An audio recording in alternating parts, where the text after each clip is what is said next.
It is once again finals day in the North American Strikers League Season 5, and my voice is out. Wow. Hey, someone else take it. Oh, he's got real it. voice. Good. Whoa. Yeah, finals day. There we go. Wow, that was rough. It was like totally fine 3 seconds ago. It wasn't totally fine. I've been congested for about the past 3 days. But I wouldn't miss Nassau Finals Day for anything. It's came out here, joined by some general culprits on the desk. I'll start with you, Borg. Borg, today you are continuing a record for the North American Strikers League, maintaining the most grand finals appearances. Well, don't spoil it for the fans. 6 as a caster. How you feeling heading into the Why day? would they add as a caster there? Is it well, we all know I've never my face has never seen grand finals ever in my life besides like a random weekly. So, and that's okay. I was not built for the field. Those who can't do cast. That's what we say around here. True. And I got two fun gentlemen below me right now Amen. that are joining me in this. So I'm not. I'll finish my piece, but I'm leaving you with that. All right. Look. Feels good to be here. Obviously, I always love casting for not only you guys, but myself. I just like yapping a lot, so this is the perfect kind of job for me here. Oh, job. But yeah, glad to be here. Glad to be on the pre-show, and it feels good to not be playing in a season for once because it feels like I'm more mellow right now. You know, I don't have that hype from like playoffs day one or trying to get to the race to playoffs. I feel more mellow. I can really enjoy the teams. I don't have any emotional attachment as much, you know, in this one. So yeah, I'll now bring it down to someone else who does have a little bit more emotional attachment, just to save your voice a little bit, K-Bot. Vaughn, There you go. How you doing? No idea. I'm a robot. No motions. It's all good. I'm excited to see some day 2 games. I'm also we're all firing on all cylinders here. Oh yeah. So I'm looking forward to it as well. I mean, Threezy and I, just two fellas who want nothing more than to be on the desk today. I thought one of us was gonna be playing, but it's neither. So now we get to sit here and yap about the players that beat us and pretend like we're not sad about it. So Threezy, my man. How we feeling Yeah. today? How we feeling about these matches today? Well, my good friend Vaughn, it's Mm. certainly going to be a day of Omega Strikers here. Amen. In National Season Amen. 5 playoffs, day 2. Shout out to the Bozo bunch, man. So inspirational. It'll be a shame to see their dreams fall today to Demons Raw, potentially. Oh, But hey, Whoa. listen, I've been eliminated by Demons Raw too many times at this point. I know what Tell me about happens to people that haven't appeared in a grand finals with S tier before. Hey, Bozo Bunch, try your hardest. Do it for all the other teams that couldn't make it. But yeah, I'm just excited to watch them get OS today, in all honesty. Well, it is the last day of the season for season 5, and that means we should take a look back and reflect on the season up to this point, which is why we're joined by the power rankings that were done before the season even began. Each one of the people on the panel at that point gave us their top 10. And a couple of things overall, but Vaughn, looking back at where we thought things were, the percentage of realness aside, where are your reactions looking back and reflecting all this? Well, I would say, not to just, glaze my buddy on the desk here, but obviously looking at this, there was little faith in Cosmic Calamities, and they're definitely a success story this season. Even if they fell short on day 1, I can't ever imagine you look back on this season as a calm head and think that it wasn't a success. First time any of those players, well, I mean, Carbox is essentially a rookie in my eyes. Subbing, if you're a starter or versus a sub. So, I mean, you essentially have a rookie finish second in MVP voting. You have your whole team make second and NASL All-Star votes, which none of them have ever even been on them before. Tied for the first seed, took games off of the top teams. That definitely seems like the one as well. And I would also say, in terms of the real success stories, it would be RTF. That team is literally 1 point away from making playoffs, and Bozo is out, and now Bozo is top 3 locked. So it was a single 1 point difference. 1 point goes differently. Bozo Bunch 2-0's the tiebreaker, and they are 5th seed. And they had a wonderful resurgence. Hook Resets could have won most improved player in my eyes, no doubt. I thought he had an absolute stellar breakout season compared to any other season I've seen him play. And Moffin had a wonderful debut as a rookie under, of course, everything came together under the veterancy of Leo Leon. So those two teams, 100%, just everyone on the desk had no idea. They were not familiar with the game. That was RTF and Cosmic Calamity. So those are the big successes. I'd say maybe, I mean, I know Borg, you weren't on the desk at the time, so maybe you feel differently, but I'm curious if there's anything either on the other side of the pendulum or just in general that you're noticing, maybe some of the teams that we thought maybe would do better.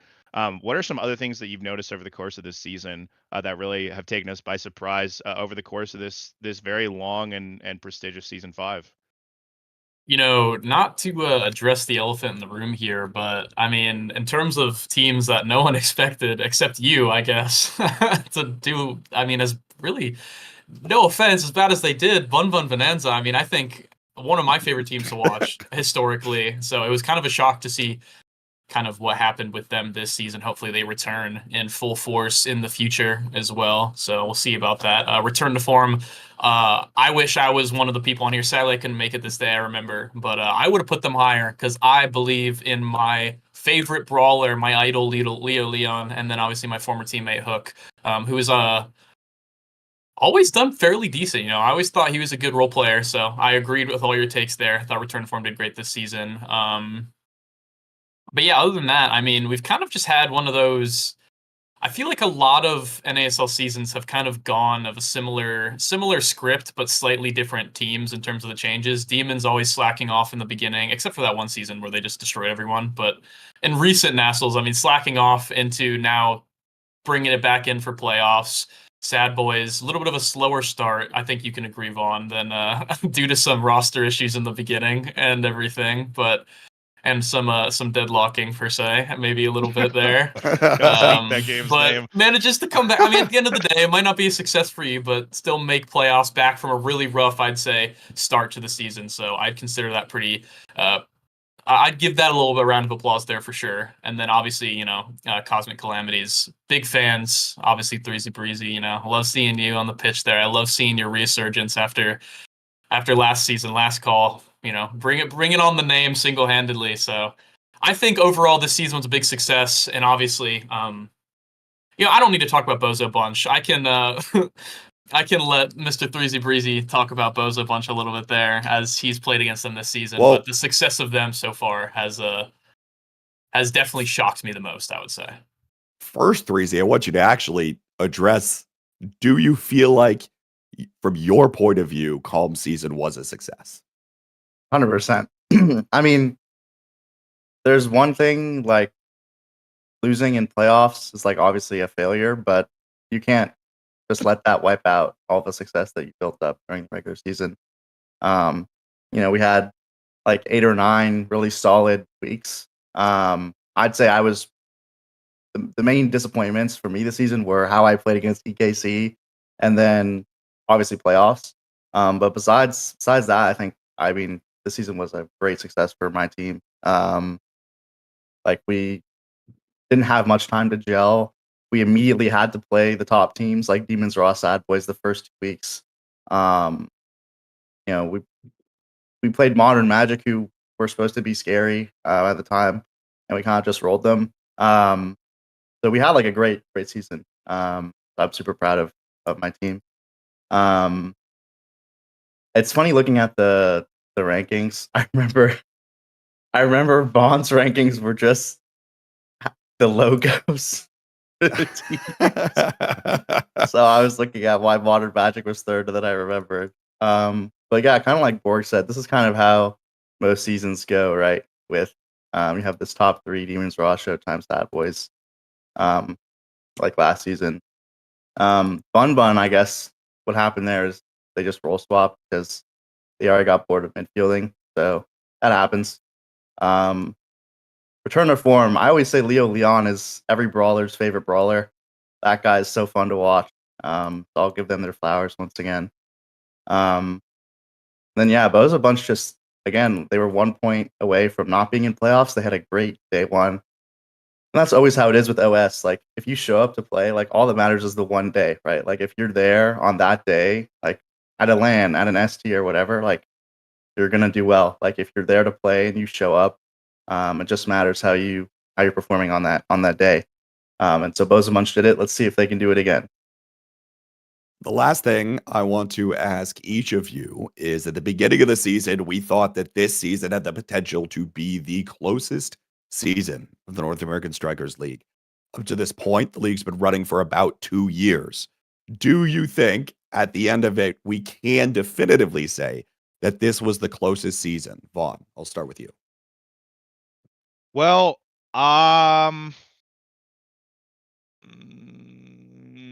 it's definitely been a good season. I always struggle with that because it's almost hard to compare like eras. Yeah. Because obviously, if we transplant a team from NASL 1 into now, they would get smoked. But at the time, it was a lot of the same players. And even if it's not the same players, a lot of the top of the game is the top of the game no matter where it's at. I'd say this has definitely been a season that feels similar to last in regards that it felt like any team could take games off any other team.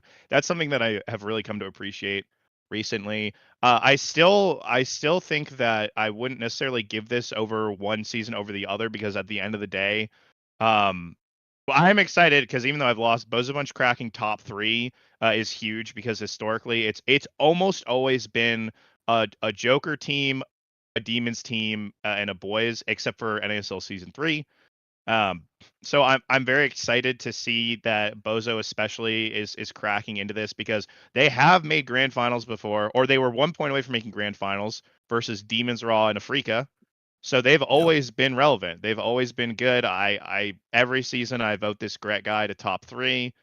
I think he's a beast, and I almost teamed with Drop for a LAN. That's like a deep cut almost now, but that people know that was the plan. So I've always been a fan of the Bozizzle bunch. I even played with both of them in tournaments before, that forward duo as a goalie. So it's hard for me to say whether one is more competitive than the other because when I'm in the moment, they all feel competitive.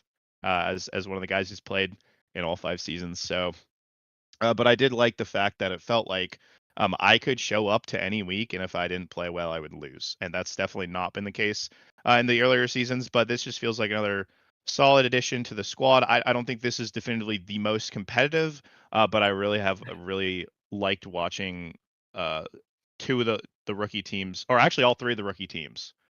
That's the mark of a strong season. And every rookie team this season had a really interesting storyline and took games off of the established top teams. So in that regard, I would say it was a success. 3Z, how about you? Yeah, I think it's hard to compare seasons just because of team structure, meta, right? Like the game evolving. Like this season, quite frankly, we had just the most disgusting meta on planet Earth. I'll just say it. Like Mag Souls meta is just so boring to play. Mag Souls plus this, Yeah, Chrono like gone, W. It's not the greatest meta. But hey, like the season was really fun regardless. The games were fun, competitive. So I wouldn't say it's any less competitive than last season. I just say it's different. And I think we've kind of maintained like a level. We've leveled out over the past couple seasons. We see like different teams kind of dab at, the former S tier winners to see like who's going to break through. And this time it's Bozo Bunch making it to day 2. So yeah, it's just exciting to compete and to watch OS. I always get excited watching Nassel every week, and I think that's just like a mark of how competitive it is. Because I'll just sit there for the 2 or 3 hours after my match every day and just watch. Yeah. As long as you're like, as long as it's fun to watch, it's competitive. As long as it's competitive, it's fun to watch. So yeah.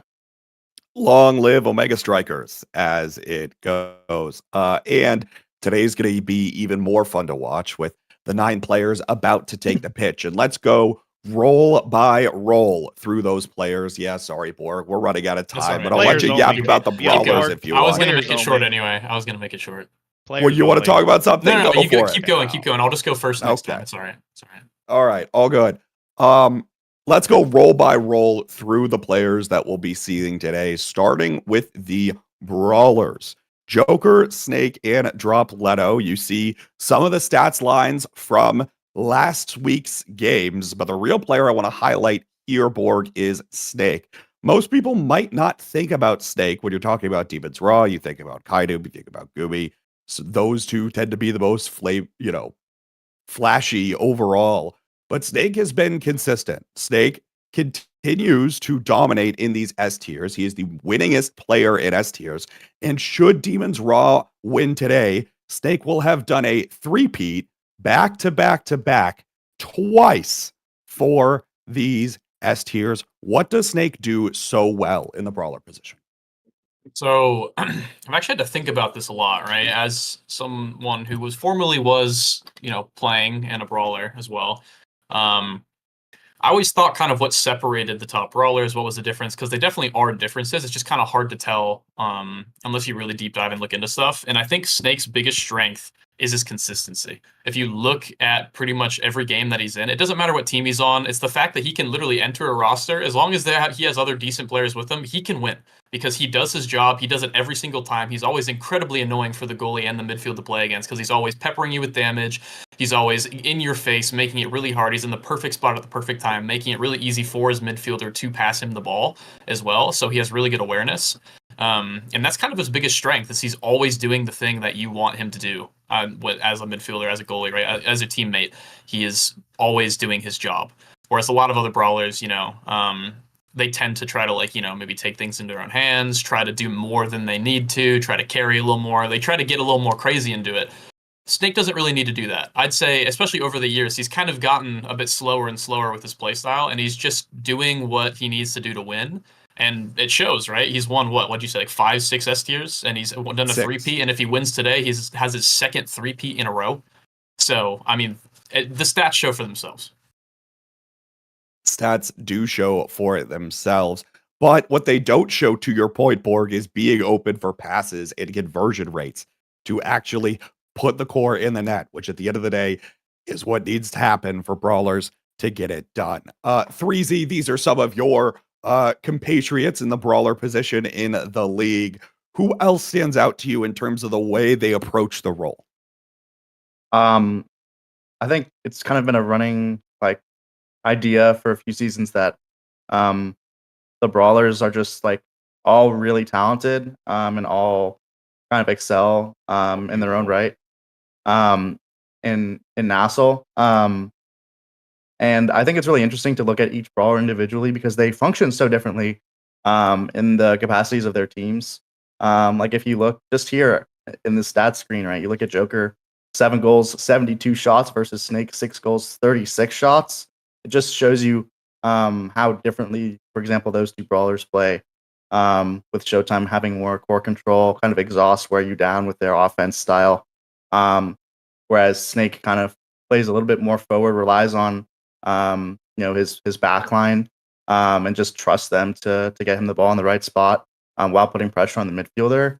Then you look at someone as well like Drop Leto, who's just kind of brawling, right? Putting a lot of damage on the midfielder, kind of just being a menace, if you will. So Snake kind of using, I feel like, what Joker does and what Drop does together, kind of putting on a lot of that damage and pressure on the midfielder and the goalie, as well as just that really good offense with his midfielder. Snake is underrated in terms of his actual offense. He's made a lot of great plays just passing with his midfielder in the forward half of the field when Kandu actually does come up and participate in offense. That duo is really deadly. So it's definitely fun to watch. But yeah, I just like to appreciate what every brawler does differently because they all excel at things differently and kind of help their teams win that fits their play style. Next, let's go on to midfielders here, Vaughn, and I will give you a larger floor to expand on what I does so incredibly well, because this is a fundamental part of the Bozo Bunch roster, right? Everyone, the meme is, I telling Drop Leto, go do score, right? But really, it's the synergy between these two that's allowed Bozo to get to this point so far. Yeah, I think the progression of Bozo Bunch with Gret as the beating heart is quite interesting over the seasons. I think you can go back to essentially the first season they were in Nassau, and I always had a pretty strong kinship is not the right word, but I always appreciated how they played a lot. I talked about that before, so I won't harp on that too much. I actually pretty strongly believe that one of the reasons that Bozo Bunch is so difficult to play against is something that is very often not discussed, which is when they're just one day it felt like I and obscure breads figured something out together. And they have this very interesting coordination where it feels like it's difficult for, especially if I play against them myself, it feels difficult to push the ball past Gret, not just because he's a good player, but because Breads is so good at working in tandem with him.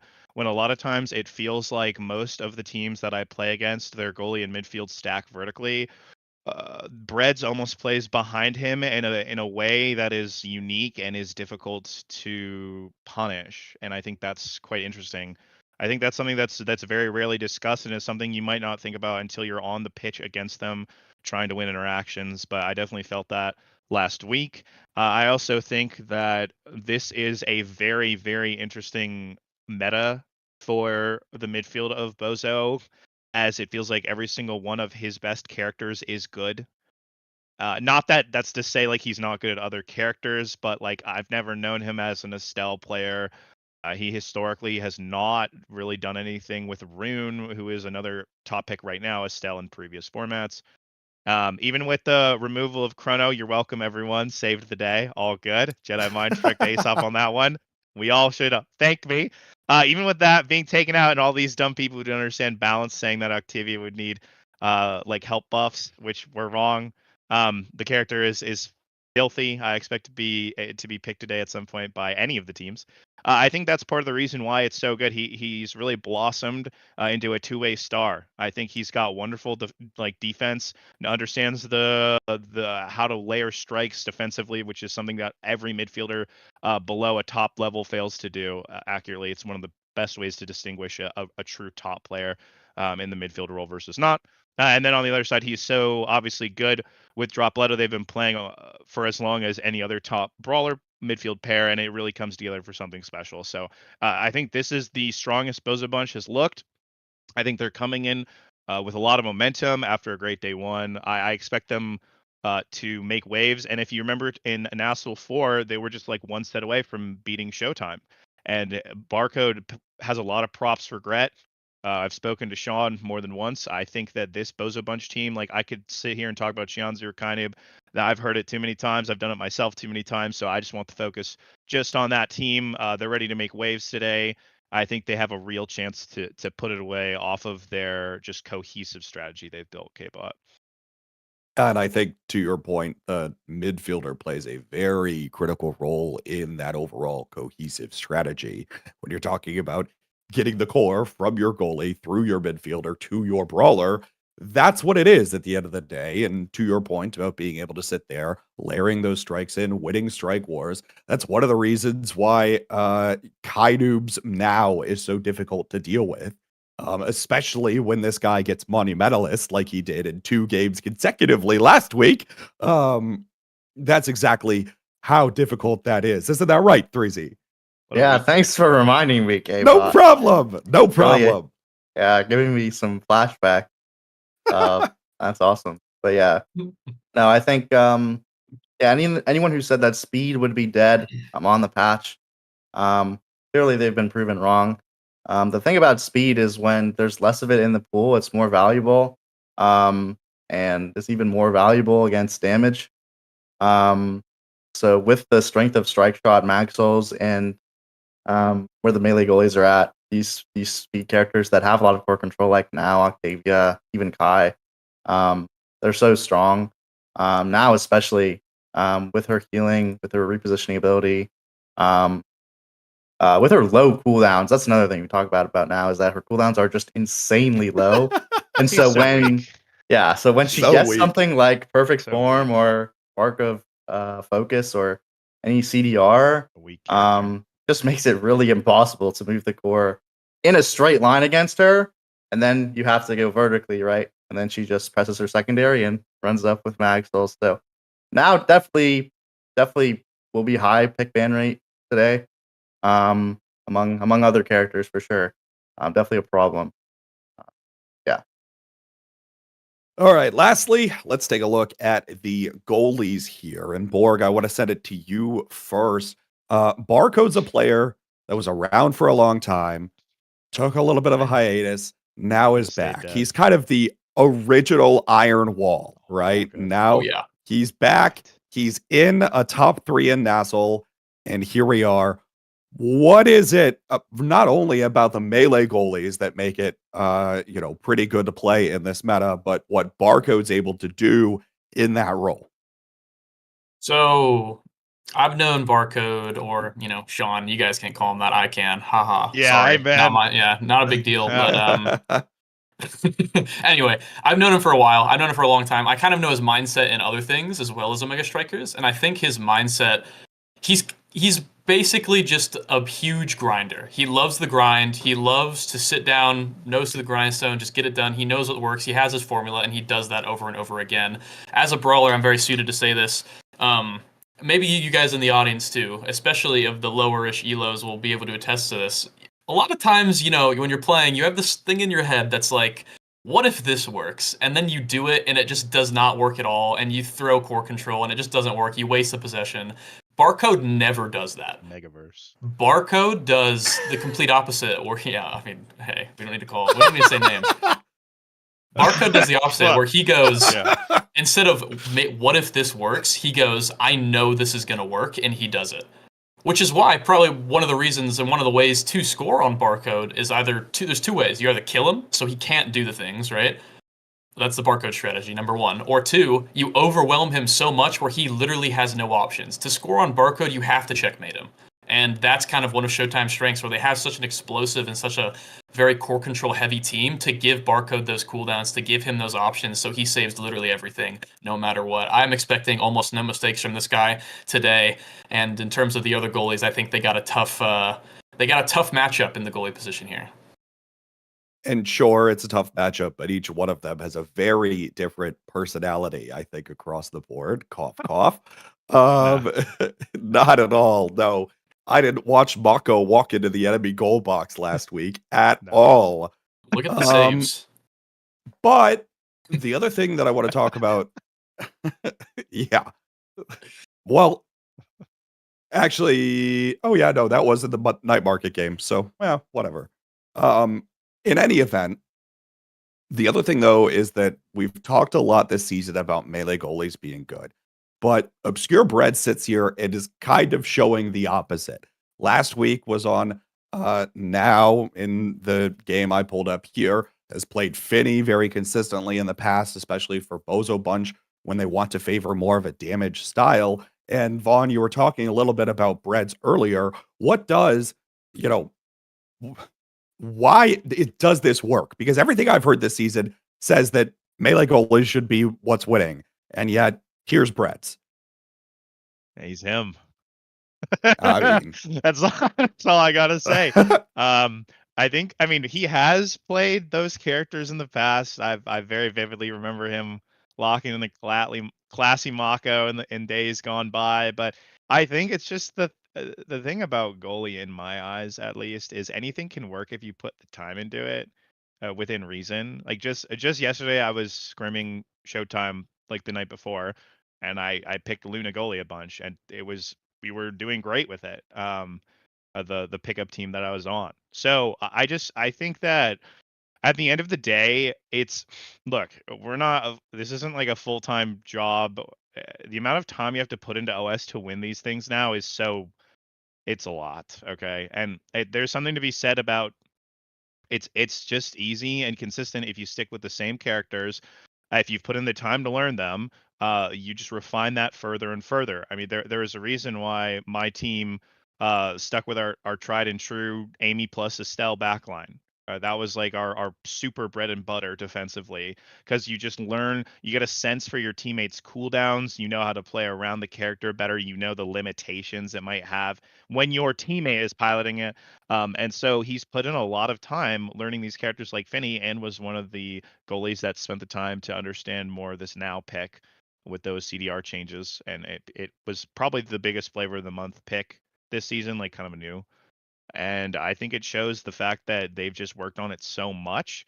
It shows a lot of dedication that Breads is able to pilot it. And the thing about Finney is, before the Mom Boots menace took over, the strike shot Finney always seemed very fine. The Mom Boots Finney was just so powerful. It's easy to skim over the fact that the character was always pretty solid. I know it wasn't super popular. I really strongly feel like I can say that. If I have stream watchers, they know that I would always like bringing out Finney. I hit rank 1 playing Finney in a ranked season before. Like, the character it rewards a pilot who puts time into it, and it's very flexible defensively, more so than people think. The primary and secondary are just so annoying to play around. So I think it speaks volumes to the fact that Bozo isn't afraid of their own style, and they're definitely a very flexible team.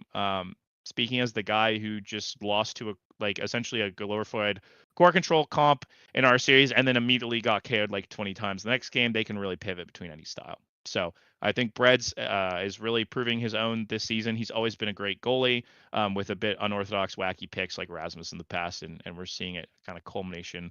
And it's a Bozo sweep today, potentially, K-Bot. I want to talk real briefly about the general picks as we take a look at the bracket and the way that it's shaped up today. Of course, hopefully you all are familiar at this point, but we'll see Showtime versus Demons Raw first. Loser will drop down to play against the Bozo Bunch, and then the winner of that will go on to the grand final. But I want to talk about what picks we're going to see, because this is the first season where the rules of the league haven't changed. There was no addition this season, which is new for the North American Strikers League. In season 2, we had central servers. In season 3, it was map picks. And in season 4, we started doing the snake draft. Now we have the continuation of the snake draft. And I think today that snake draft has very strong implications for how these games can potentially go, because it feels like there's a lot of overlap in the kinds of strikers that each team wants. 3Z, what strikers do you expect to be most impactful today?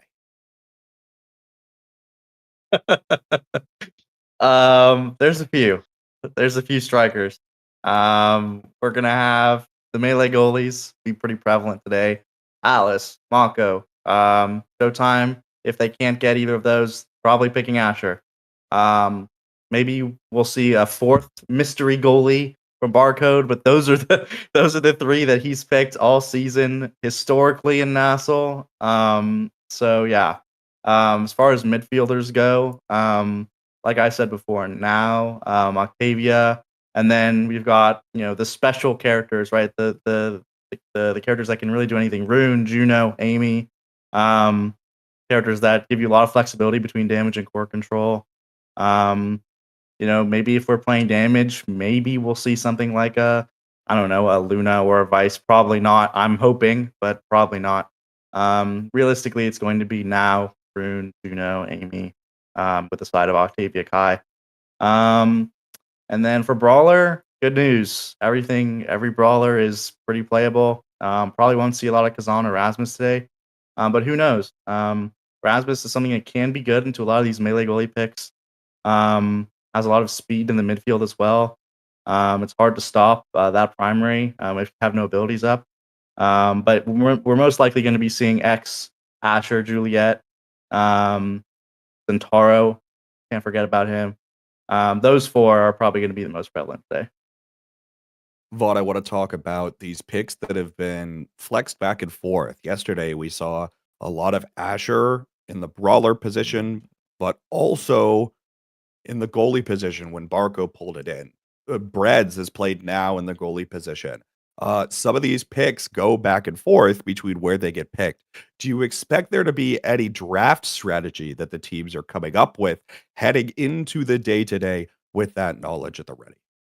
Yeah, I think Asher is the pivotal pick between Show and Demons. Both teams have compositions they very strongly want to pair with it. Demons debuted their Mako, or not Mako. I mean, it was a part of the comp, but the Asher plus Now combination is so frustrating to play against unkillable bulldozers.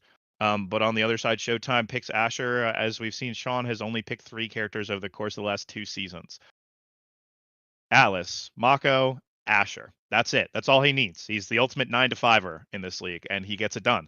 So something that we could very easily see, Mako banned, Atlas picked, forcing Barcode on the Asher, taking it away from Joker. Now, Joker can play other characters, but there is something quite vintage about the Joker Asher in combination with, let's say, a Shianzu now, right, if that ban phase came through. So we'll definitely see. I think Asher is extremely prevalent for both teams, all 3 teams, even as Drop Leto has an Asher himself. Didn't pick it against us, at least in day 1, but is 100% completely serviceable on the character. We'll see how that goes. But I think Asher is the de facto. I expect to see it picked or banned every single pick phase for Showtime Demons, with a little behind it now, just because that is Shianzu's best character. You'll never convince me otherwise. That guy on that character is so potent. I don't mess with it at all. A lot of times I think it'd be better to just ban it or pick it away from them. And then on the flip side, I think that Showtime is going to pay a lot of respects to Juno. Kind of very infrequently picks it, but he does in situations where it looks good. He picked it in NASL Season 4 Winners Finals. He picks it when the character is just too good to pass up, and it truly is arguably the best character in the game for midfield. I'm a very strong believer of it. It's really just can answer any character. And furthermore, if the Asher has been taken away, Juno historically, or maybe unknowingly, Juno really struggles versus Asher specifically, as Asher's primary interaction is the only brawler or melee goalie character in the game where they win straight 1-to-1 primary to primary, which is something that matters a lot, which a lot of players were not aware of going into this playoff season. But a lot of scrims have been happening where those characters have been picked. Sources say, and I've seen it firsthand. So I think those will be the big back and forth on that series, K-Bot. Borg, any meta predictions from you before we start getting into our match predictions for the winners finals?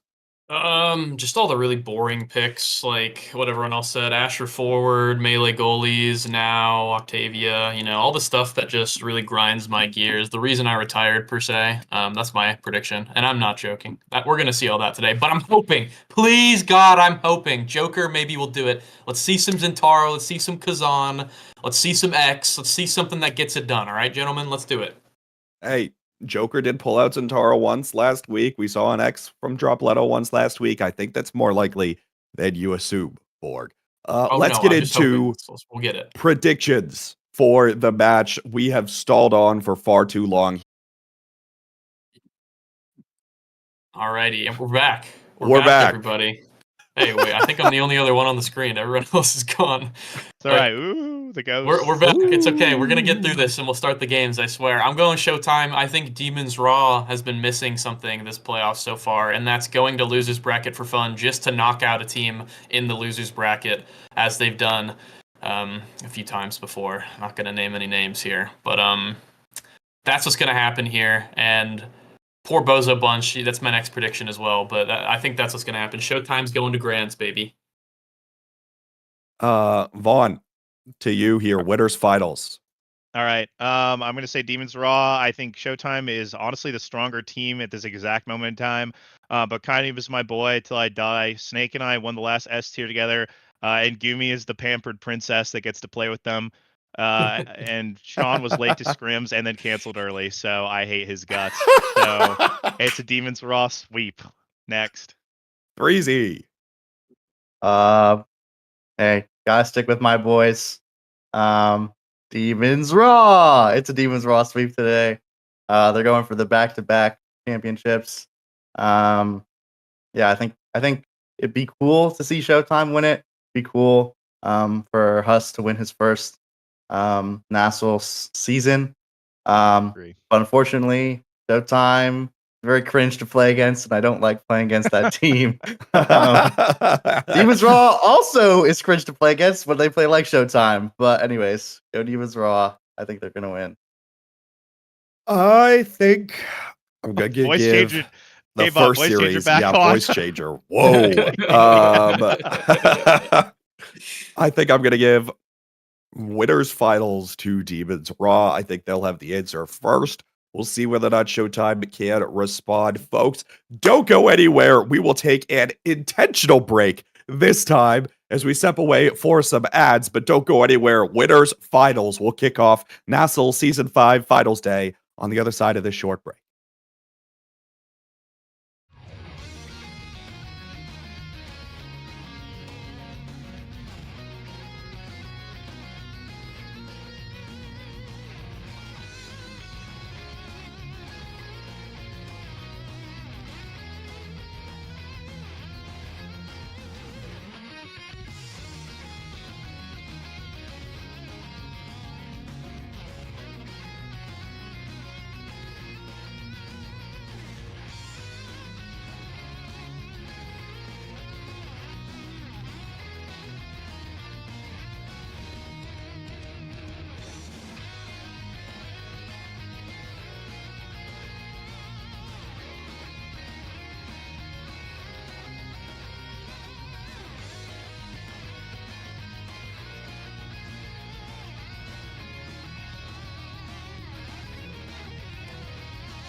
And welcome back, Nassel fans, to the final day of Nassel Season 5. Day 2 of the playoffs. I'm Lego Mage, back again with Sloth to bring you the winner's final matchup, Showtime and Bozo Bunch, two of the most fun teams to watch.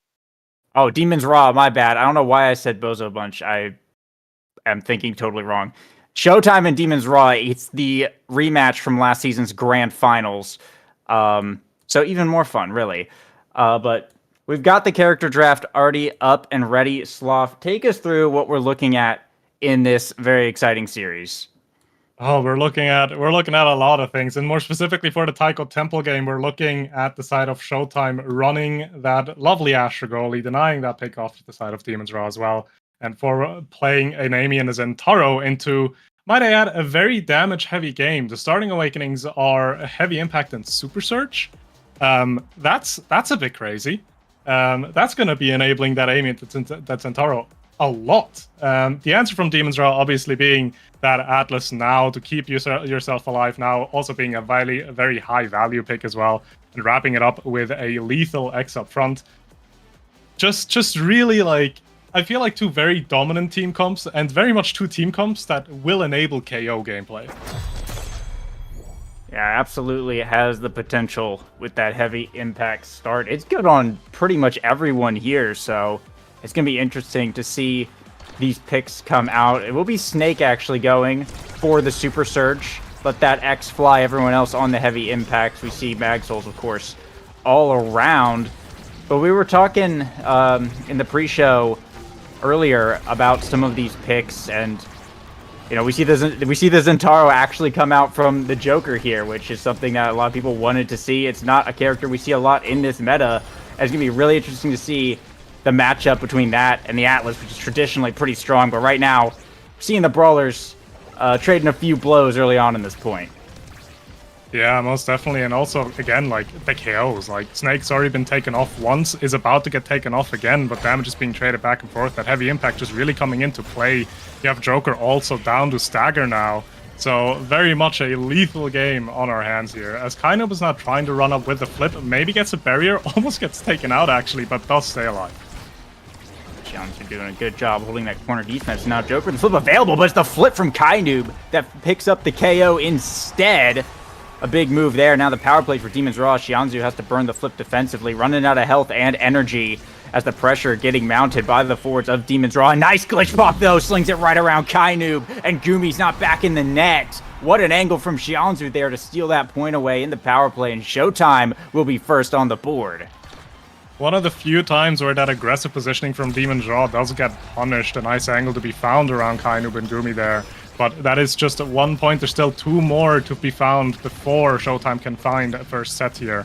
As of now, starting off this next point as well, a barrier being taken on the side of Demon's Raw. Very much the attack still alive, but it doesn't really look very lethal as of right now. Another early barrier here, but another early KO to trade. Demon's Raw are taking names as the Joker taking off the field yet again, but they'll trade Gumi for it. Pushed up a bit too far and getting taken out there. The 2v2 for the point. Kind of going to get a nice angle on that top barrier, though, so Demons will come out on top so far, but they got to survive a few more seconds without a goalie. The Joker managing to open up the barrier there, and now receiving a pass from Xianzhu. A simple strike war will do it, and Showtime will bring it to set point. And, I mean, like you said, this has already started off to be a little bit of a bloodbath. Yeah, and I fear it's not going to change anytime soon. Even with more awakenings in future sets, right, more damage will be found. The saving grace is that the side of Demon's Raw has a lot of survivability with that now and that Atlas pick. A lot that they can use to scale and maybe counteract that pure damage output, because I do feel like Showtime's team comp in this early game will be favored. Yeah, I definitely have to agree with that. Raw have a lot more scaling potential here. Losing one set might not be the worst in the world for them. Right now, pushing up this barrier. Joker with the flip finds the KO, and now it's a power play for Showtime. They've got a lot of damage onto Snake. The healing aura's got to come out from Gumi. Keep the Brawler alive here. So far, doing some nice defense on this barrier. The Joker able to get around on that top corner. Looking for a strike forward here. The Oni's blade comes out, but Kainub with a timely respawn will manage to hold it down and convert it back to Showtime's side, where Snake is trying to look for something. Kainub Coming up right behind him, the X-Maximus pop. That's one barrier down. They're looking for more, but a nice strike war from Barcode buys a bit more time. Kainu trying to sling it back in there. The Joker able to get it back. The pass splitter timing out now. Barcode still trapped in this corner as we head into overtime. Another nice glitch pop here from Xianzhu. Gumi ready for that one, though. Gets sent back to the midfield. Kainu trying to work some magic up the field. Core flip here from Barcode. And gets stalled out. They try and look for a way past Snake. A nice passing play from Xianzhu and Barcode to clear that one out. And now they'll get it back to the Joker, looking for the bottom side. The Expanse blocks that one. A nice strike from Gumi. Will hold it down. Still 2 flips available for Demon's Raw. One on the side of Showtime. But they still got to get through a barrier here. Showtime have the open goal. The Joker's taking quite a bit of damage up in Demon's Raw's goal box. They're on a little bit of a timer to score this potentially. Core flip here from Kainu brings down the second barrier, and finally both sides will be opened up. Joker trying to stay alive. Core flip here from Snake off the center to Kainu. Snake looking for the strike war against Barcode, but Barcode gets it out. Snake another opportunity, but Joker's going down. And here's the power play Demons want.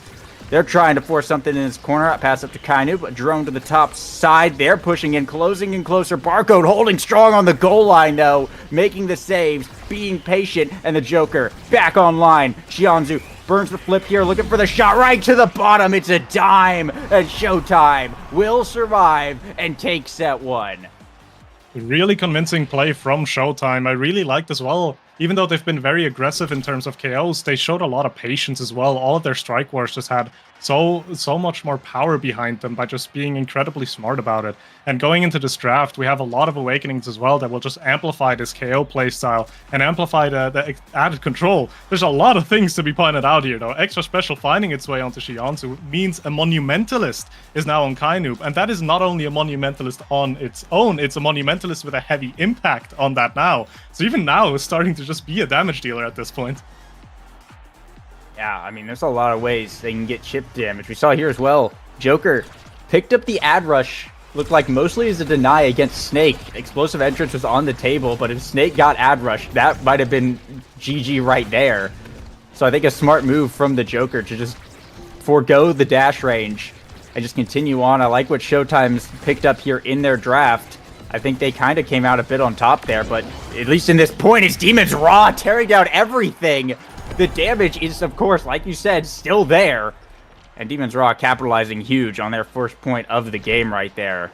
Snake just laying waste to Showtime's defense.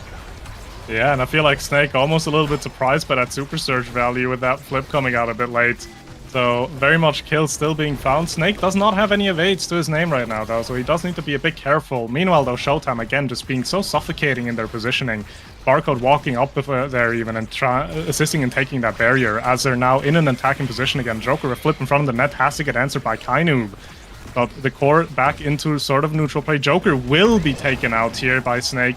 Really strong power play for the side of Demon's Raw now, but they do need to find these barriers. Speaking of barriers, Snake pick up one here. Kainu can go for a second. A nice pass to Snake. The strike war will get it, and now they're pressuring for the point. Xianzhu's got to drop the firewall sentry. The Joker now back online here. Slice and dice to the bottom, and Gumi not quite quick enough to get down there in time. Will mean Showtime able to recover and score yet another point here. They've been very efficient in coming back from points where it looks like Demon's Raw has the advantage, and they just have all the momentum on this map. It feels like Taiko Temple has definitely kind of been one of their stronger maps. Yeah, most definitely. You can just see it in play, and there's always these like small little advantages that they can find. Even there, that tight angle through the defense from Demon's Raw will get a barrier and now try to get an attack going for a second one, but immediately gets answered actually by a KO from Snake. Joker also very low, needs to be incredibly careful here to not have a 1v3 situation be brought into the play, as Joker almost gets taken out. Also, actually, with that dash, interrupts that attack perfectly. Is now finally finding the edge of the map, but Showtime has stabilized a little bit. Barcode does have a flip, needs to use it here, can't save the barrier in time though. But Demon's Raw, again, such suffocating positioning, so much pressure with Gumi walking up, using that Atlas to basically maximum efficiency here, using that expense, not allowing anything to go through. Meanwhile, Snake doing what X does best as well on the attacking line. Showtime trying to get an attack going. Turret does come out, but does not find the barrier. Kainu now jumping up front with the now as well, making use of that mobility in that ultimate. but not quite able to get it past Barcode. As again, clean strike wars from the side of Showtime. Get that second barrier. Can they find the goal in the end as well or not? No, they can't, but Barcode again, clean pass up to Shionzu. Joker with an even better strike war, and they will bury this core in the goal. Joker strike wars this game have been very on point. Showtime came to play, and they've been looking locked in all match right now. On set point yet again here. They've got some energy coming up to work with. Big kickoff there doesn't result in too many barriers as Demon's Raw just going to be able to push right back. Barcode earns a flip a bit early, and they will lose a barrier off of it, but Joker able to trade 1 for 1 on the return, and now Shionzu with a flip available.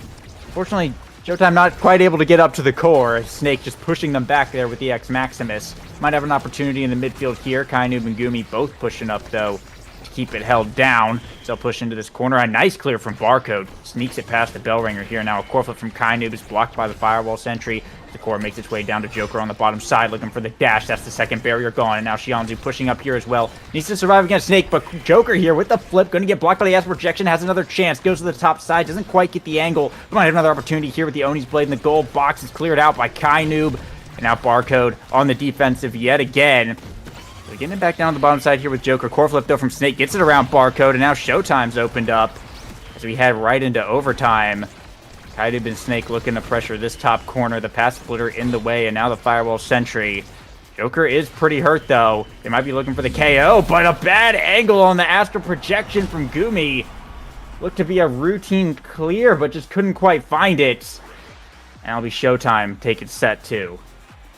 Yeah, what an unfortunate goal to be tanking there, because you're giving Showtime another draft. You're giving them another set. They're just 1 away from taking this first game now.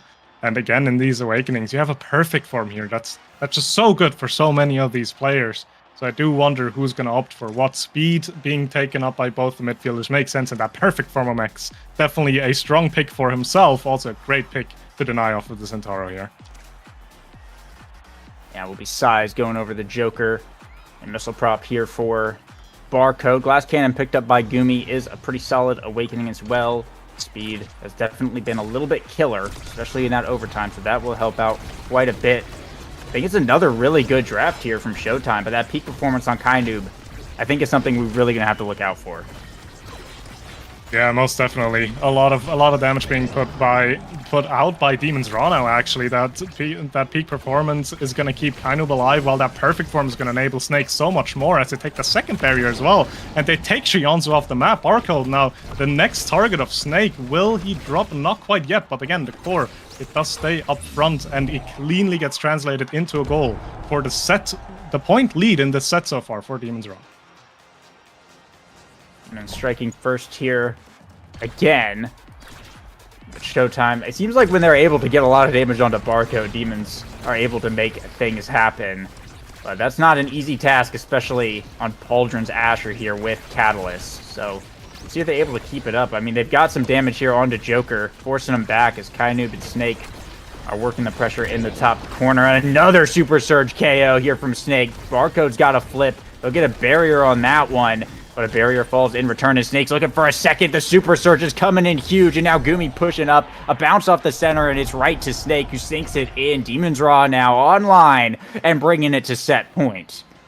And they're really showcasing the weakness of the Centauro pick, being that low stat HP, right? The Centauro still is very much a very killable character, and if you do have the power of an X, the power of a Monumentalist, heavy impact now, and honestly even an Atlas who has great base damage together with a Glass Cannon 1-2 punch, it just can take out Joker so consistently. As you can again see, Joker is basically down to no HP, but so is Shionzu. So Showtime now having a really rough time staying alive as even Gumi gets involved and gets the kill. And a flip for that one, but this is another power play where Demon's Raw live and thrive. Gumi pressuring this top side. Snake will bring down that barrier. Now it's an open goal for Showtime, just as Joker respawns here. Kainoob and Snake pushing up. They have the X Maximus, but Joker looking for a little breakaway play here. Gumi making the clear. Oni's Blade in the midfield, but Shionzu is way too hurt to do anything. Joker stuck in the 1v3, cannot get it done against the barrier. Now it's Joker getting staggered and launched around the world. Gumi almost finds a strike shot KO, but Kainoob wants this point. A pass here to Snake, looking for the top side. A nice mix-up against Barcode. And Demon's Raw, now they'll take a set of their own, 3-0, and this could be getting scary. Demon's Raw have started to scale, and you can see it now. This X character doing a little bit of damage, and he's gonna do even more as we have stuff like specialized training in this draft. I do wonder if Snake's gonna go for it or if he's just gonna opt for the size. He will take it. Fight or Flight, also high value awakening in this draft. So is Hotshot. Fight or Flight being picked up by Kainoob here. You need to be a little bit worried, actually, if you're Showtime now. There's a lot of strong awakenings being found by the side of Demon's Raw here. Obviously, Gumi with a Spark is the least of your worries, and the best you can get for Showtime here actually is that extra special Timeless, which can change the tide quite a bit, but Kainoob just picks up even more speed than he already had, and now Snake with that big fish is going to have so much more range as well to make use of that ultimate. Yeah, those forward duos for Demon Raw is looking pretty scary with the builds that they've got right now. Showtime definitely have their word cut out for them, and we're seeing right now the damage getting dumped, but Xianzu actually able to find the KO on Snake with a glitch pop on the wall to bring down one barrier here in the power play. They're looking for a second one, though. A pass into Joker, trying to line up the slice and dice, but Gumi holding it down, not letting him get that second barrier. Joker now having to fall back on low HP. Is Snake coming back online, immediately getting back into the fray, looking for the KO on Joker. A nice dodge against the punch, but another Bell Ringer might do it if he gets the angle on it. Firewall Sentry coming out defensively, but both the forwards for Showtime are looking really hurt. They gotta go get the orbs as the pressure is mounting on Barcode, still holding the barrier. Burns a flip here, gets it out. A nice pass to Joker, and Barcode holds it down. Kainoob able to flip and return. A flip pass from Snake is blocked by Xianzu, but Kainoob able to get the core eventually up in the corner, and Kainoob goes down, but Snake makes it an even trade. Dashes through the center now. It's a 2v2. Demon's Raw trying to hold onto this barrier. Xianzu not going to quite have the momentum to get it without a forward. Might just be a stalling moment until the forwards come back online as we head back toward the neutral, but Demon's Raw immediately getting the pressure back on, trying to force this barrier. And that barrier they will find, as now there's an open net on the side of Showtime. Gumi walks up, uses the flip, but immediately gets stopped by Joker here. But Snake just being such a nuisance to Barcode in the net.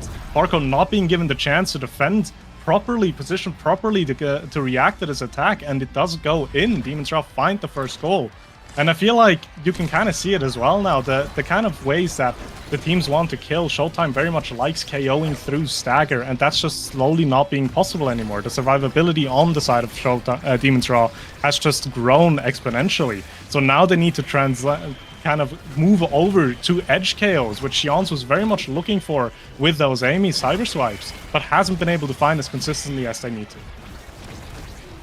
Xianzu definitely been adapting there, but it's easy for Demon's Raw to just avoid that by not standing on the edge, and the survivability is definitely becoming more and more of an issue as this goes on. We see Joker with a flip available, but no health to back it up, and Snake is just hunting him down. Look at this. Core flip burnt early here. Use it or lose it, but it won't get very far as Gumi able to block that one away. Now Xianzu, the one trying to push up into the box, but immediately getting burnt down. Demon's Raw now pushing right back. Faced with a pass splitter here, Xianzu, a nice cyber swipe, sets up the sentry, looking for the point before they die. With the expanse from Gumi, shuts down the play. A pass here to Joker on the bottom side. Astral Projection will block that one. Get it right back around to the forwards of Demon's Raw as they hunt for their final barrier. Kainoob up to the top side. Snake a nice dash into a punch will bring down the barrier. It's an open goal and Snake is hunting for it. Pops the X Maximus, blocked by the barrier beam, but gets the core flip in return. And Joker is once again just fighting for his life. Kainoob going for the center will get blocked here, but now Snake, the one injured. Joker fighting back and off the center. It's a KO, a power play for Showtime, and a flip available. They might be able to find this point if Barcode can get it past Kainoob. Xianzu down to Joker, looking for the bottom. Core flip by Gumi, saves it away, but they'll have another chance. Possibly Snake coming back online just in time. And it's back to 3v3 where Snake able to pop the X Maximus, and the point goes to Demon's Raw. That extra size on that X Maximum is just really making the difference there to get that strike, to just get it past the defense of Showtime so cleanly. As Demon's Raw is now 1 point away of taking another set here, but Showtime has 2 flips available to their name, and they want to make sure that they put them into good use. Because if you keep holding on to them for long, you might just be taken out, just like Snake did there, actually. She also used the flip for that, but power play now in favor of Showtime. Can they find a barrier? No, Gumi and Kainup just playing it so smartly, patiently as well. Not accelerating the play anymore that they have to. They are fine with dropping a barrier because they immediately return one of their own. Showtime still trying to get as much pressure as they can while Snake is not involved, but as soon as this guy comes back, I mean, we see the health bars just dropping so quickly, and Joker not able to get an orb there. Just running around for his life yet again, just evading whenever he's on the wall as well, expecting that Snake is going to do something. But we're about to have 2 flips up on the side of Demon's Raw, and this barrier might not be long for this world, and Oni's played here in the midfield. Kainu first to burn the flip, and oh, barrier will fall, but Joker goes down for it. Power play for Demon's Raw as they try and hunt for the second one yet again. Flip here from Snake, a bounce off the top wall. Barcode was ready for that one. A nice block here. Xianzu also going to flip. It's blocked by Kainoob, though. Joker back online. 3v3 yet again. A nice pass from Gumi over to Snake, trying to find an angle, but in the 1v2 right now. Kainoob pushing up to make it the odds even. Another core flip from Barcode. We'll clear that one out to the bottom side, but Kainoob and Snake still holding on to the core. Trying to get it past. A nice flip from Snake will pick up the KO on Xianzu, and yet another power play for Demon's Raw. Snake brings down the barrier. A dribble off the corner. They're looking for the shot to the top. It'll be good. And another set from Demon's Raw will be going to a set 5. And now looking back at these last 2 sets, it's starting to looking more increasingly more difficult for the side of Showtime to really find a winning avenue here, because we're going into yet another draft and we're letting the side of Demon's Raw scale yet again. Even now, there's Awakenings that hold so much value, especially in a kill-heavy game like this. The Stagger Swagger is absolutely an insane pickup for Kainoob here, giving more speed and giving, again, more survivability. So at this point, if you're Showtime, you need to find some different way of attacking. Maybe try to get a really good Amy turret going, but even then, it's so difficult to then make use of that Amy turret properly. If in the end, you have a Gumi in net on the other half, that can just put down an Expanse on Atlas and just be a solid wall. Got a second spark here on Joker for a bit more stagger to stay alive, but it might be too little too late. Demon's Raw kind of just got everything they wanted. More damage on Snake. Gumi got speed and gave size to Snake, and Kainoob just got even faster.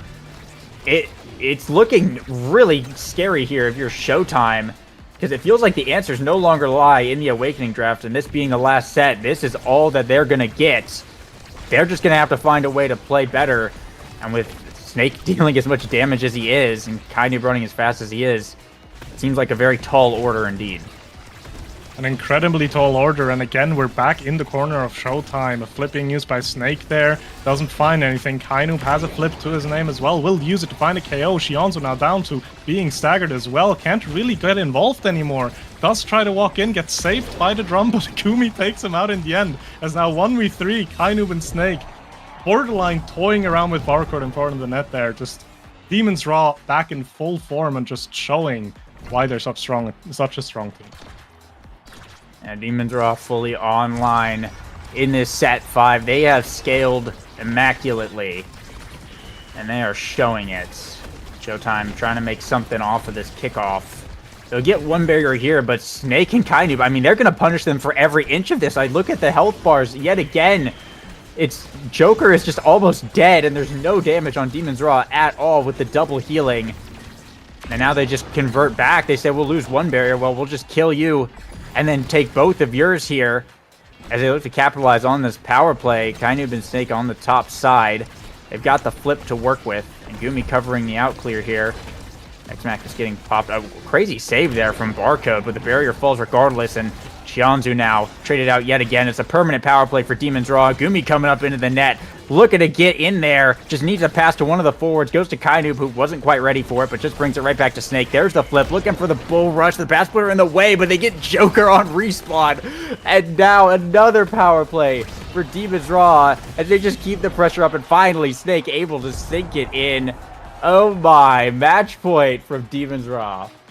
This X character and this Now character are quite something if you give them the right awakenings and the time to scale. Demon's Raw now 1 point away, and it doesn't really look like it's gonna go any other way than the past 8 points have been. A barrier has been dropped again. Snake and Kainoob Both have a flip to their name. Snake uses it here for some more damage. Xianzu down to no HP, and both barriers down. Barcode has a flip, but even if you do flip, what can you do? Kainub immediately jumps on top of you as well. As Demon's Raw, with a full reverse sweep, will take the victory in game 1. Yeah, looked a little bit shaky there, but in the beginning, but Demon's Raw, they knew that they can scale, and they absolutely did, and totally took over this match. You mentioned it before, and we saw it a little bit on the pre-show. Zentaro is a weaker character right now, and we see right here why. It's very easy to KO him. Characters like Asher and even X can just really abuse this guy, and he has struggles immensely against the melee goalies, especially Atlas, who is pretty prevalent right now. And while it was a very strong showing from Showtime in the first half, Demon's Raw just have the scaling to keep it up. 339 redirects from Kainub, normal Kainub things, but 120 saves here from Barcode, who was just absolutely playing his heart out, but there's only so much you can do against an X and a Now that are built like that. So that's game 1 going to Demon's Raw. Yeah, also really quick, I want to point out 73,000 damage by Snake. That is not nothing. And if you're met with something like that, how do you position? How do you play against it? It seems pretty difficult to find a proper angle. So in the end, it feels like the draft from the side of Demon's Raw just was a little bit more consistent, but great showing from both teams, obviously. And the game 1 does go to Demons. That was a show's map pick as well. Next up, we're gonna go into Night Market, which is Demon's Raw's map pick. So I'm curious to see how that one is gonna go. Maybe this time we're gonna have a little bit less KO heavy awakening. So really, really excited to see what kind of comps they're gonna pull out this time. Yeah, the Super Surge Heavy Impact is definitely a polarizing option there, and Snake made huge use of the Super Surge. But yeah, I mean, Taiko Temple is Showtime's map. Like, they kind of own that map. So to see Demon's Raw bring out the win there is a bit scary, especially considering we're moving over to Night Market, which is traditionally Demon's Raw's map. Like, this is kind of their map. They're sort of known for playing quite a lot of scary things here. So it's gonna be interesting to see how Showtime has to adapt here. I imagine we're gonna have to see some sort of play around the brawlers and changing up that aspect for it, because I don't think you can't run the Zentaro again, because Demon's Raw is just gonna do the same thing. And looks like we've got our awakenings here among Titans, built different, so playing a lot with size. This will be an interesting one. Yeah, we're going from one damage heavy game to the fastest game you could possibly imagine. Not only do we have likely going to be a triple among Titans for both teams, you're also going to play it on Night Market with a speed gate in the middle. So I feel like we're looking at decently similar picks, but for different reasons now. Definitely, again, this now going to be so big in priority. And you can see in the draft as well, the Malko would have been a massive priority as well. Being taken away, though, not giving Barcode one of his strongest picks there. Do wonder what the first pick's going to be like. I almost want to believe it is now, although it could be a Brawler priority. Another character that's immediately coming to my mind is Atlas, and actually there it is, yeah, because that's kind of Barcode's like Barcode can play all the melee goalies, but that's like the character that Barcode made his name on. And Gumi got it last time, and I saw the Among Titans. It's like, that's really nice here. So it is. We do see that first pick. There's the Now and the Asher coming out for Demon's Raw. I don't know if that's going to be Goalie or Brawler. We'll have to see. But yeah, the midfield picks now. Showtime's going to go for the Kai here on Xianzu. So this might be a double Among Titans here. And then they're going to just giga size their Brawler, which is an option. It could be interesting. We'll have to see what the pick ends up being. If Joker busts out the Kazan or something crazy, it could be really interesting. They have the X available. They're going to go the Zentaro again. Okay, a very squishy comp, but they have the Atlas. We'll see. This is surprising from Showtime. Yeah, they do have the Atlas, and I will be surprised to see if they do want to go for some kind of size shenanigans. I feel like the side, just Among Titans as a baseline, just going to accelerate everything. And I kind of feel like picking that Zentaro is also another sign that Showtime will opt to go for that triple Among Titans just to get that speed. Zentaro not necessarily known for getting any kind of advantage off of being big, as the Amy lock-in happens for Demon's Raw. So this will likely be an Asher in forward. Yeah, it could be. Yeah, no, I mean, it's got to be, because Kainoob is on the now. So, yeah, Gumi, Aimi, Goalie, against the Zentaro. So this is a little bit better matchup for Zentaro than having to play into Atlas, but it's still a lot of damage from Demon's Raw that you're having to contend with. And Xianzhu is also not in much better situation. Kai has one of the lowest stagger pools in the game, so if they cannot get that speed built up, it's going to be a rough day. The peak performance is really high on the priority list for Showtime here. If they lose that Awakening, it can be really rough really quickly. I'm gonna be interested to see how they go playing around with this among Titans. I think Demons very well might just go full Titans and just get the speed boost. But if anyone does end up taking Built Different and just trying to go Giga size, it could shake things up for sure. Yeah, most definitely. We will see though as we're now getting into the game. Honestly, I'm not sure what I should be expecting. I'm just at this point a little bit. You can't really say scared, but it's a Now Asher combination. We've seen how much damage Now and Asher do in both ways. In ways of just being able to win the game, control the game so consistently and so well, and also just doing actual in-game damage by just passively being everywhere and having so many AoE attacks as well that control the core and hit the enemy at the same time. So we'll see how heavy that will go into it, and you can see speed is the name of the game. 6 among Titans, 4 max souls. The only difference is Gumi on eject button compared to Barcode on strike shot. Gonna be a fast game ahead of us. Yeah, speed is the name of the game here. But also, I mean, stagger is still the name of the game at the end of the day here when you have Zentaro Kai.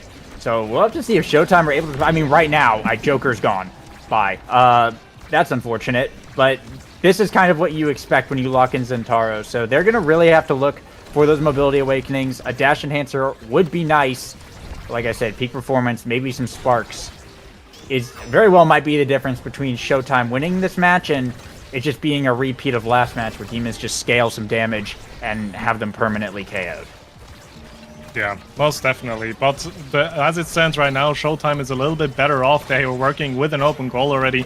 Side of Demon's Raw, though, defending that excellently as Joker again being put down onto stagger. So much damage just coming out. But a very well-timed strike, actually, will just mix up Gumi there. Yeah, nice evade there from Joker at the perfect time to find it into the goal. But, I mean, this is what Showtime, like, excel at, right? We saw it last game. They were getting those early points early on when there weren't too many awakenings to deal with.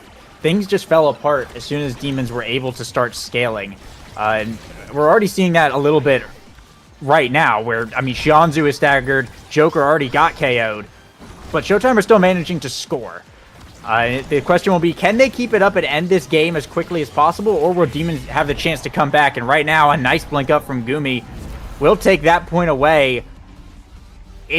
The story is kind of starting to write itself, I think. Demons might have a better team composition just from the outset. Yeah, Demon's just having a really good showing on this first series of the day, right? And the thing that Showtime has going for them is the fact that there is an Amy in that net. If you can get the core up front, if you can get a good force situation, Amy is going to struggle to deal with it properly. Something like the Atlas the Atlas will be able to hold it a lot better. As you can see here as well, core is in front of net, and then Amy, she needs to kind of time her strike, have a glitch pop to clear the way. If she doesn't have that, it's just so much easier to put in. If that's a Mako or an Atlas or an Asher in that net on Gumi, there's just like, you press an ability and the core gets stopped. So that's what Showtime has going for them, and that's what they need to take advantage of, is that defensive fragility of that Amy pick. Yeah, it's almost like two teams both playing very aggressively against each other. Whoever's able to get enough momentum is able to win it. Demons relying a little bit more on damage, and Showtime having to rely a little bit more on the core control. But a double barrier here for Showtime, as Joker looking to get up into position here. Running out of health, unfortunately, again. Got to go down to get the orb. Meanwhile, Xianzhu doing some nice core control to buy some time. And now Joker back mostly alive. The Atlas Heel coming out, pressuring this bottom corner. There's the Oni's Blade, but all three members of Demons will be able to push it out there. And now once again, Joker just trying to survive, but also stay in a position where he can do something if the core does come his way. Burning so much energy on these evades. Core flip here from Xianzu. A pass to Joker. What a mix-up. And he was ready for it. The coordination from Showtime coming in huge there as Joker, running for his life, got to the perfect spot to sink it in. Xianzu, the MVP, as Showtime takes that one, and hovering stacks on stacks. A greedy pickup for sure, but it could pay dividends. Greedy pickup, but my god, is this Xianzu, is this Kai character going to be fast? Heavy impact being picked up by Kainu will assist in a little bit more of that damage output though, as the extra special is being denied off of Gumi. Hotshot finding its way into Amy though, very solid pickup. Prime time for Snake, and lastly Siege Machine for Barcode. I do feel like there's a lot of awakenings that have gone out here, which people are mostly happy with. There are some deny picks. I'm just really looking at, again, heavy impact now. We saw it last game how much it can do, and I'm worried we might see something similar again if the aim goes on for too long. Yeah, Demons definitely got a lot of pretty good awakenings for their characters, and we mentioned Xianzu, go the greedy pickup of the stacks. If he gets KO'd, he loses all of that speed, but if he keeps it, boy will he be zooming. And while the Happy Star was a deny, it does give Joker a little bit more survivability because you can just go elusive more often. So it's, you know, it's actually not bad in this situation at all. We'll have to see how he utilizes that. And if it ends up coming in big, we got some damage coming here on a Kainu, and Joker's actually able to pick up the KO, dumping the whole kit, and doesn't even need to burn the flip. We'll have to dodge a glitch pop there. But Showtime looking to be in a solid position. Xianzu going to walk up with the barrage. They'll take the point here, and once again, starting off strong here in game 2. Yeah, most definitely. That barrage so difficult to deal with on a defensive end again if you're not an ultra lockdown character. But Gumi on that Amy has a lot of other bonus points, like that damage, like that forward aggression as well. But Showtime doing such a good job as it stands right now to just get that core onto onto Demon's Raw defensive side, forcing them to kind of figure out situations. Right now though, almost as I'm cursing it, Demon's Raw on the attack gets both barriers, will try to get an attack going to take the goal in the end, and you can see that Amy cyber swipe with the flip will be enough to get the goal for Demon's Raw. Every time Demons have that pressure up, Gumi kind of feels like he's got the free reign to push up to that midfield and just get into a spot to make it you know, a 3v2 or a 3v3, whatever he needs to do. And it can just be so dangerous every time with this IME goalie. I see some core flip coming up, but Kainoob burning his aggressively to get the KO on Joker. Absolutely huge, and now Xianzu is staggered. Gumi with the cyber swipe brings down the second barrier. Demons dismantling everything Showtime has right now, and a double KO coming out. That will bring in the second point here for Demon's Raw. They'll bring him to set point, and all of Xianzu's pancakes are unfortunately gone. And that is not something you'd like to see. I also do want to point out really quick, Barcode found an excellent clear to hold on to that second barrier, but Gumi was just immediately there. Again, Amy with that eject presence, really showing why this pick is not to be underestimated. As again, a barrier is down on the side of Showtime here. Demon's Raw trying to set up another attack, can't quite find something that will stick though, and a huge Giga from Xianzu will actually find the KO on Snake, as we're now in a power play in favor of Showtime, but Kainu not giving them a single inch of space to work with, as the others are trying to get an attack going again. Again, not a single barrier has fallen though, and Snake is back on the field. Kainoob, I think, just racked up about 50 redirects right here. I mean, look at this guy. He is getting all the possession, the magnetized souls, the passive speed from Titans, playing in huge there, just getting exactly where he needs to be to hit the core. Joker able to bring down one here with the passive. Did burn the flip a little bit early, unfortunately, but trades Gumi's flip for it. Now Xianzu and Kainu, both the flips available. Xianzu core flip pass to Joker in the perfect spot, brings down the second barrier, and Kainu flips it right back though, but in overtime, Showtime are looking for this point. A little bit of healing coming here onto Joker. He's looking to get into position, but Xianzu actually able to find the point. Gumi couldn't eject button back in time. And Showtime able to sneak one out and tie up the set here, 2-2. 2-2, one more to decide the set. Showtime very much looking to take this point as well to get another 2-0 set lead here. They get a barrier as well. Xianzu starting to stack up these stacks on stacks again, is on 140 roughly, so basically at full. So if he's able to stay alive, that's going to come into play as well. Both teams now 1 barrier down. But again, a clean shot gets it past Gumi, as now Demon's Raw is on an open net. Gianza tries to carry up the core, but is immediately interrupted by Snake. That Asher just being such a force to be dealing with. Flip coming out in front of the goal now. Amy turret dropping as well, making it even more annoying, as Shianzu is now taken off. Ultimate not there in time. Joker will be able to recover some of the HP there to be back in play, but again, it is a power play in favor of Demon's Raw, but Showtime can't defend it properly. Shianzu coming back online now. Barcode holding it down. They're looking to try and bring this point back, but there's still 2 flips available here for Demon's Raw. What a clear around Snake, by the way. That was really risky, but he did not want to go for the cross net where Kainub could be. And now a core flip here from Kainub. Shianzu in the way. A nice strike war from Barcode gets it away from Snake, but they got to get it back on the other side of the field now. Shianzu on the bottom. Joker on the top. A nice pass up. Joker's got the flip available. Burns it here. Goes to the top side. Gumi flips in response. And now Cyber Swipe up the field, but Shianzu with a barrage brings it back down, forces it through Kainub. And Joker there to get the last hit as they sink it to the bottom side. Showtime gonna steal away yet another set here. Shianzu the MVP yet again. They get closer and closer every time, but Fight or Flight showing up. That might be what Showtime need to stay in this and live through the damage. I'm seeing flashbacks of the last game because that's going to be a Monu now or a perfect form. It's a Monu now with heavy impact. It's going to, again, be so difficult to deal with. Perfect form onto Snake here as well. Just giving these cooldowns back all the time. Still, very solid pickups for everyone. Everyone is so happy with it. But again, that power that now pick now will have in this game is not to be underestimated. Showtime, I feel like, need to find this set if they want to force a game 3, because if they're going to a set 4, it's not going to look great for them. Yeah, they got to end it here. I think they got the tools that they need to be able to do that. I think right now is the most build advantage that they're going to have for the rest of this game. If this goes on any longer, Demon's Raw are going to probably carry it out to set 5 and win. So they gotta seal the deal right now where they have the opportunity. And speaking of opportunities, it's an open goal inside of Demons, and the big pressure coming out. Look how fast Shianzu is. And Joker's just always right there to follow up. As Showtime, they'll seal that point away, and they might be able to just 3-0 this game. At a very important point, and they need to continue on with that momentum. We also have Joker has a flip to his name soon. Might be wanting to use that to secure a second barrier, as he's likely to get the first one here. Gets a second one as well with a smart strike. As Demon's Raw now on an open goal again. Barcode early interrupt will set up Showtime again to get an attack going. And Demon's Raw now on the back foot. Very much need to play carefully. Need to not these strike wars are just so crucial for them to win, because if every single little bit of space that you're giving to Showtime is space that is just dangerous for you to deal with. That's space you do not want to give. So the core goes back and forth. Demon's Raw does have 2 flips to their name and a lot of damage on the side of Showtime as well.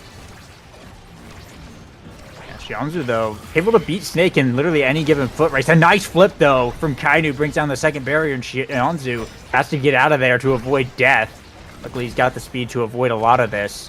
Gumi pushing up here into the midfield. Joker trying to get into the mix to cut a lot of passes. Core flip here from Gumi, but Shianzu just runs up and intercepts it, launches the barrage to the bottom. Gumi makes the clear, though. Cycles back around.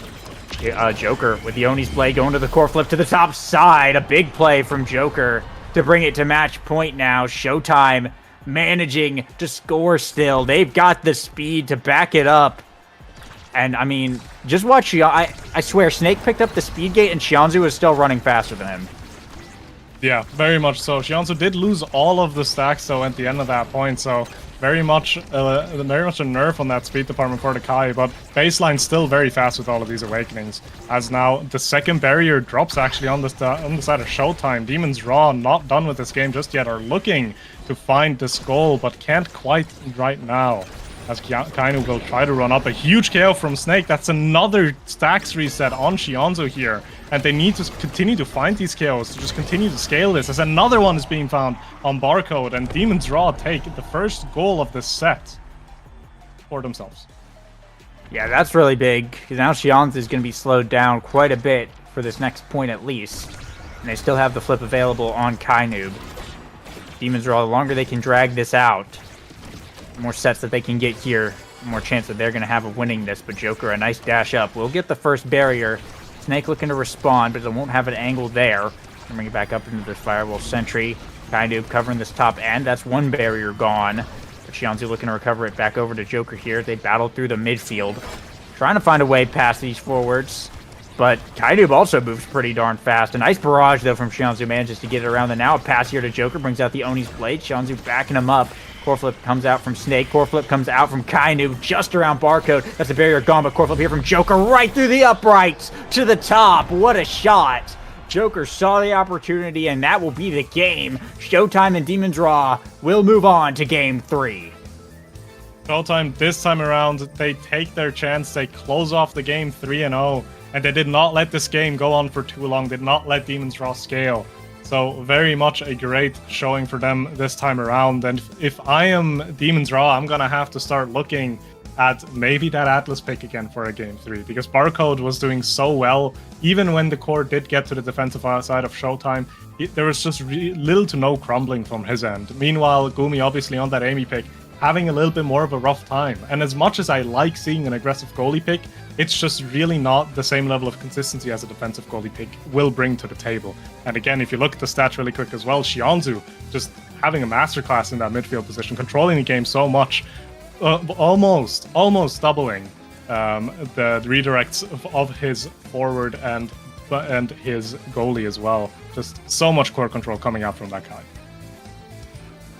Yeah, I mean, the midfielders kind of made this the name of the game. They were both doing so much and putting in so much work, but ultimately Xianzhu moved faster. And I mean, we can talk about like Joker was taking so much damage, but managed to stay alive at some of the most crucial moments and just get to a spot where he was open and able to receive the core, and then just made shots that were so impactful and so efficient. The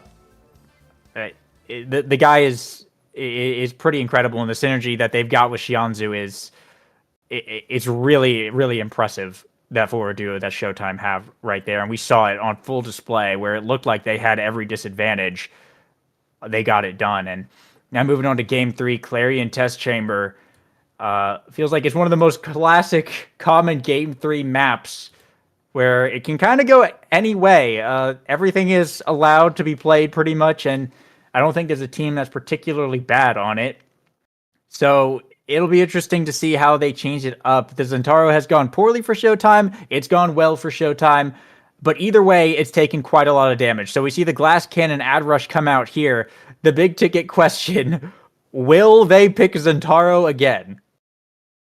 I personally would be a bit surprised to see it again. But hey, never say never, right? You have a Glass Cannon start and you have an Adrenaline Rush start. Again, another Awakening set that can allow for KO favored gameplay. But it doesn't have to be, right? It doesn't have to be. And I feel like on a map like Clarion as well, with all of these different maps that come into play, you really just want a team comp that can do well on most of them, right? And a fully KO game team comp would be having a more of a rough time on certain maps, I feel like, compared to others. So I am curious. I still expect, though, Atlas immediately take it off, by the way, from Demon's Draw, not dealing with Barcode Atlas anymore. But I'm expecting a Now pick, and again, an Asher pick, because, you know, it's just strong right now. Yeah, I mean, there it is from Showtime. They'll pick it up. There's the Mako from Demon's Raw. So far, all the characters, no big surprises. All this stuff has been meta for a while now. And will be the X going over to Demon's Raw as well. And they'll actually be the ones to pick up the Kai here for Kainoob. They didn't like what Xianzhu was cooking. They said, we'll try that one this time. And with the Glass Cannon start, that's definitely going to be solid. So need a goalie pick here for Showtime. The Mako and the Atlas both off the board, and the Asher as well. The pool pinched just a bit, unless they choose to rotate the Asher to goalie and go for a Brawler here. It's going to be interesting. They'll go for the Rasmus. Okay, so that's most likely Joker, Brawler, Rasmus, and they'll leave the Asher for Barcode. Now, Rasmus, I think, is a good forward duo for this map.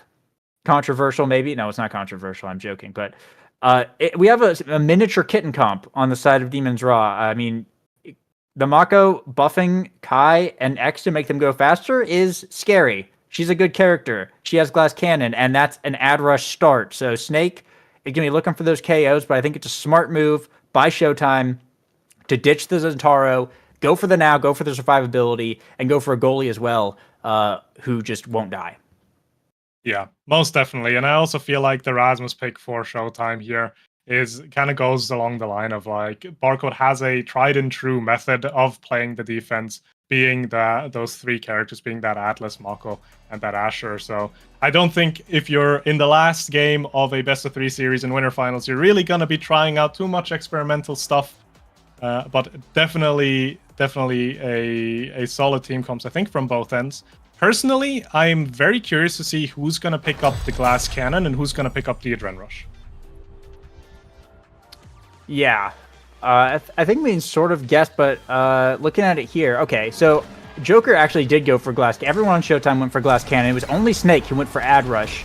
I thought Joker might actually go for the ad rush, as some of those Rasmus hooks can be kind of scary here, but they're going to pick up the speed and the power instead. Once again, it's mag souls all around except for the goalies.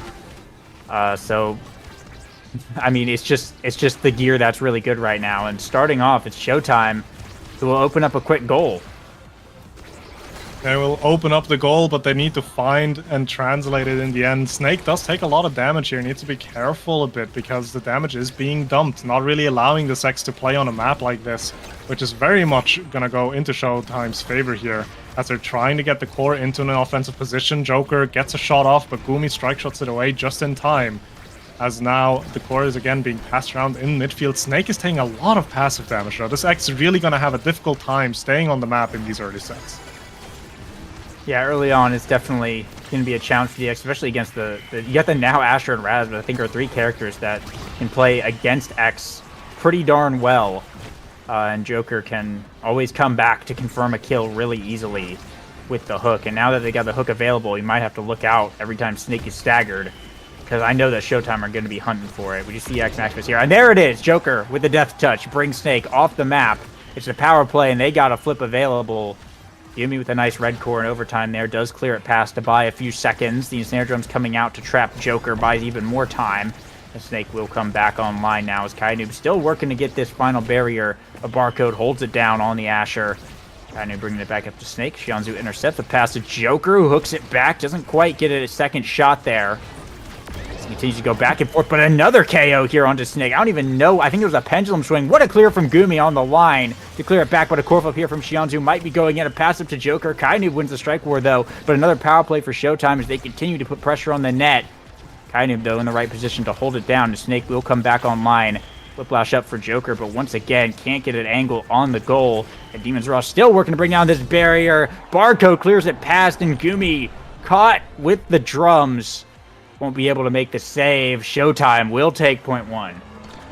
A long point it was as well, though, which could be an indicator that we're looking at a little bit more of a drawn-out game here.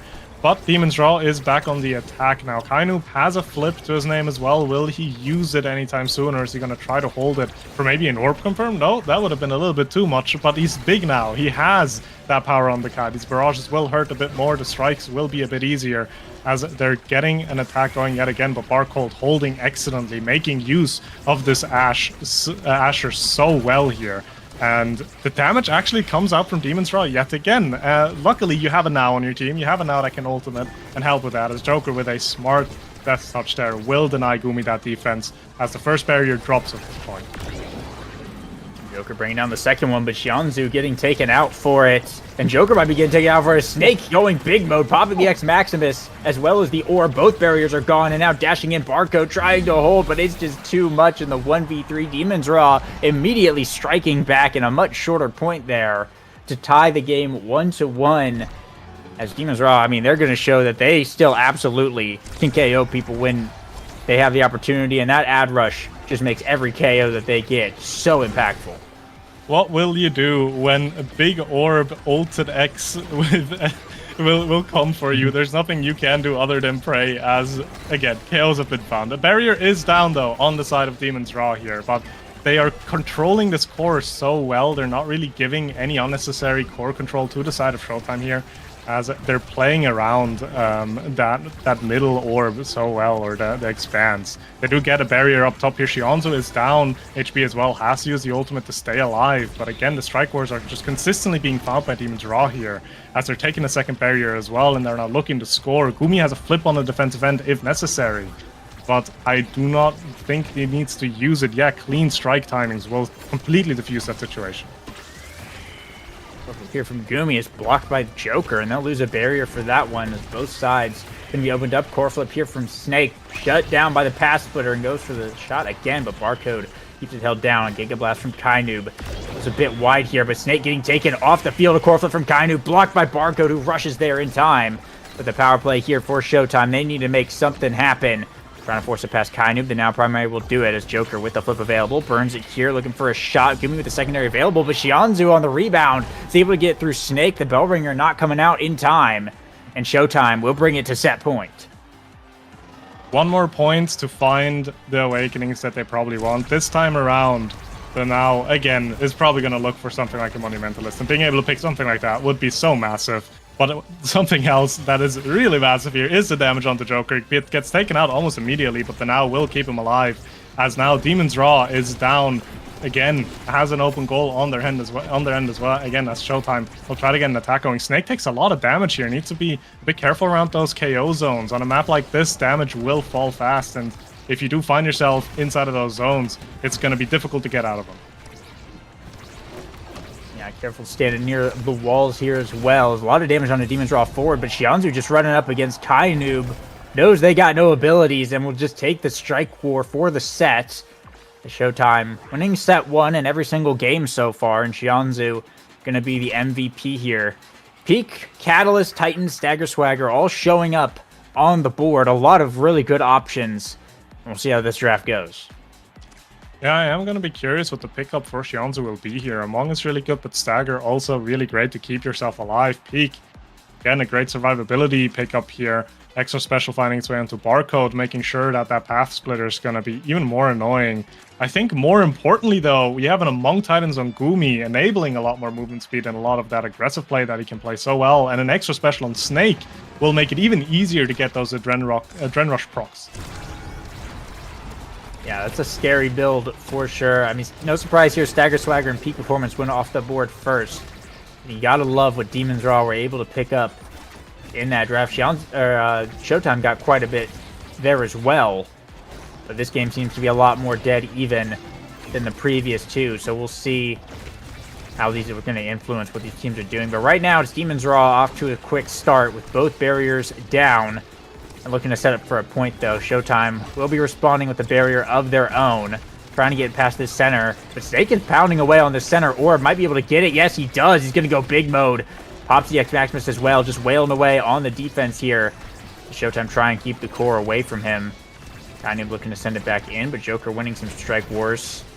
Gonna get it past Snake with a dribble up to the top side. Kainoob looking to get up there to recover. A pass back down to Snake. Shianzu trying to block everything as the pass splitter comes out. And it'll just go back to the midfield here as a core flip burnt by Joker. Doesn't get the angle on the barrier, though. And we head into overtime.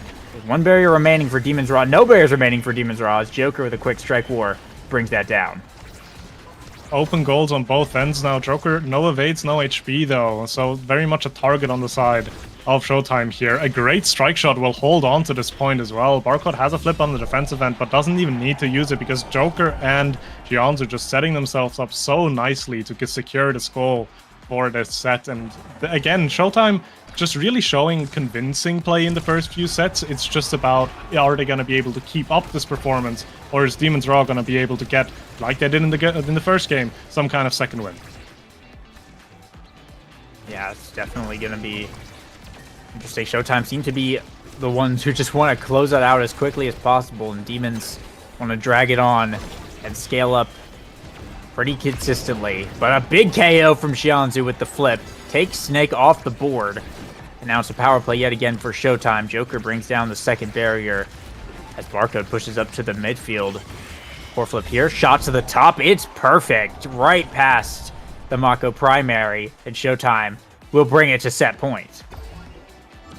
one more point to take another 2-0 set lead in this series in favor of Showtime. We are on the bouncy map, so there's going to be a lot of chaos, but I feel like a pick like now is going to be able to control that quite well. Joker, though, taking so much damage off of that Mako ultimate, off of that X, has to run back to get some HP. Joker has a flip as well if he does want to use it to confirm some kind of barrier or gold here. Will use it, gets one barrier, tries to set up for the second one, isn't able to find that though. As again, Snake is just dumping so much damage, this time onto Xianzu, but that damage kind of goes to waste. Xianzu does have that Stagger Swagger pickup and is back to being full HP. Now 2 flips available here for Demon's Raw that bring down one barrier. Snake will burn the flip, trying to get the pass up to Kainoob. Bounce House makes these rotations pretty interesting as they go around the world quite a bit here. Xianzu able to recover the core though, but Kainoob with the flip sends it right back in, and Snake able to win the strike war for that second barrier. Up in the X Maximus, just dumping some damage in Showtime's back line right now, but Kainoob trying to find the point. Xianzu shutting that down, but Kainoob now with a little breakaway to the bottom side, a pass up to Snake for the bell ringer to get it past, but Xianzu holding it down, blocking this top side off quite well. Snake though wins the strike war, and Kainoob racing after the core. Snake also trying to get up there, but Joker falling back just in time. Be able to cook the core back up. Snake brings it down to the bottom side. Barcode makes the block. Kainoob sending it back in. Barcode with a little bit early on the barrier beam. Wasn't quite able to actually stop the core with it. Might be an Asher moment as Demon's Raw able to pick up the point there. 1-2 now to go on to invisibility lane map. 1-2, but Showtime has almost 3 flips to their name, and a massive flip from Joker will be able to find both barriers, and a second flip by Xianzu will find the goal. Really quick point, 11 seconds in this one, as Showtime will take the second set of this deciding game.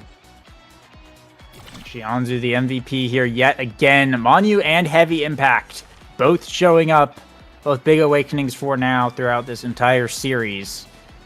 See what the pick is going to be. Xianzu waiting just a moment here. We'll allow aerials to go over to Kainoob. He's going to go for the Heavy Impact. As 1-2 punch goes to Barcode for even more red cores. We've been seeing it with the Powerhouse Pauldrons already, and this is going to help out quite a bit. Big Fish, though, falling to Snake is scary, as Explosive Entrance just picked up by Joker, and Gumi going for the Siege Machine on the Mako. Big pickup there for Xianzu, and a big pickup for Snake. I think those are the 2 biggest things. The aerials is definitely helping out Kainoob quite a bit as well to run fast. But Snake should be able to live a lot more, and Xianzu is going to be just using a lot more abilities. I think those are the things that we're really looking at here. Yeah, most definitely. Arion very, very happy with their pickups. I just feel like on a map like Clarion, that Heavy Impact now is going to do so much work, because a lot of these maps are very close in the way they're built. So you can hit quite often you can hit a lot of people with your abilities, and those cooldowns are going to drop dramatically.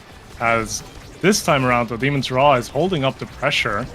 Can't get any barrier in the end, though. We're seeing a lot of abilities and a lot of strikes being exchanged, but no one's really dying, no one's really taking any barriers. It starts off with Snake with a flip, taking the first barrier. The second one drops as well with Gumi with a smart walk up there. Kainoob able to recover that core in time, as now Demon's Raw is sitting in front of an open goal. Kainoob uses the flip, waits out the flip from Barcode, but still is not able to translate it. As a nice pendulum swing from Joker will be able to find one barrier on the side of Demon's Raw, but again, defensively active the side of Showtime here. As the core does switch sides, but immediately gets answered. Snake is rather low, but not in any dangerous position as of right now. He does put himself into one though, dashing in. But again, no barrier has dropped just yet. Snake taking quite a bit of damage here, but continuing to keep the pressure on. Finally has to fall back in fear of getting KO'd there. Kainoob looking for the shot, but Barcode able to block that one away. Gumi still holding on to this barrier and this flip. Barcode up to Xianzu. Flip here from Gumi. A pass down to Snake. Burn it flip now of his own. Looking for an angle. Doesn't find anything, but a KO from Gumi from across the map onto Barcode. It's a goalie power play for Demon's Raw. Forwards in the net for Showtime, and they just can't hold against the pressure. Snake dash it in and sending it home. Demon's Raw take the point now, scoring first and trying to mount the reverse sweep that they need to stay in this. Yeah, and they do find themselves on the damage map here, which can work in their favor, because they do have pretty strong lethal force here. One barrier is down on the side of Demon's Rod, trying to get an attack going to take one off of Showtime, but Barcode being there preemptively, using that Asher excellently to just immediately defuse that situation before it gets too dangerous. As Showtime now runs up, Joker has a flip, does try to use it, but doesn't hit the core with it. Strikes not finding their targets though, as one barrier drops now on the side of Showtime as well. 1-1 for each. Huge KO from Joker with that pendulum swing. Power play in favor of Showtime now. As they get the second barrier, can Joker secure the goal? No. Great strike shot from Gumi. Will hold on to this point, as Kainu will come back in just a few seconds. The goal has not been found yet, and a lot of damage will be pumped into Showtime here. Now can heal up. It is actually diffused here. Kainu down low to low HP again, but the side of Demon's Rod just can't really find an attack that is threatening to the barrier. Showtime again walking up, trying to get something going here, but Demon's Rod defending it so well. Snake on last legs of life here, trying to steal the orb. Won't be able to find it though, but does get the flip out of Barcode. Flip here from Joker, shot on top, another great strike shot from Gumi. On point with this game, but Xianzu pushing up a nice pass to Joker, who's finally able to get it past. And Showtime able to score the point, tied up now 1-1 in the set. They still have the flip available here on Xianzu as we head over to the Bounce House map. The Bounce House map, again, it's going to be chaotic, but if you do have that flip, you can make work with it, and you can also find a KO with it. Now power play in favor of Showtime, but they actually end up losing the barrier as Kainub is being so aggressive there, not letting them get an attack going here, as now Snake back on the field. Actually a negative power play for Showtime there, as another attack is mounting. Barco being bounced away, and Snake just forcing it through with that X-Pick. 1 goal away from taking the first set for Demon's Rod. Big X Maximus there. Now on set point, this is where Demons make their comeback time and time again when they decide to play for real. And this might be their moment, as we are on the orb map here, the anomaly map, I forget what it's called, but kind of able to pick it up and go big mode here, trying to get the core back up to Snake as they got one barrier. They're looking for a second one though. Joker pushing back up the field, forcing Kaidu to burn the flip early to get it out of there, but trapped in the jail, sent by the Giga Blast. Snake picking up the KO with the flip, and now a power play here for Demons. So the pass up to Kainub here, back down to Snake, who's in the perfect spot, and that's the barrier gone off the Ad Rush power play, and now they're pushing in. Core flip's got to be burnt here by Barcode, but Gumi's in the midfield to not make it go very far. Snake looking to get this orb yet again. It'll be stolen here by Xianzu, though.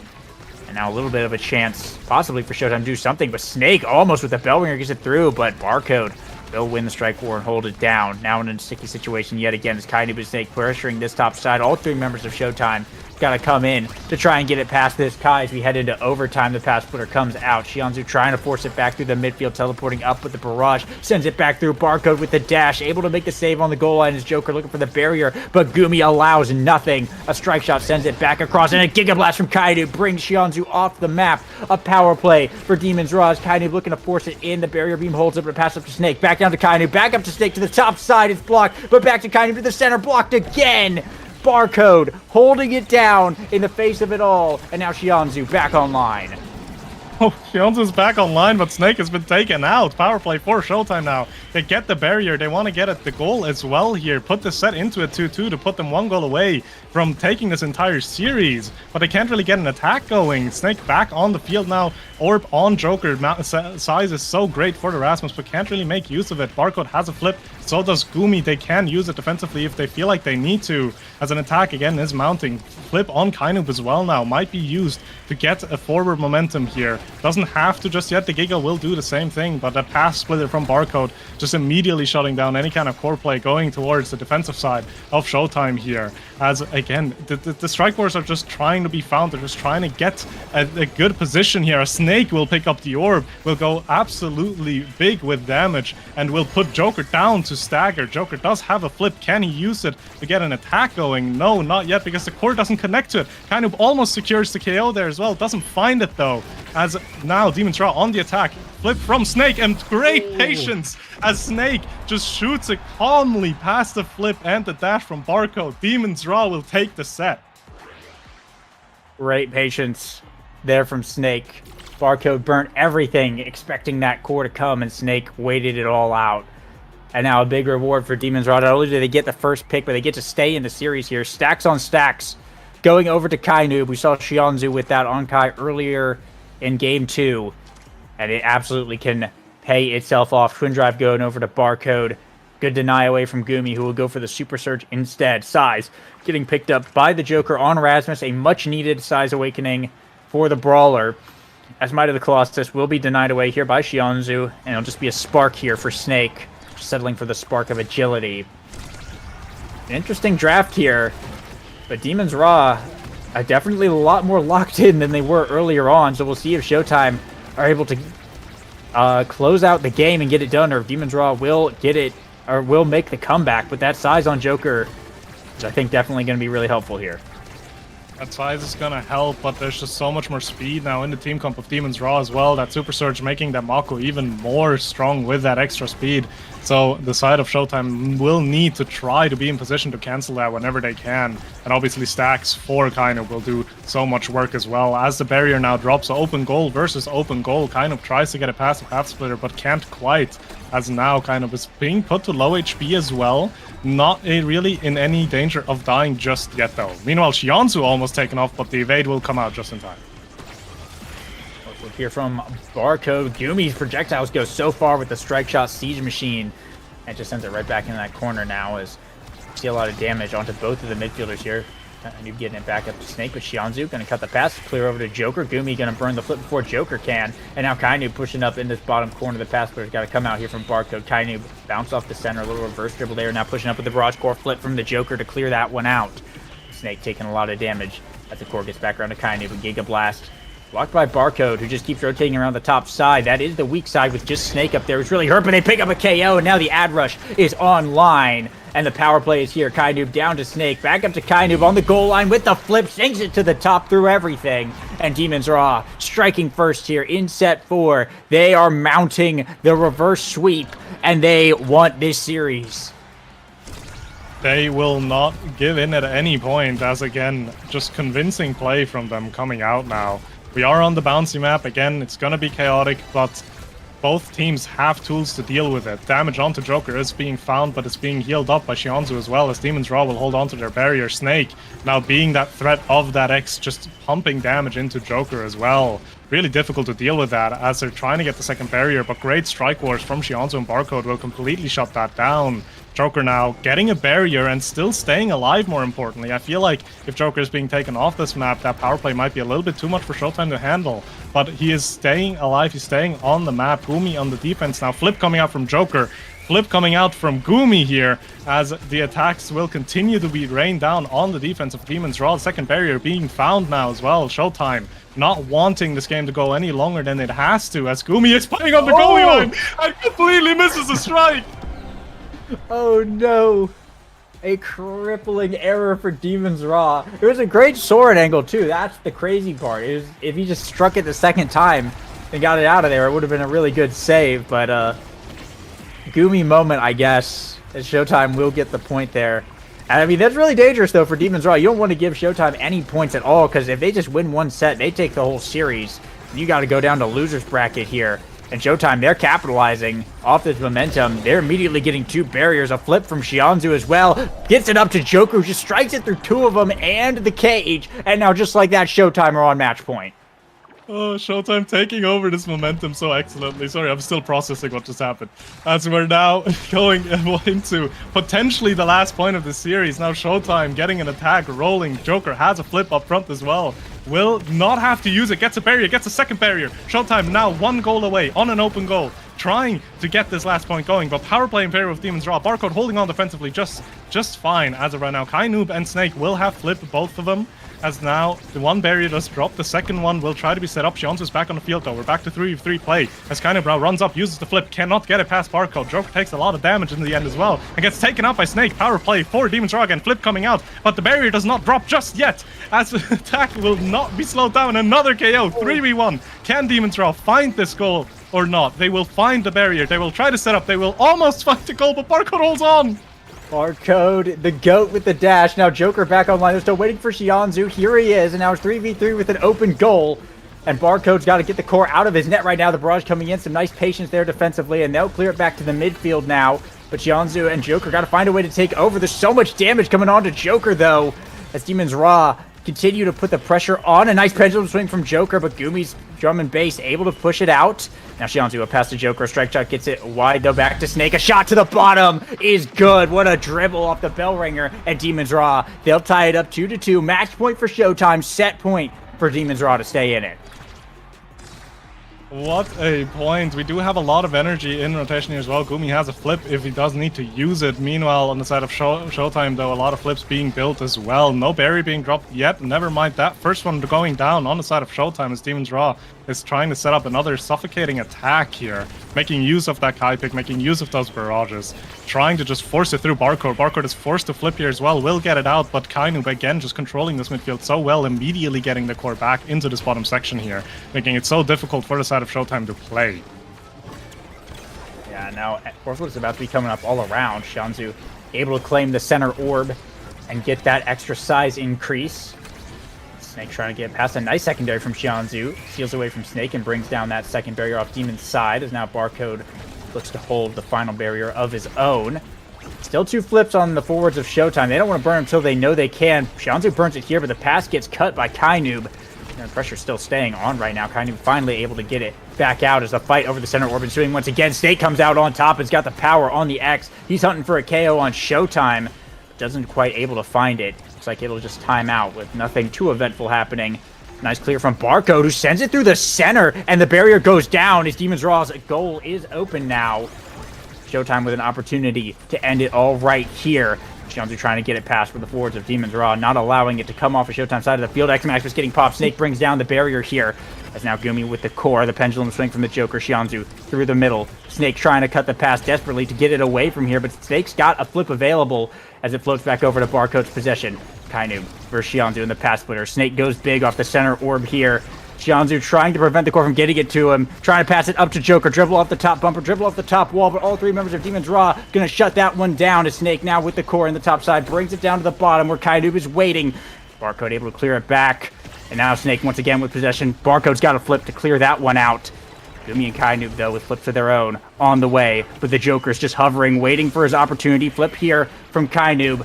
Doesn't get too far, though, but Kainoob now recovering on the bottom side and pushing the corner hard. Flip from the Joker's block. He gets back up to Snake, who goes to the center. And we're going to set 5 again.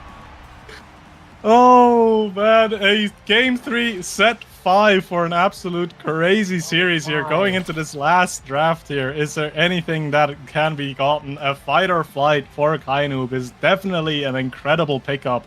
Other than that, we have more size awakenings in the Demolitionist. Perfect form, really strong awakening for both Asher, X, and the Now. Being denied here off the X, actually, going towards Barcode here. X picking up a second Spark, giving that a little bit of extra survivability and that little bit of extra speed, considering he already has Spark of Agility. Primetime going to allow Xianzhu to be much more dangerous in that midfield as well, having more of those cooldowns. Same goes for the Joker, who was able to pick up a rapid fire. Yeah, looking at Kainoob's build here, he has got the speed Exodia, especially with that Mako buff. It's going to be scary. Snake as well has basically double size ad rush spec training and 2 sparks. It's a really scary team over on the side of Demon's Raw, but Showtime are absolutely staying in this and making them fight for every inch and every point that they can get. We'll see who prevails here for a chance to go to the grand finals. Right now, Demon's Raw side opened up. Showtime still have both their barriers for now. Is the Joker versus Kainoob in the box. Kainoob able to win the strike war and get it back out. Snake bring down one barrier, but trades his life for it. It's a power play for Showtime as they look to try and get the first point here. Kainoob, though, cutting the pass, good positioning, and moving upfield. This Kai is just so fast and can be everywhere he needs to be to get this one out, and Snake will come back online. Kainoob just doing such a great job, just shutting down any kind of attack play for the side of Showtime here, making use of that speed. Has a flip as well if he does want to use it. He's going to try to push it up here. Can't go too deep there, though, because the pendulum swing is a threat. The KO is still a threat. As the core now goes back, a huge KO being found by the side of Xianzhu here. Flip comes out from Kainoob. Another power play in favor of Showtime, but they need to be able to get something going with this. Joker now walking up, trying to get a shot there. Doesn't quite find its target, though, as Gumi cleanly just continues to clear it into that small pocket at the bottom. Really difficult to get a good attack going for Showtime here. As Joker with flip in front of the net now. Will try to maybe get a kill here. Doesn't find it. Flip comes out by Gumi as well to hold on to this point. Snake now dealing damage to the side of Showtime as well. This X just being so lethal with that extra special and that ultimate. As now Gumi will hold on to the point. Almost goes in. The whip almost gets it in, but never mind. Demon's Raw just holding on to this point. And Barcode now pressuring the speed lane. Joker almost the pendulum swing to the center here, but Demon's Raw still holding on. Shianzu putting the pressure on the top corner, sends the primary in, is able to push it through the drum and bass, and the first point will go to Showtime. Striking first here in set 5. But what a point that was. As we move over to the base drop map, I imagine every point might just be a slugfest like that. With how far this series has come, an immediate KO onto Kainoob though. That's a new one. All the pancakes are gone, and Showtime's got 2 flips to work with. We'll see if they can bring down the second barrier and bring in a second point early on. But those stacks being gone is going to be such a difference maker as well. Kainoob is still incredibly fast, but you can notice that difference. You can notice a difference in control from the side of Demon's Raw. As the attack will grow again, another barrier being found by Showtime here. Joker will be able to find it. Open goal now on the side of Demon's Raw, as Demon's Raw will try to get the second barrier here, taking a lot of damage while playing for this core control. Shianzu in front of the net now. Gumi steals it with a flip, has to steal it as Barcode will use the flip as well to hold on to this point. Shianzu in front of the net will just put it away, and Showtime is 1 goal away from making grand finals. Both flips burnt for that point, but now they are knocking on the door, and Demon's Raw though, they are not going to make this easy. See if they're able to. We've seen them reverse sweep sets before, but there's the damage, the perfect positioning. However, Shianzu able to clear it back up with that now ultimate. Just restore all of that, and Joker though able to find the edge KO onto Kainoob yet again. A huge opportunity for Showtime. They can just get the core away from Snake. It'll be Shianzu bringing it to the top corner. Snake having to fall back to retreat. Joker going for the bottom, but Gumi with the strike shot will hold on to both barriers as Kainoob respawns. Barcode pushing up the top side, drops the pass splitter here. Snake trying to push back, but Joker with the death touch. The core away from Kainoob, but now Shianzu and Joker both looking to set up. A bit of a misclear from Gumi. Will lose 1 barrier, but still holding on to that final one is Snake and Kainoob just working some magic, dumping the damage, and Shianzu is gone. Now Snake dashing in, brings down the second barrier, and a strike war won by Snake against Joker. In the goal box, Demon's Raw will take the point and hold on for just a bit longer. Showtime opting to use neither of their flips. They're probably trying to make use of them here to just close out this series. Can they get the value in them though?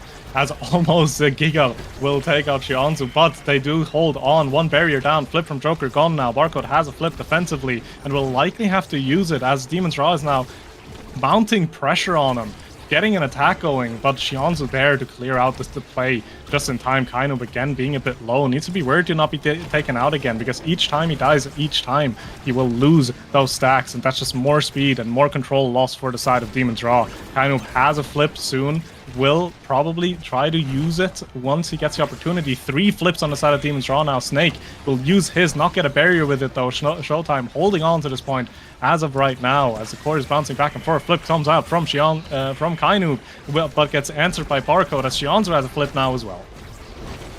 But not a lot of health though. Has to burn it on the wall to stay alive, and now we'll heal back up, but the energy slowly shifting back toward Demons. It's only going to be Joker who's got a flip here for Showtime, as we see Kainoob grab the center orb, trying to get it off their side of the field. Shianzu taking a lot of damage yet again. Doesn't quite have the ultimate available. Just has to run around and survive. The Stagger Swagger is going to heal him back up just fine, though.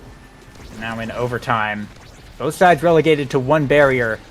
Fighting for scraps so you can get it. Core flip here from Joker. Burns Gumi's core flip as well, but the barrier will stand for now. Joker might have another opportunity, but Kainoob going to clear it out. Shianzu, though, owning this midfield against Snake. Just keeps sending it back over to Demon's side of the field. Kainoob finally able to push up to match him. And now sends the barrage. A pass over to Snake, who pops the X Maximus, looking for the shot to the barrier, able to find it on the 3rd strike. And now the pressure is really mounting. Snake with an opportunity. Barcode wins the strike war, though. Gets it back over to Joker. A nice death touch. Brings down the second barrier. And it's both sides opened up. Kainoob's got a flip available and is pushing up to the bottom side, but it rotates back to Shianzu in the top corner. Shianzu burns the flip, gets Kainoob's flip, goes to the top side, but Gumi makes the clear all the way around. And now Snake pressuring Barcode, has the bell ringer, has the flip available. Just going to get it right through the pass splitter, though. It's set 5.5. What a game so far. We are on the last point of this series, and it's gonna be on the Obscura variant. Snake does have a flip, wants to probably use this to get the second barrier, tries to get an attack going here. A great Mako ultimate will get the play going, but never mind a KO on Kainoob there. Power play for Showtime here, as they can find one barrier, trying to find the second one, but well defended by the side of Demon's Raw. As now Gumi does get played around, the killer is in front of the goal. They are in an open net, and Joker will find the goal. Showtime will find the win, 2-0, and move on to Grand Finals. I mean, what can we say but absolute cinema? This is Showtime, after all, we're talking about. And welcome back to the Grand Finals, where they will hold their spot. Demon's Raw gonna have to be relegated to the losers bracket for a game against Bozo Bunch. And let's take a look at these stats. I mean, so people in the chat were saying Kainoob was gonna get 500 redirects, and this guy got 520 redirects, as compared to Xianzu's 391. That is absolutely insane. But still, Showtime coming out on top. An insane series and an insane final match to end that one. Holy. 91,000 damage on Snake. 256 redirects on X. Wow, I mean, these numbers are kind of crazy. These numbers are just insane. Not a single player in this lobby had less than 220 redirects. Not a single player in this lobby had less than 25k damage. KOs coming out all around. Barcode with 180 saves, just holding down that defense, and it gets rewarded in the end with Showtime finding this victory and finding their way into Grand Finals. An absolute great showing for them, and confirming themselves a top 2 position in this season. Yeah, and that 520 redirects might be the Nassel redirect record, actually. So Kainoob may have just set that here today, which is pretty insane. But we'll get to see plenty more Demon's Raw, as they'll have to battle their way back to the Grand Finals. But for the revenge match from last season, Showtime absolutely came to play. If you don't remember, last season, Showtime made it a game 3 and then almost got the bracket reset, I think, before Demons was able to win it out on a Gates of Obscura map where they were able to just KO them constantly. But Showtime able to pull it out here today, and Demon's Raw might have another chance here. We're going to be cutting to a bit of a break here, and when we come back, Demon's Raw versus Bozo Bunch in the losers bracket. Well, they will fight for a chance to face Showtime in the Grand Finals and determine possibly a new Nassel champion, or if the Kings will remain on their throne. So that'll be coming up in just a few minutes. Stick around.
Well, that was a match that I'm pretty sure could only be described as absolute cinema. Welcome back, everybody, to the desk. We are now joined by Yoshi64, rather than Borg.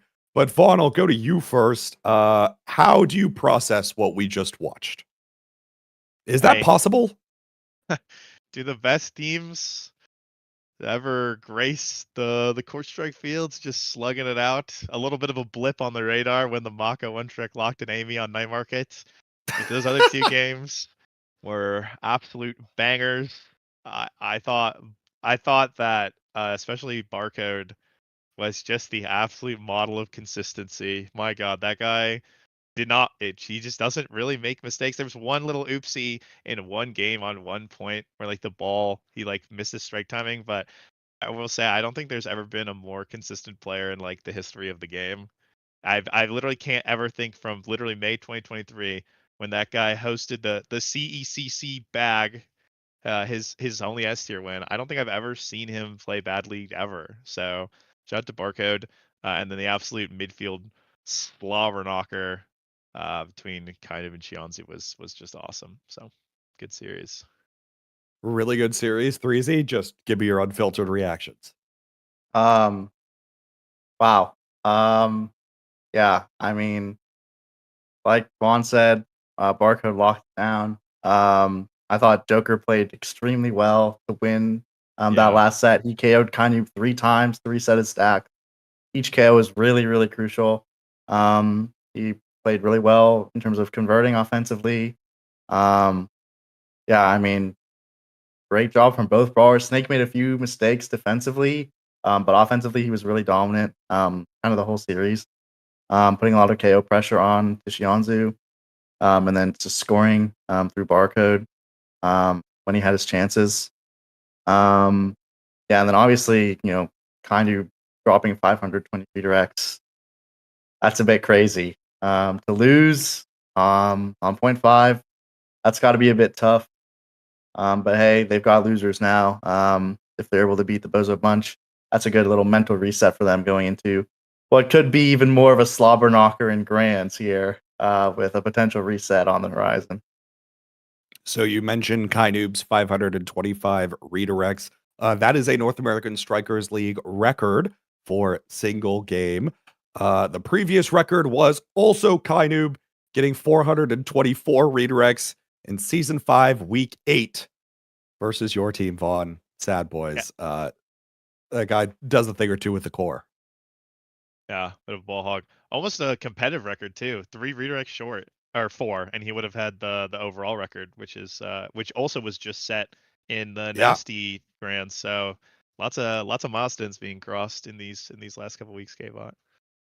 Absolutely. So Yoshi, where do we go from here? Showtime barely wins versus Demon's Raw. Demon's Raw now gets to go down and play against Bozo Bunch. This feels oddly familiar for those of us that have been around the competitive Omega Strikers space for some time.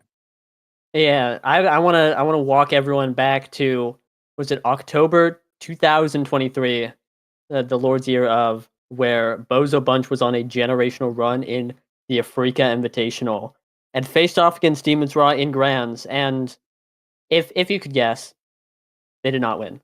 But It was close. today dawns a new day. It was close last time, and Bozo Bunch looked phenomenal last week. So, and Demon's Raw, I don't know, is hot off a loss in Showtime, a very, very close loss. So if there was ever a time for Bozo Bunch to strike, it's right now.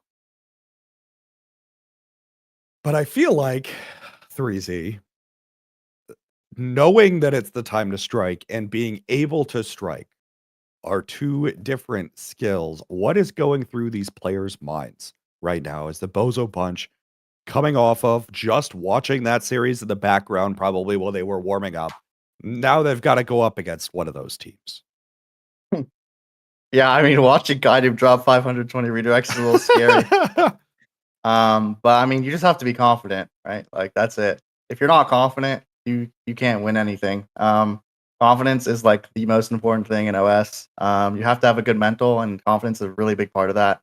You have to be confident in yourself and your team to be able to perform. You have to be confident in your game plan, like in your drafts. So if Bozo Bunch approach this series intelligently in their drafts, and they're confident in their execution, and they perform like it, they should have a shot at winning. We'll just have to see kind of what demeanor they set the stage with in their first game. It'll be pretty decisive, right? If it's close, it's going to be a good series. But if they let Demons kind of set the tempo of the series, kind of set the what's the word? Kind of take control, basically, of the match, then it should be pretty favored for Demons. How they get, stacking KO, stacking damage, stacking pressure early on in those sets. You saw against Showtime, they weren't really winning a lot of those early sets, right? Showtime kind of took control of those early sets and were able to close it out in a couple games. So we'll see how dominant Demons can be, and that'll be the factor decide if Bozo Bunch can win. So keep the mental up and try to be the tempo setters at the end of the day. Vaughn, if you had to give a key to the game for Demons Raw, what is it beyond just don't troll? Well, I think this upcoming match is quite interesting because the obscure breads guy, I would be shocked if he picked any of the characters that Barcode just picked. And Demons always gets pushed to the limit versus Showtime because it feels like they can't figure out how to break it, so they just try to play it. And that's literally Showtime's thing. Demons is definitely the more flexible team, but that's Showtime's domain. That's where they're comfy. That's where they're strongest. So I think Demons is going to look much more comfortable into Bozo because Bozo isn't afraid to get a little down and dirty with some damage, get a little like rough and tumble in the mud and the weeds. So we'll see. I mean, that's not to say Bozo is a damage team, but I think that Demons Raw, if they respect the most explosive pick on Bozo, which I would say is the Octavia, I could very easily see this going into like a slugfest in damage. And I would favor Demons. That they've historically been the best damage executing team of all time. So we'll see what happens. But I'm curious about how the forward pair of Demons, Snake and Kind will fare into Bread's champ pool, because those two, we're talking about kind of a lot. This Snake guy was an absolute efficiency machine, goat, glizzy gobbler in that series. He played like a beast. Yep. And I was kind of shocked at how well he was playing, but obviously, the spotlight is hard to shine on him. And I think if that forward pair plays as well into Breads, I don't think the characters that Breads is going to pick can physically hold that offense. So that's the break point of the game. I mean, it felt like a lot of the game in the last one we watch, especially like games 1 and games 2, were Snake versus Barcode. And it was just who's going to be able to actually score the core. Or is Barcode going to be able to actually get it away? A lot of back and forth felt like it was happening exactly there. But Yoshi, I want to send it to you now. If there's one player who you're looking out for that you think is going to take the spotlight here in the next series, who is that and why? I think it's got to be Gret. That guy's kind of the star of the Bozo bunch. Always puts up numbers. Had 2 phenomenal seasons back to back. At the top of his game, etc. And if that guy picks Octavia, that's like, that's the Bozo bunch classic. He takes over the game. GG. The team will be banning Octavia or picking it next game, that kind of thing. But I feel like he's grown a lot as a player ever since, as we talked about earlier, Afrika, and can pull that kind of single-handed carry gameplay into a lot of other characters, and it's just kind of ingrained in everything that he does. And my eyes are going to be on him, especially when you're matching into Kainoob, historically the greatest midfielder. You've got to have some sort of plan, be ready for that. And we're going to have to see if he is or not, Perennial league MVP is never going to be fun to go up against with Kainoob. Having that role now 3 times in the league's history. 3Z to you now. Where's your mind thinking this one's going to go? If you had to be looking out for particular strikers that are going to be most impactful, we know Kainoob's going to be on the now. We know, other things. But is there 1 or 2 more niche picks that you're really hoping get pulled out here that could swing this tide one way or the other? Niche picks. It's interesting. So we saw now being picked, I think, in every game last series.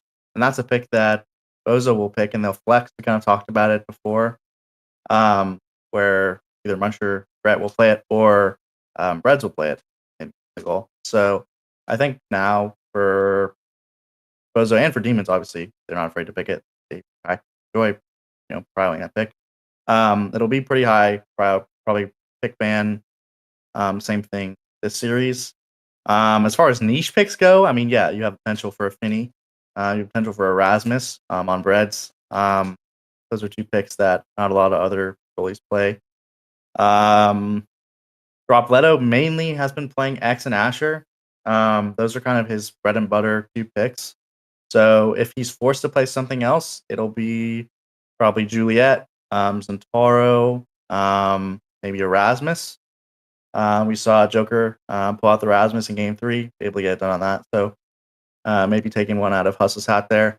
But yeah, I don't know really what we'll see. The Finney probably could make or break a game if it's kind of a damage battle.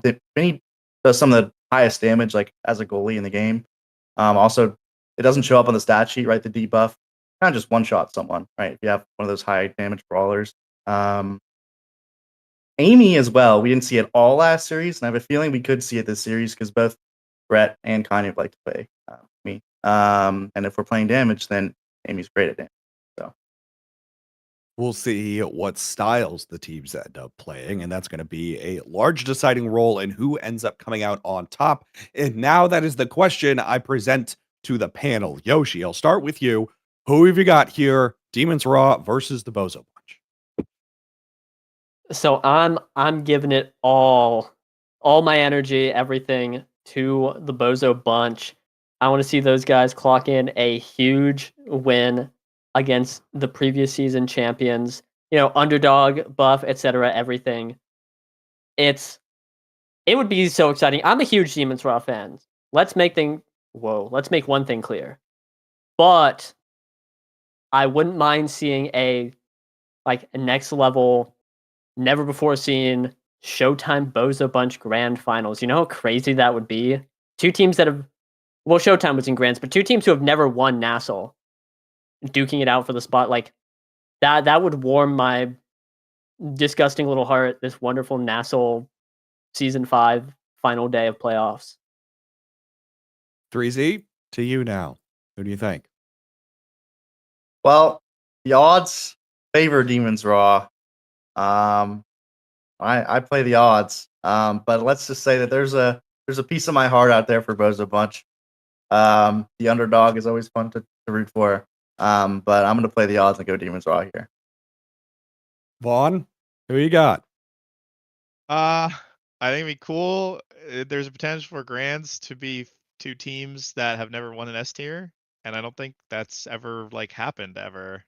That's sick. I would be down, and I just lost all my channel points because of Yumi. So I'm down for Bozo to win. I'm down. Also, if they win, it's if you lose to Bozo, then you lost to the champs. So I mean, I think any team that lost to Bozo Bunch automatically is second place.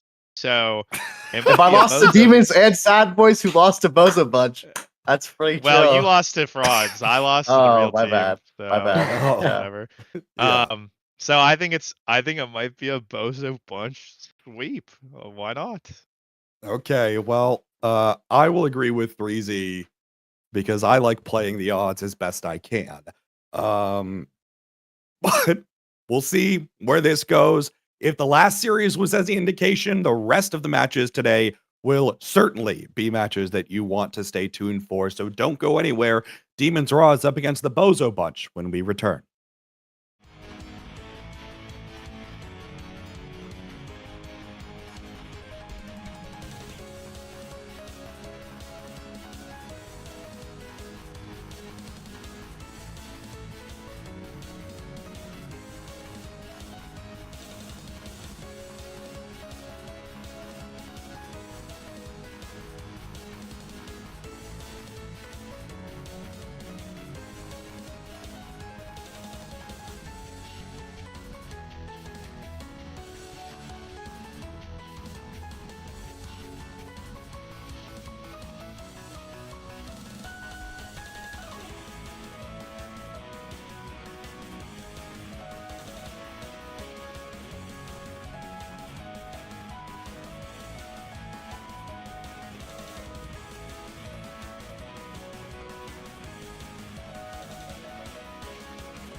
Hello everyone, I accidentally set my mic to 0 volume, but we're back now. I'm here with Envy New York City. We're both in New York City. What a coincidence.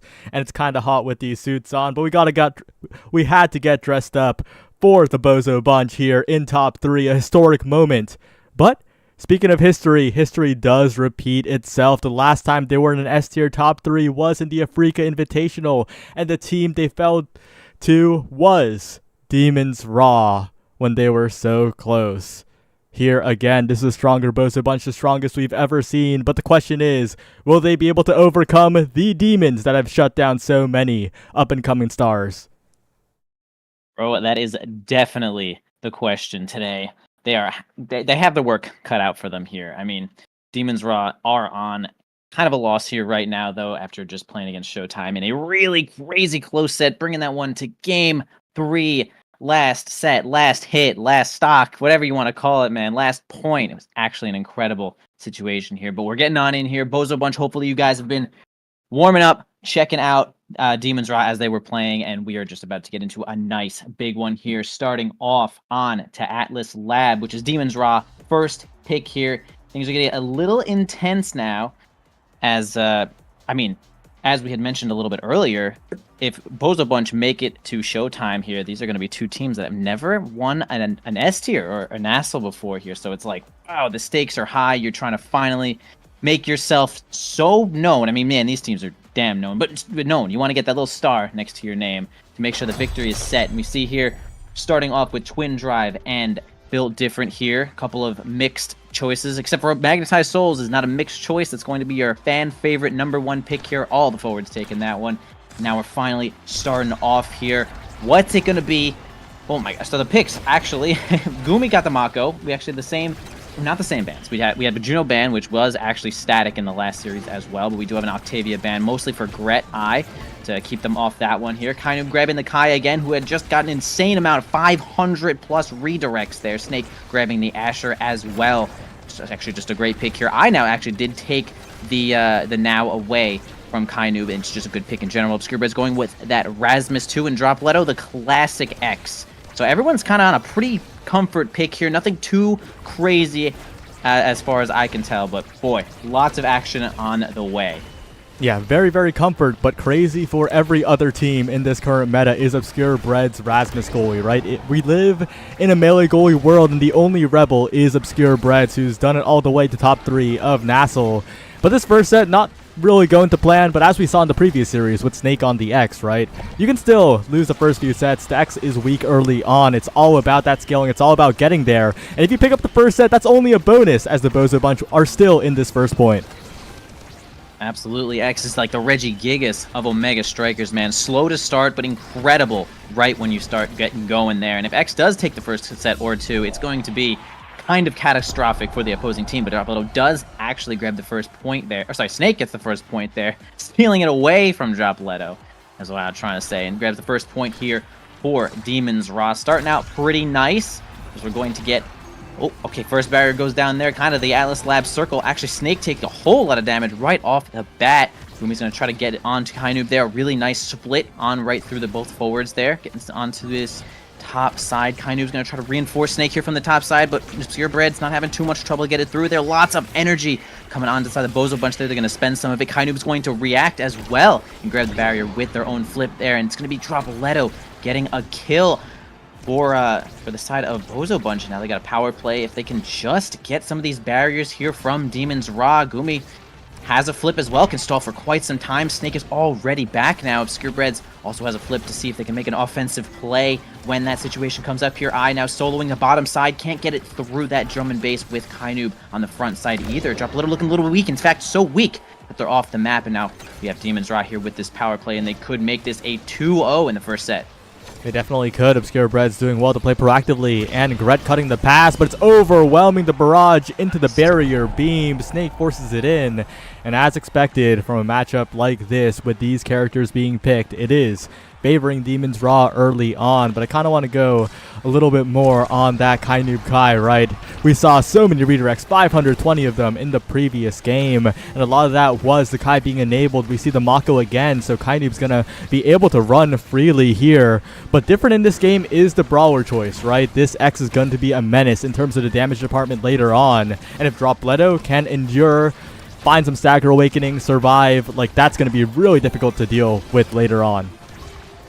Absolutely. It really is all about stopping X from scaling. He's one of the best scaling characters that's ever existed in this game, only rivaled by maybe Kazan. Actually, Size Kazan, things like Size Kazan are pretty crazy, but we don't see that in this game right now. Dropletto trying to make their way in, but getting kind of hit quite a bit there. Really, this is exactly what you want to be doing if you're Demons Raw. You just want to hit X, not let them play the game, don't let them get experience, can't let them scale. It's going to be another barrier going down for Demons Raw, though. Nice from Gret. Wow, stuns Gumi and sends it in with the flip. The primary was so perfect to send that one out fourth, and that was a really good play there from Bozo. A bunch of well-deserved point on the board now. Incredibly well played. I didn't expect that point, and now the Bozo bunch getting to a roaring start here. First barrier already down, and this is the doomsday scenario for Demons Raw, right? It's not even close to being there yet. They can still score the point, get it over with. They have another chance as well, but if this Bozo bunch team somehow manages to get this first set, the Demons are in a lot of trouble. Yeah, it is really all on Demons Raw here to try their best to make sure that Bozo Bunch certainly does not take this first set, or Dropletto is going to be the one getting out of hand. Even Rasmus, honestly, if Obscure Breads also just happens to grab some size, that'll make even the offense for Rasmus so much more difficult to deal with. And Snake looking really weak right now. Dropletto trying to get a kill here. Gets the S-Maximus, knocks him into the Death's Touch, which actually was a little bit unorthodox there and did not result in a kill. Snake getting kind of knocked around, but absorbing a lot of abilities from the side of Bozo Bunch there, and is really just stalling out here as Gumi's going to grab the ball, knock it into the center here. Everyone here on the defense now for Demons Raw to make sure that this barrier does not go down. Possible flip. Okay, actually a flip from Dropletto, and it's going to miss, but they're still kind of working on taking Snake out of here, though, as Gret's going to be the one to hold the ball, and now he finally gets the barrier here. Obscure Breads can try to just get that ball one more time to Eye. Gumi is going to probably have to flip here to stall it out. Yeah, really good position there from Bozo Bunch to force that flip. Can't risk getting stunned in that situation, and now the power play is over with. Demons Raw has a chance to grab this final barrier and keep themselves, actually, in fact, take this first set. Yeah, but right now the Bozo Bunch doing very well in terms of maintaining possession. It goes again to Gret, who's got to be careful of Snake and the Ensnare drums. Really good lifeline, though. Gets them out of there, and now Dropletto on the top side. Obscure Breads has got to be careful, though. If it gets into Snake's hands, that is doomsday, but barely getting the strike back just on time. The Rasmus goalie continuing to do what must be done, and the pendulum swing just reaching past everybody. The shot gets past Gumi as well. I didn't expect that. It was a great clear past Snake, because the best way to get past Asher is to not even let Asher touch the core in the first place, but even past Gumi. And some lore drop. Gumi is the #1 Rasmus goalie doubter whenever it's picked on stream and he's not playing, or even when he is playing, he's in chat saying Rasmus goalie, GG. But now Rasmus goalies has just scored on him like that. Yeah, also right before Ray had that Rasmus score, I did a really incredible dribble there with the primary to actually make it so Kai Noob was not in range with their own flip to get that ball. Just overall a great line of play there from Bozo Bunch. And now it's going to be a good line of play from Demons Raw. Demons Raw here, as Snake is going to be the one to grab a power play. It's going to be really tough here with Eye off the board, and yeah, it's going to be another barrier down here. Kai Noob holding the ball as long as they can, waiting for some cooldowns as well. We finally have Eye back up here to come in, play, help those Bozo Bunch out here. Obscure Breads holding as much as they can with this little Rasmus, but honestly, the Rasmus is doing pretty well for just being kind of an obscure pick here for Obscure Breads. Possible pun intended. You can take that as any way you'd like here, but we're going to have Snake pushing up pretty tough here with the drum and bass. We're going to make things really difficult. Dropletto does get flipped from this situation. Could finally get a push. Okay, uses flip a little bit far, possibly trying to stay alive or kill Snake, but neither of those are going to commence here, though. Gumi also has flip as well. Can stall for quite some time. Going to spend it there. Dropletto gets on in there, but a really good flip angle from Gumi is going to keep that barrier alive even longer. Overtime has been sitting here for about 5 or 10 seconds now, and it's just... well, this is their chance. Honestly, this is Bozo Bunch's chance. They got the flip out of Gumi, and maybe Obscure Breads can make a play with it. They got Snake really low. Has to go back to heal, but this time it's an angle from the other side. Kai Noob, at the last possible moment, sends the core flying, and that's Demons Raw.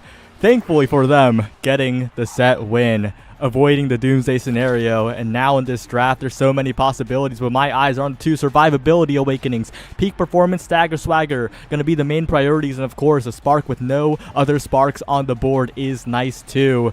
Those are going to be the focus of this draft, and Gret, when allowed, immediately picking up the peak performance. And of course, the stagger swagger being dropped down to the Brawler here, really trying to prevent the Rasmus from getting size is Kainoob. And I think Dropleto's pretty happy with that spark of agility, especially for next first set. 1 spark on the board, like that's nice things for the future. I do agree with that. I like everyone's pick there. I'm a little curious here on the Kainoob pick. Now, I know they're definitely trying to deny size.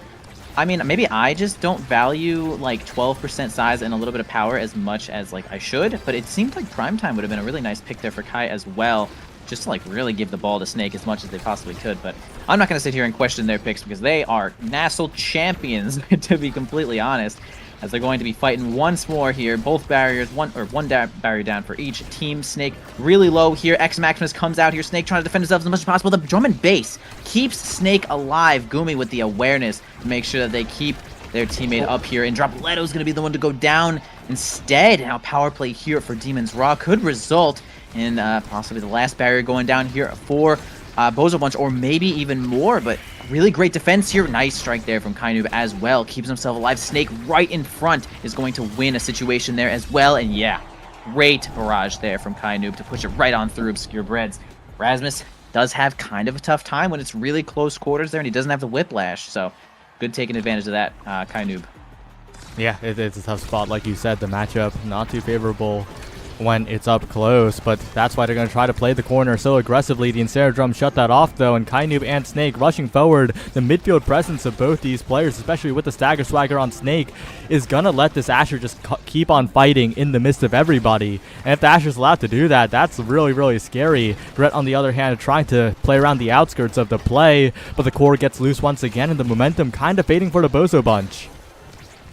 Yeah, it is looking a little bit difficult here, but we have certainly seen reverse 3-0s happen already, even today, with these X picks here as well. So if Dropleto can, keep themselves in the game, you still got another set to grab another awakening, even if it's not super powerful. X does this crazy scaling thing, even with some of the most minimal awakenings. So we'll see what happens there, but man, Snake unloads the kit right onto Obscure Breads there, and it's going to get it right on through. Once again, Rasmus, it's just a tough time in the melee situations when you get past that whiplash. It's like, if everyone's on top of you, you can't even really death touch either. It just becomes really difficult. So that is definitely going to be their out, and I do like the Asher and Kai pick to really stuff it into that Rasmus face and make sure that they can't do all much about it. Yeah, the first 2 sets looking a little tough, but Dropleto turning that future around right now. Potentially a comeback here for the Bozo Bunch like last set. They had the hope of something here, but Snake is taking a lot of damage. Stagger Swagger can't proc if you keep hitting, but Snake running away smartly to prevent the regen. Now Obscure Breads pushing forward, but the barrier still stands for Demon's Raw. Gret has meter, but trapped away in the Ensnare Drums, and it's just a tough spot for the Bozos because they just can't get the offense going in the face of the barrage, in the face of the barrier beam, in the face of all the Mako abilities. Absolutely. They were doing a triple defense situation there right until it seemed like Gumi maybe had the drum and bass come up, and they were like, okay, drum and bass is up. We are now pushing out. We are clearing, and it'll give you the speed to basically catch the ball on this out clear, and they kind of did that pretty perfectly there. Snake, yeah, crushes that barrier there with their own barrier beam as well, as they're going to take that last 1-2. Gumi going to defend quite nicely there, and we do see another power play here. We have Snake just getting on out of there. Bozo Bunch with a power play once again. If Dropleto's just going to cause a lot of distraction here, doing a lot of damage to Kainoob as well, but holds the barrier, man. Actually, just really good positioning there from Demon's Raw to just hold it down. I just can't get it alone. Okay, nice. Dropleto with good positioning there to finally get it. It's going to be a flip, most likely. Absolutely. Oh no, that's going to be a catastrophic moment here until, we are saved by our team. All good. I possibly skipped a timeline there, but we got it. Bozo Bunch back. In a slightly different timeline, that would be Demon's Raw closing that out because Dropleto had the goal, flipped it just to be sure. Unfortunately, not necessary there, and proved to be quite the obstacle here, and Dropletto might be the target now without any meter available. A flip by Kind immediately deflected by Breadstone. A perfect hook getting away from the Asher, but they're just funneling it into the corner. Kainoob constantly just keeping the possession in the hands of Demon's Raw, and now Snake pushing forward. Obscure Bread's barely getting the save, but the flip's built up again. Demon's Raw rotating abilities, rotating strikes so well in this corner. Dropletto helps out though. The bell ringer is massive, but now Gumi has flip. The resources never stop for Demon's Raw. They truly don't, especially drum and bass, just giving all of the teammates so much speed, just basically an extra resource there, but it's going to be Dropletto winning a situation with that X Maximus to grab that final barrier, but a strike win there from Kainoob is going to make things a little bit awkward here. Does have flip, going to spend it there, possibly give it to Dropletto, but the barrier beam is going to last long enough to just totally stuff that flip. Obscure Breads does have their flip here as well if they want to make something happen. They're actually going to do a really... It felt a little greedy there to not flip, but all good. Quantify the situation way better than I could, but it didn't flip on the... I'm a little freaking out here for Bozo Bunches. That bell ringer almost had me crapping my pants, but all good. Once again, the power play here for Bozo Bunch. They could make it happen. If we just get a little bit more offensive pressure here, though. Dropletto does have basically 1 or 2 strikes away from a flip. Nice whiplash there to keep them alive, and at this point, it's going to go on for just a little bit longer. Obscure Breads is defending so well, but every single interaction is so anxiety-inducing because it's so close. Another flip comes out, this time deflected by Gred. Obscure Bread still not pulling the trigger on the flip. Oh, Gred, what a blink forward, a perfect lifeline at the perfect moment. Gumi not reacting with the flip either. And the Bozo Bunch, another chance at changing the timeline. If they win a set here, that would be huge. And they have a really good chance of doing it here. They have a ton of energy here. Flip on Obscure Breads, flip on drop. Is about to get it as well as one barrier goes down. They have a lot of offensive pressure here, but boy, they're losing a whole lot of health as they get gigaed, they get primaried left and right. But they are quite regenerating right now, as they of course have now on their team as well. 3 players with flip. First flip spent. Gonna spend the last one there to try to get the barrier. Okay, Obscure Breads' turn to get on in there. Spends the flip once again. Flips and dips this time. Notices the situation just is not favorable enough to make it work. And, well, they do a lot of damage with 3 flips, but they did not even get that last barrier. And that's kind of a heartbreaker here if you're Bozo Bunch. Oh, Dropletto going for a ride in these ensnare drums here. Not enjoying any music that's playing right now. As they're going to spend that bell ringer. Almost gets Kainoob, but really great evade in that situation. And now it's a little bit of a reset here as we don't have all that much energy. Yeah, it's tough too because they got a lot of chip damage on Demon's Raw, but they burned their abilities too quickly, I think. Burned all their resources to the point where they couldn't continue the chip damage, couldn't continue to push. But now, forcing out Gumi's flip and Dropletto stays alive despite the Giga Blast. Big opportunity for the Bozo Bunch as Gret stuffs it forward. Kainoob stops it for now, but that's a lot of cooldowns down. They can keep up this corner offense. The Bozo Bunch might just have this final barrier. Definitely might be. Wow, Dropletto does a nice job of regenerating there, staying away from the enemies, but maybe being the target of the kill here. Yes, Snake spends the flip to try to kill Dropletto, but a nice lifeline here from is going to keep Dropletto alive, and even a little orb there is going to help them stay alive if they have a time to grab it, which they don't. Snake is actually going to be the one to steal it there. Still 1 barrier up for both teams. Really tough situation as this overtime has been going on for a little bit longer here. About to be the next one with flip, and it's going to be a big play. Actually, they do grab the barrier there. Spends the flip, gets a crazy angle with the help of Dropletto just being a distraction, and they take it. Finally, grab that first set there, and again, if X takes one of the first 2 sets, it's real tough for the enemy team, even though we do have as the MVP. X being 3rd pick, also quite good. Yeah, and we're seeing the start of some crazy scaling here. So many good awakenings for X. That guy is undeniable at the moment. Among Titans, though, a huge pickup for Kainoob, going to make the Asher a lot bigger here. And Dropletto picking the Spark. 2 Sparks with 1 more to come here. And if Drop can land that triple spark, that would be devastating. Also, a notable pick is the 1-2 punch on Obscure Breads. The core speed, really impactful on Rasmus, especially if you strike it out of the corner and primary it. That is game-changing. Yeah, quite good. Yeah, Snake also grabbing some size there as well. Kind of getting speed and size for Snake. Really great picks here. A lot of good awakenings have gone out. And yeah, like you said there, Dropletto grabbing the 2nd spark. The 3rd one is gone, but the 4th one, possibly the most important one, is actually still up. As they're going to grab one of these barriers here. Kind of looking a little bit low, but the drum and bass is just so powerful. Has a really good push on the bottom there, but had to play a little bit safe. They could have died pretty easily there. Dropletto going to do a whole lot of damage to the enemy team. Yeah, did get Spark of Strength as that next one, so is becoming that powerhouse that we know X to be, and just slowly scaling away. And nothing says scaling more like Sparks in this game. Still 2 barriers up, though, for Dropletto's team here. Or Bozo Bunch. It is Dropletto's team. Bozo Bunch. as I'm losing my mind while commentating here. I does grab the final barrier. Gumi still sitting on that flip. Kainub has one as well. They're going to probably try to get a forward play to get a double on these barriers, but Dropletto also has their flip, but again, going to play a little bit defensively. I actually do like that play. They could make a play here, though, with this flip. One barrier down, Dropletto going to the bottom side. They kind of want to score here or get a KO, but they get neither so far. Gret now trying to mix up the timing. Snake sent into the net, but not KO'd, still staying alive at the moment as the healing's coming through. Snake bounced around the world. The secondary sending it forward from Gret. Another chance at the bottom side, but the strikes aren't quite there. Finally goes to Dropletto, who's being chipped away at the moment. So much healing, and Snake regenning as well as the barrier's taken down. Bozo Bunch, you're letting this point get away from you.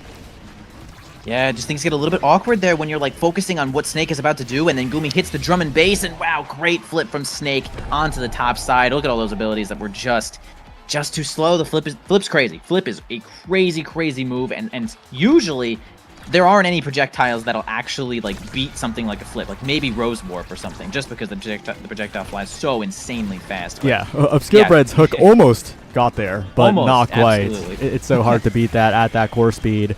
But Bozo Bunch starting this point off on the right foot, right? They already got one barrier down. They're looking for two here, and if they can find one more connection, it feels like it's inevitable.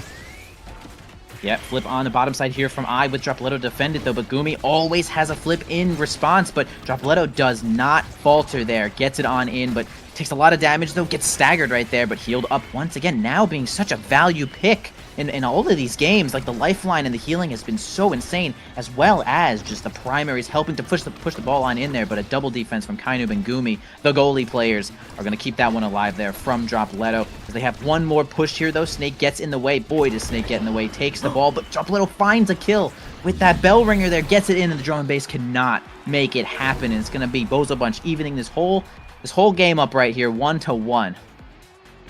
It's getting pretty close here. I think most people projected Demon's Raw to be pretty dominant in this series, right? But as a Bozo Bunch believer, I knew this one was always going to be close. Maybe I'm calling it too soon. There's still a lot of game left to play.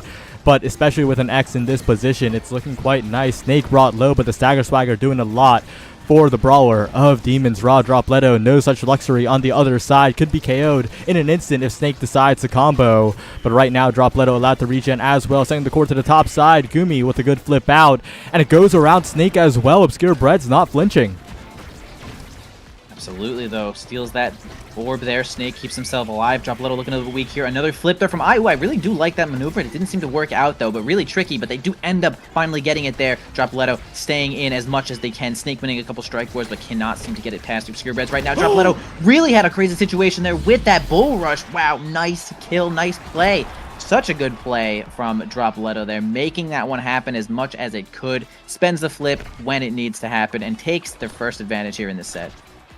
A big lead here for the Bozo Bunch. They need to convert into a set win to truly bring this game spiraling out of control, but Snake says no, rushes forward for one barrier, and with flip available, that's a scary proposition with the multi-hits from Kainub, and the barrier falling, the flip cashed out. The Bozo Bunch on the back foot in this one, but the core speed is ridiculous.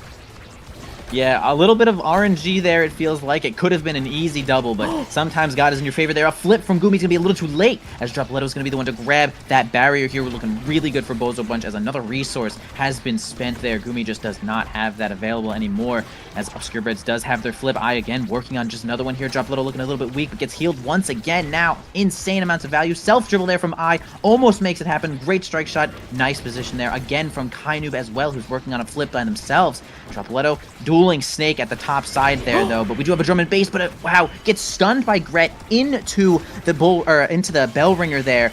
Nice. Oh, geez, there's actually such great reaction there from Obscurebeds to keep this one alive as well, and this power play could result in this whole set.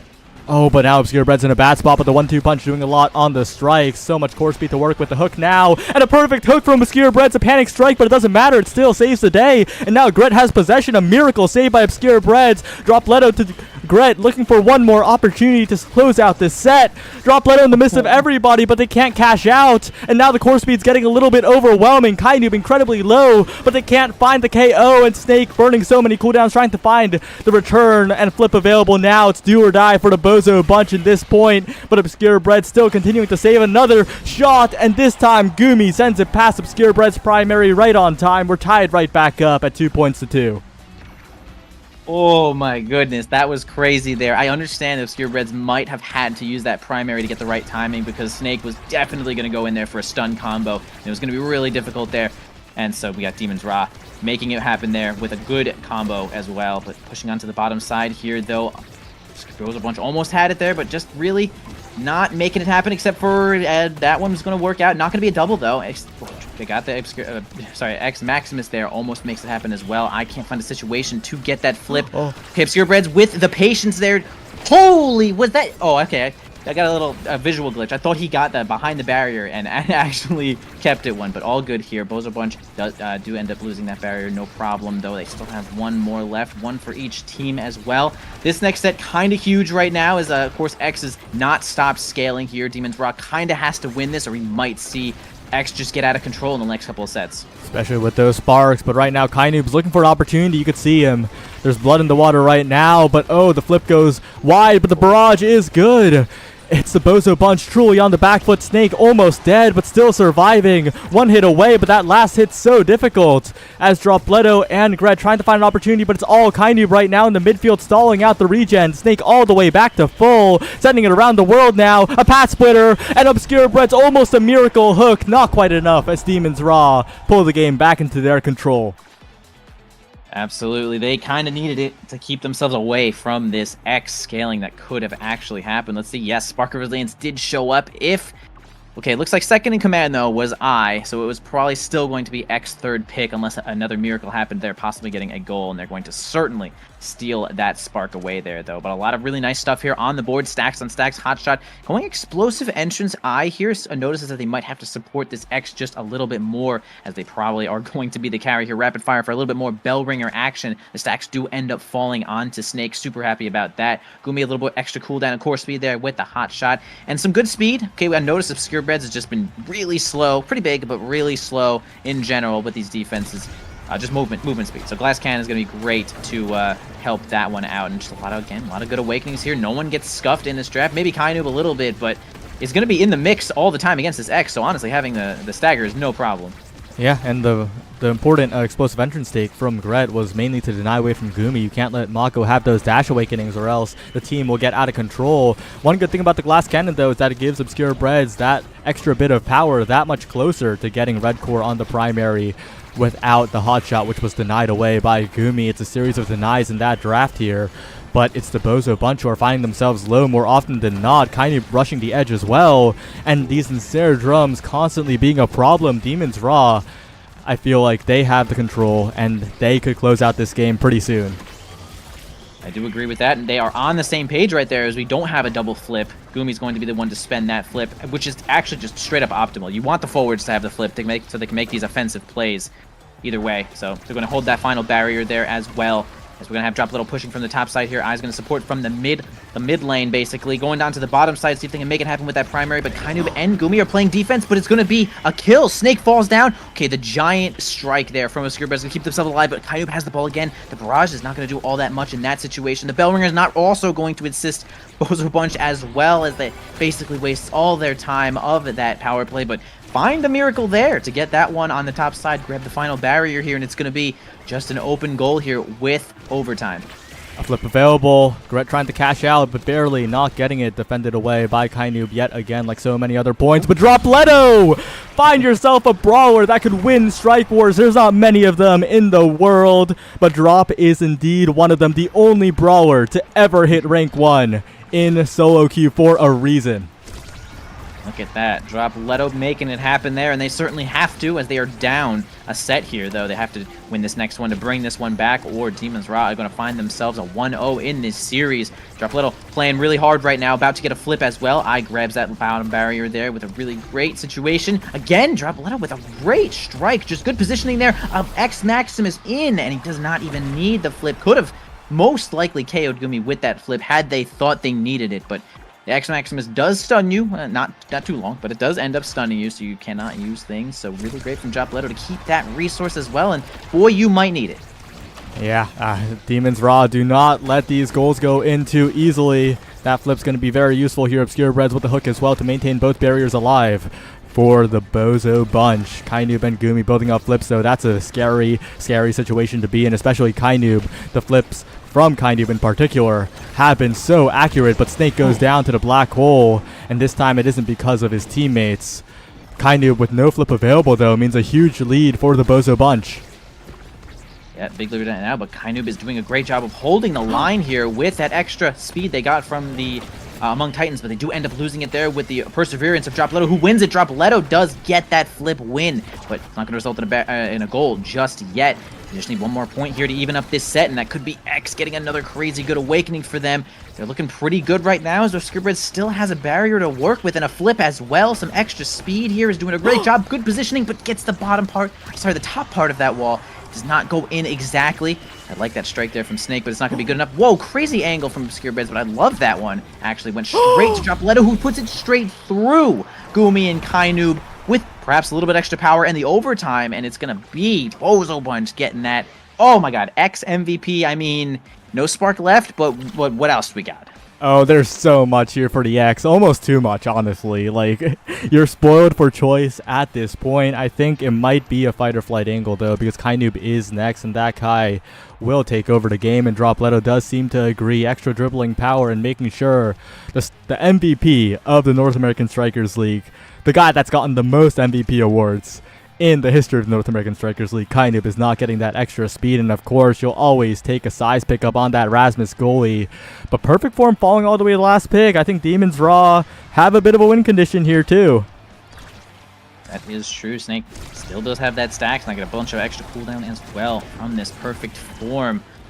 And now we're going to move on to this next point here. This is a big one here, as this series could possibly rely on, and especially this first game is going to be big to take this advantage. Either way, we're going to go down to the night market, but wow, currently in this game, we have just about a double situation there from the Bozo bunch. Man, Dropletto just non-stop pressure from this guy with the assistance of I. With that extra speed is just really unstoppable in that situation, and possibly the fight or flight getting them where they need to go, and that's just could be curtains, as fight or flight is so powerful. It's a speed overload. Gret has Cast at last, which you don't usually see on now because it's not that great, but pairing it with aerials and explosive entrance, Dropletto just gets to Dropletto's in creative mode. Oh my gosh. Actually sick. But either way, we have Snake. Okay, really great barrier beam flip combo there from Snake is going to make it a power play here, sending I right off the map. This could be pretty easy point, though. No flip for the side of Bozo Bunch just yet. Dropletto does make one, can possibly stall here if they feel like they need to. Okay, they actually don't spend the flip, which is a little clutch there to keep that one alive, but that barrier is also not going to go down there. Kind of sending it on over there, but Dropletto does get a little interception. Obscure Bridge holding on for their dear life here. Path Splitter does not land. Kind of has flip, but actually dies with flip. Gumi cannot keep that barrier alive, though. Is it going to be a power play here for Bozo Bunch instead now? They're in the corner. They're looking. The classic Bozo Bunch corner offense, a term coined so many games ago. They're finally here in top 3 of North American Strikers League on finals day.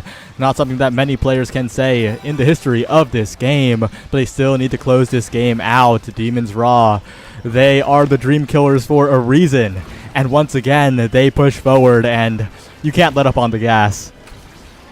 You cannot. I mean, this is it. This is finals day. Champions will be crowned today, and it could be one of these two teams, as we have a tough situation here for the Bozo Bunch. They do not have a barrier to work with here. Gumi spending the ult does not seem to land anywhere, though. The Giga Blast is going to send the ball kind of into nowhere right now. Dropletto, if had X Maximus, could probably have gotten that barrier there, but no resource to be found. Looks for the pass, yells at the teammate. Obvious misclick there, as Dropletto's going to go down just about nothing. Gets healed up again, though. Now is being so valuable, but stuns Obscure Breads and gets the ball on through with Barrier Beam. Snake, with the extra size, really has double size there, and extra speed from that stacks. It's kind of a demon right now, and it's basically sort of matching Dropletto's pressure. Yeah, the energy situation's also very, very good for both teams here. It's a scary point to be in if you're the goalie, and Kainoob playing goalie for Demons Raw right now. Has to burn the flip on the defense. They're maintain 2 barriers, secure breads, turns that defensive flip into an offensive one, looking for another, stuffed away by Snake. Dropletto in the midst of everybody, and it'll be Gret who disrupts it with the secondary. Both barriers down now. The Bozo bunch still pushing forward, finding a passing plate to the bottom side, an infinite possession because Gret is everywhere with that lifeline. There's so many angles of attack for the Bozo bunch, but they can't find the last pass to close it out, and Demons Raw stay alive for the moment. For the moment, indeed, but how long will this moment last, though? They have so much pressure here. They don't have any flips, though, to work with. They finally are going to get the ball past the midfield, but once again, right back into the hands of Dropletto, who goes, finds, gives the ball right to Gumi, though. Again, this triangulation of a ball, it just keeps finding its way all around, but Snake is going to be the one to go down here, though, with the X Maximus. So much power onto Dropletto right now, and a lot of positioning here. Possibly if Screwbreads could find themselves moving up here, though, the extra strike from the primary is good to get the ball right to Dropletto and just uses the strike resources of Demons Raw up. And Bozo Bunch now looking at their first win of this game in this series. I think usually the Demons don't really feel too pressured, right? They're the veteran team after all. I think they're feeling the heat a little bit because that was a really uncharacteristic misclear from Gumi right into the face of Dropletto there. Of course, a lot of it is that Dropletto is gliding across the map at 3 million speed thanks to the fight or flight and the speed coming in from Gred. Speaking of the speed, speaking of gliding, right now the top corner is the Bozo Bunches, and they'll keep it there permanently. Snake taking so much damage in the process. The Bozo Bunch corner offense, not just a joke here, as Snake is on death's door. Absolutely, Death's Door. X Maximus popped, but trying to get the ball on through it instead of killing Snake was pretty far across the board right now. Double flip here for Bozo Bunch, but it's going to be the Ensnare Drum that holds it. Gumi does spend the flip, though, even kind of after winning that situation. It's kind of hard to react to. The bomb is going to, the hole is going to explode there and actually going to interrupt Obscure Bread's offensive chance there. Snake gets that Path Splitter and is going to split Dropletto into 2 pieces as they're going to fall off that map, and now we have 2 flips for the side of, okay, Demons are really going to have to spend one of those defensively with a kind of a strange clear there, but no problem as the power play is going to end. A flip there from Snake is going to result in just about nothing, but the barrier, it's going to go down. The ball went behind there. It's kind of awkward situation, and now we actually still have a barrier up for Demons Raw. Dropletto going to try to push it in with the X Maximus one more time on the top side. Resources are down, but we have double goalie, and it's really tough for Dropletto and I to get it on through. Yeah, they got the main goalie Kainoob and the secondary goalie Gumi right now as Dropletto rushes in. So much speed, but so many cooldowns for Demons still. And they're trying to keep it away from Snake. If it gets to the Asher, it's a tough spot. If it gets to the Asher in front of the Rasmus, it's doom here. But the missed shot by Snake gives them a little bit of leeway right now. But the meter's being built up. Snake's health bar is being dropped down. And the core speed's getting a little ridiculous. One missed reaction from either of these goalies, and the goal will go in.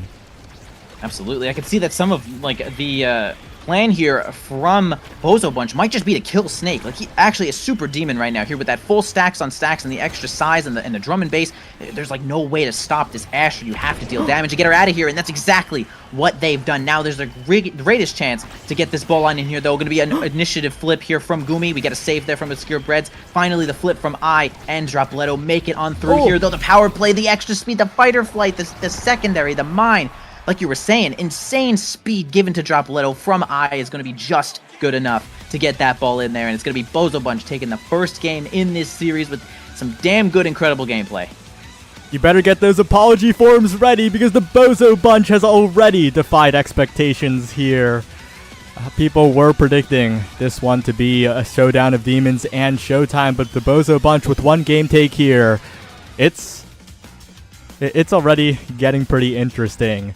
And with how they played that, with how confidently they played their own style, picking Rasmus goalie against the #1 hater in Gumi. I mean, Gumi's already got to write the apology form. It's over.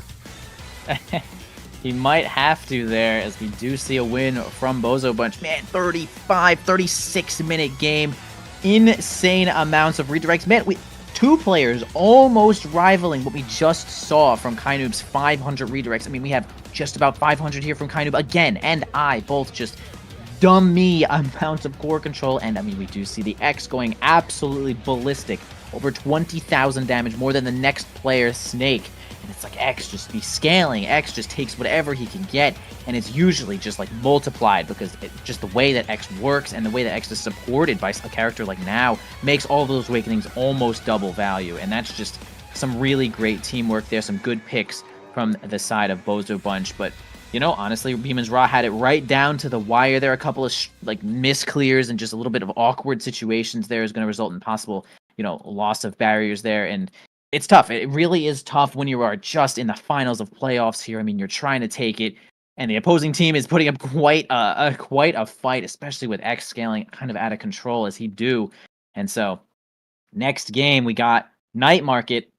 Insane classic map. See it every damn time. Night Market has been, I mean, you could say solved in a way, just because people played on it so much. But really, this game is so hard that, like, what is really solved about this game?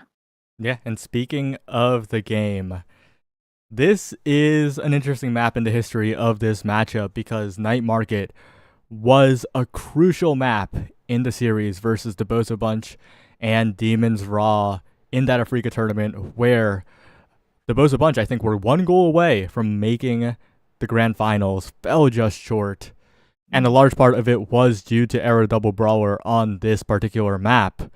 Demons Raw were overwhelming them with that particular composition. And the Demons, I think, could lock it in. They might not. They might. Who knows? It's a very different meta. It's a very different world we live in. But one thing remains certain, it's that the Bozo Bunch have a lead. A full lead of a game. They do indeed have a full lead. It's really nice to have that extra little wing under your confidence there to keep you afloat with that first game that they had taken there. Yeah, it would be really interesting to see like the classic era double brawler. Like I would personally be a little scared, like a little afraid, a little skeptical about picking something so classic like era Goalie. I'm saying I'm not an era Goalie believer like at all, which is all good because I mean we've seen her do her thing and it's been fine. It's all good. Like see, being able to send the Maelstroms from the back line is also like really good. In addition to just the speed sometimes being so powerful to just give those both brawlers, especially if it's X. If you see X era in any situation, it's like, okay, well, now X is 600 size, has 600 power, and has punched the entire team. So we could see it. It probably still works, but I don't know. Has the meta? Do you think the meta has like changed or evolved, or like maybe this current rotation of Awakenings has maybe made era Goalie with double brawler like feel less powerful? Well, Chrono Boost is definitely off the table, right? Because of the Awakening rotation. So that's definitely a factor, but I don't know. It'll all come down to the picks. I think Demons Raw have a very good chance of denying the X here. The story's always been Dropletto has enough picks to not be hurt by the X ban. But also, the X is so good that honestly, you might want to take it away anyway as Demons Raw. Sometimes they select red side, but I think they're taking this one seriously. They're selecting blue side. They want to take at least one power pick away. They're already banning away the Now, knowing that Gret was such a problem on the last game, out redirecting the redirect king Kainoob in the previous game. So no joke there. Yeah, and Now in general, it's just this like, it's such a high value pick. I mean, so good at strike wars, so good at holding like side lanes in a lot of situations like that. And then in addition to healing the teammate, teleporting around, teleporting to the goalie, helping them when they need it. It's like insane value character right now. And we do see a Rune ban. Rune was not too popular today, but was quite popular in the last couple of weeks of Nassau. We saw a lot of runes showing up here though. And we have Timeless. Okay, X first picked already here from Demons Raw. Snake most likely getting onto that X. I mean, it could be Kainoob. I have seen Kainoob play X before in a lot of strange situations, which is all good. But Envy, there's an elephant in the room. When you ban away the Now, you leave open the Octavia, the highest win rate pick in the North American Strikers League. And Gret, has Gret lost on this pick? I don't even know. Maybe not, because it has been that dominant, but also with the banning of the rune, that leaves the Juno open. We'll see if this ex-Juno Mako can deal with the offense of the Octavia Juliet, but the Dropletto Juliet, especially when you saw it against the series, when in the series against the Sad Boys, mixed up my words a little bit, like that Juliet is crazy good. Yeah, absolutely. And it's like, Juliet is so good at making like single very powerful plays in my opinion, since she has like kind of long cooldowns, but it's like a really good cooldown hitting the dash punch or just even like using the ultimate to like keep that ball in that spot, even if you don't always win the situation. It is just great stalling. Let your other teammate get into position. So she has a lot of value. And you do see that Juno showing up. Man, Juno has been a crazy big ban pick as far as like Nassel has been concerned. I've seen tons of Juno bans, and now we finally get to see it showing up here with that Mako, who's also been kind of a fan favorite ban as well. We have Rasmus once again here from the Bozo bunch, probably going to be Obscure Breads once again. I'm definitely going to be Obscure Breads once again. They are a Rasmus champion, and they're going to show Gumi why, as this game is just about to get underway here. As we did have Glass Cannon and Timeless, not super powerful awakenings here. Timeless, interesting. Neither of these is like so good. Like, obviously Octavia is going to be looking for speed left and right, but I mean, everyone's going to be trying to kill Octavia, so it's kind of, you got to find a balance between, can I even hit her when she is at 900 speed, and will she survive with that low health pool? But low key, I think Gret's pretty happy about this particular matchup. As long as the Bozo bunch can keep a comfortable lead, make sure the Juno doesn't get a hot shot or 1-2 punch, then I think the Bozo bunch are very, very comfortable in this match. On the flip side, if Demon's Raw can run away with one set early, get some X scaling, get a core speed awakening on the Juno, then the game turns into a nightmare, and Demon's Raw will probably end up on top. I think a lot of this game will be determined at the very start.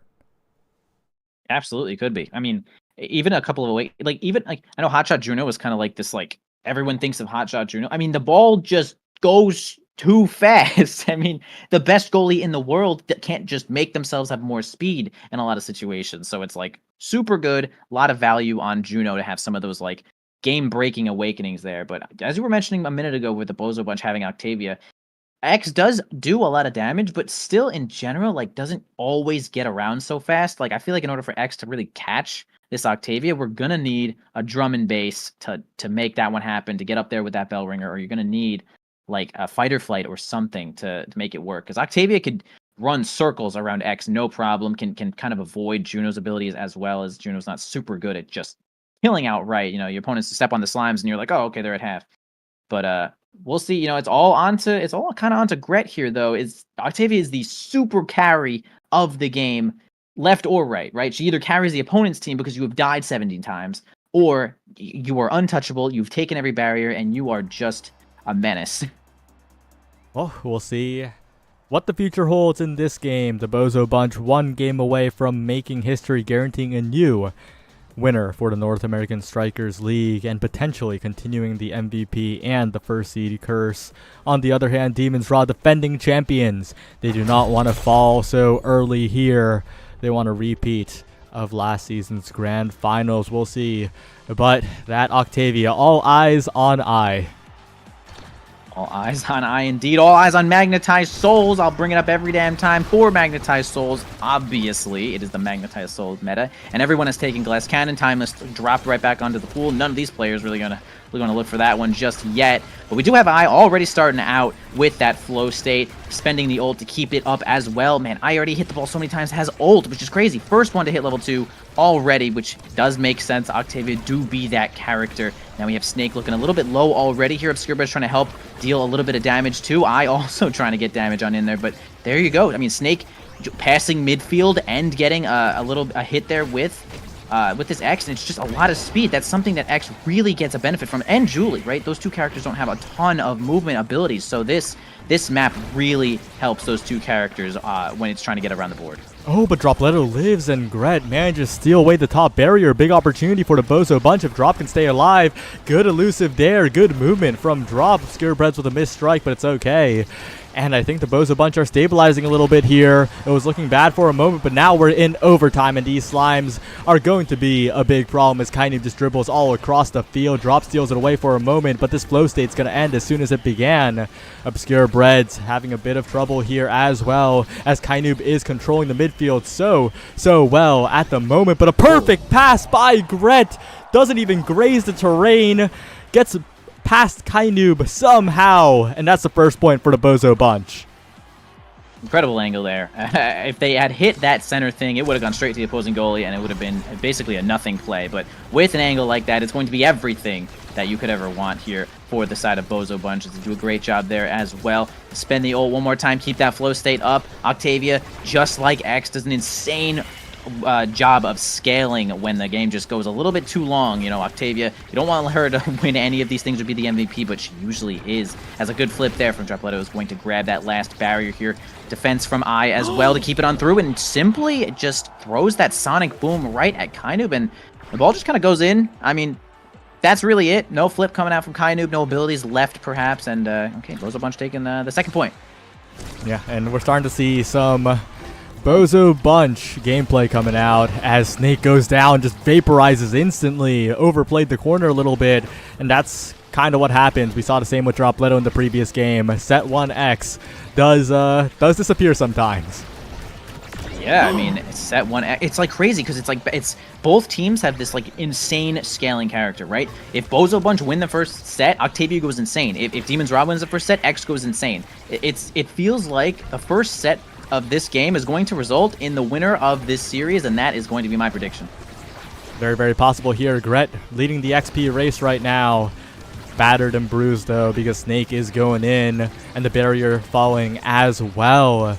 They got to be careful here. Dropletto with speed, but the Slimes are doing too much chip damage. But Gret survives, lives the bell ringer, doesn't get knocked out into the back of the net, and still survives the slime after that as well. This Octavia is miraculously still living. Absolutely. Gumi all the way onto the other side of the board here with the defense of Kainoob as well, and they do finally get a kill onto Snake there, though. Now we have Bozo Bunch as this big power play as well. They could take this next set, have Octavia get that MVP. She is ahead by quite a bit right now. Gumi does have flip, though. Dropletto goes for the stun combo, but I does not seem to get the ball exactly where it needs to go just yet there. Snake, level 2, not looking too good. X Maximus pop, not much going on that front there in general. Obscurebreds, no problem clearing this one away from Snake as well. Going to keep that flip also, the good resource to have. Okay, we have the base drop, keeping the ensnared drums in check there. Gumi getting kind of punched, but really doesn't spend the flip. Now spends the flip, but Snake, okay, keeps it alive. The barrier's up. That's really all that matters.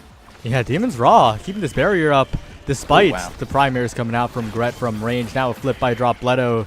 Jumped at by Kainoob and struck away again. A Snake almost going down, barely surviving, but a flip now will secure the X's fate in the Bozo Bunch. It's been a long point. They need to get this done here. They can't let Demon's Raw come back in this one. Yeah, it would be pretty big. I mean, Snake is still level 3 right now, has been KO'd a couple times already. Nice dash punch there from Dropletto, the classic Juliet. Yep, using the ult to keep themselves in line. The ball staying on the front side there, though. I looking a little bit weak. X Maximus pops. She's running for her life, cannot seem to survive that situation, as we have Kainoob spending the Make It Rain ult. Obscurebreds keeps that one alive through the bell ringer. Snake tries to get a nice angle off the middle.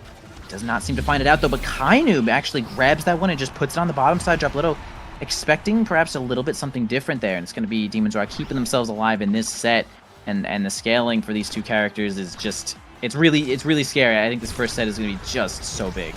Yeah, bit of an unfortunate defensive attempt there from Drop. Definitely could have been better, but you know, you can't expect too much from the Brawlers when they're on the opposite side of the field. This time, though, Dropletto in his element, finding a lot of pressure. Snake almost own barriering. A flip available for Dropletto, and passing up to Gret, finds the barrier. The Bozo Bunch, the best teamwork in the business right now. Yeah, that was really great work there. Good positioning there from I, making sure that they are in position to grab that barrier when that pass comes on in. Dropletto noticed as well, and they are rewarded nicely with that barrier, as we're going to have an offensive push here from Snake, who does that flip, probably wants to save it for some sort of double situation. Yeah, gets the first one, spends the next one, but has nothing, really no support there. Nothing from Kainoob to help out, and Snake has no resources either, so it's going to be kind of a null play there, as the base drop's going to come up here, though. Dropletto, wow, nice punch to stun both players, get the ball in, and I mean, that was so teamwork. It was like, it's like Dropletto saw the base drop come in there, and it's like the chances that they win that situation are just over 50%. So it's like, okay, we're now punching and striking. So that was incredible gameplay. This draft's a little interesting, though. It's Cast Last and 1-2 Punch appearing, and of course you will take the Cast Last, but Demon's Raw kind of getting saved in this one. The 1-2 Punch is such a powerful awakening on the Juno. That core speed just takes over the game, and Gumi also gets the Twin Drive for uptime on the secondary. Everyone on Demon's Raw getting a great awakening. Of course, the same can be said about the Bozo Bunch, but this does not look like a lost draft at all from Demon's Raw. In fact, the power level has gone up for every single member of this game. so much that it's unrecognizable. It's a whole new ball game. Yeah, my only little question on that draft there was Obscure Breads. Snake was the last pick there, right? Obscure Breads took the Might of Colossus before Catalyst. I would have imagined that keeping Catalyst away from the enemy team, from the enemy X, from the enemy Brawler, would have been a priority pick there, even if it goes on to the goalie who's like, yeah, Rasmus size, I get it, but like, I mean, am I crazy to think that? Well, we'll have to see how it pans out here. Snake still pushing forward. Obscure Breads, bit of trouble in the corner, and of course that core speed, the 1-2 punch, has turned this game completely around, unrecognizable from what it was in the previous set. Yeah, Snake, I mean, maybe got hit, maybe hit a couple guys, maybe it was Catalyst there, got that flip, send it right, or actually helped it on in there with the good angle as well to keep that one alive. And a lot of pressure already here put on by Snake, got a barrier too. Kainub making sure that they are supporting perfectly from the back line there, and man, Snake just wins that situation pretty handily, kind of alone, makes that barrier happen, and it's going to be a push there. Yeah, gonna have to get Obscure Breads to use that Death's Touch already. Kainub sending in a couple of slimes. Everyone not on the same page there as one of the barriers is going to go down. Dropletto really tries to get in there with that dash punch to take advantage of that mistake, but no problem. They're going to spend the ult almost. Okay, actually, it was a good angle to give to I, and I understand the flip from Kainub, but lose that situation. Now No! Almost hopeless, but what? Drop did it again. He had the goal, but he flipped on the goal line. And now Demons Raw are still surviving here. Of course, it's Bozo Bunch possession, but with this 1-2 punch Juno, anything is possible. You gotta watch out if you're Obscure Breads. A panic flip. Dropletto carrying the core in, getting the Flame Flurry, but staggered away, and Dropletto not a second time here. The Bozo Bunch this time not getting the immediate score afterwards. Again, kind of a catastrophe here from Bozo Bunch, but I mean, the point has not been claimed just yet, though. Kainub's going to try to dribble it to themselves here with the help of Gumi. Obscure Breads now has the ball onto the top side, trying to get through all of these blobs here. I does have Castellas, can kind of stall just a little bit, though, but Snake, man, making so much pressure here with that speed gate and just X being what they are. You jump into that speed gate with the bell ringer. Really scary situation there. I does end up missing the flip, though. Obscure Breads trying to clear it once more to Dropletto, who just can't get into position for this dash punch. If they could just get a little bit more possession here, though. Oh my god, insane bull rush kill from Snake, and now it's going to be a power play here from Demons Raw. That's going to be big.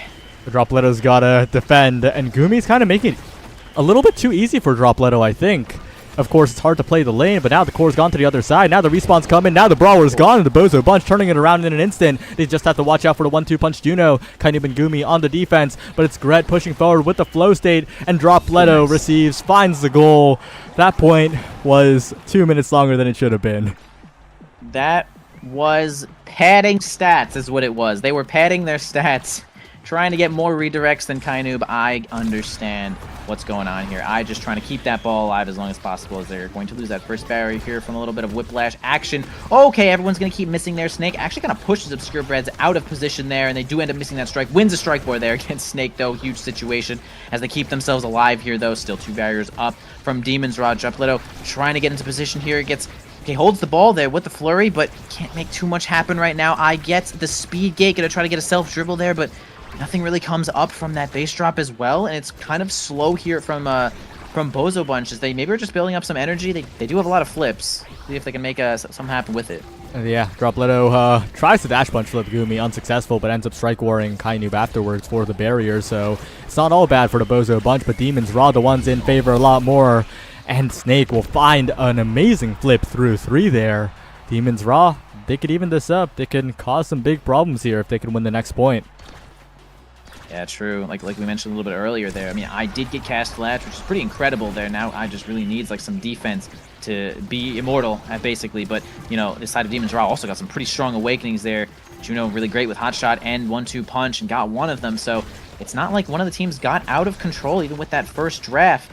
1 barrier down for each team, though. Dropletto tries to get a dash punch situation going, but doesn't seem to make it happen, though. I also not in a perfect position there. Loses their flow state. Gets kind of knocked around here from Snake.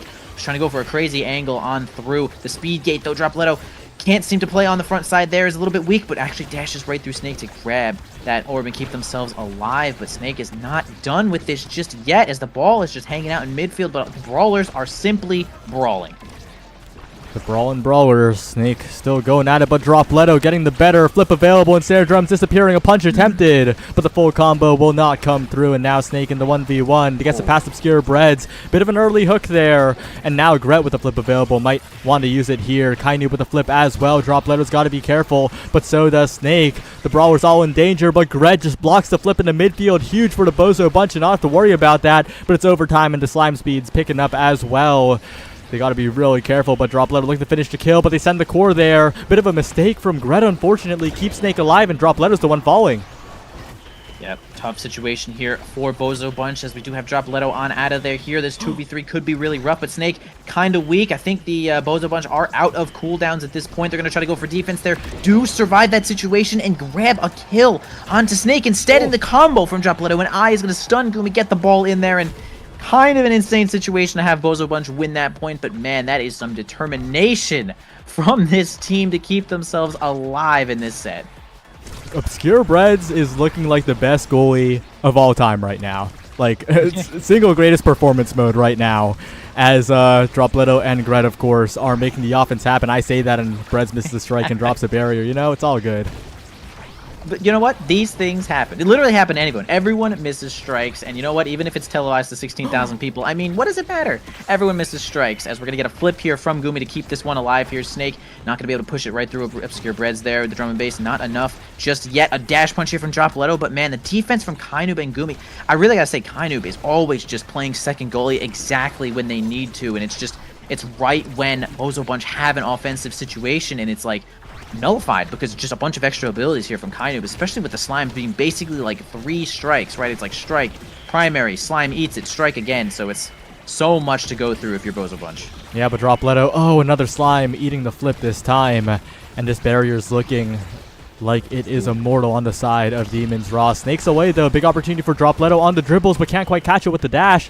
Dangerous situation now for the Bozo Bunch, because Dropletto's incredibly low. The Flamethrower doesn't connect either. Crazy bounces all over the world, but not in the favor of Bozo's until Dropletto catches it on the hit from Obscure Breads. Now the flip available on the goalie. Dropletto still surviving now, and Gret to the top side. Scary situation. Drop doesn't find it, but another pass. The possession maintained. The flip available now.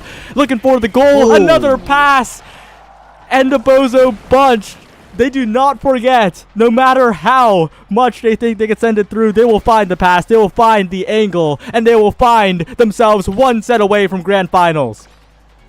Absolutely, one set away indeed, and we do have this draft as well. Could be among Titans here for Octavia to get even more speed, but hot shot from Juno could make things awkward. Yeah, it's going to be a big deny there, which might just give Kainoob a little too many cooldowns, so they're going to go for it. But among Titans now falls to Kainoob's speed and size for their team. Even more size here for Snake, actually, grabbing the built different here. Explosive entrance for Obscure Breads to make sure that, you know, Mako just doesn't have it, right? That's what we saw last game. You know, deny the Dash Awakenings from Mako, and that's exactly what they're doing. Gumi grabs 1 Spark of Focus, which is, let's say, one of the better sparks to have by itself, which is all right here. And Dropletto grabs Rapid Fire, which is still a good awakening here. It might not be so great on Juliet, but still pretty good. So no one's super messed up in this draft here. Yeah, absolutely not. Dropletto's getting messed up in the game, though, taking a lot of damage early on, and this super fast Kainoob's going to be a problem. Stake looking absolutely massive right now, going to be causing big issues over on the Bozo Bunch barrier as Drop gets sniped away. We'll have to pick up an orb, we'll have to retreat, find a way to regen. No, now in this game to get that get out of jail free card for the moment. But it's a slow Bozo Bunch defense now. They're taking it slow, they're playing patiently, and with Snake popping the X Maximus, they're burning a lot of cooldowns.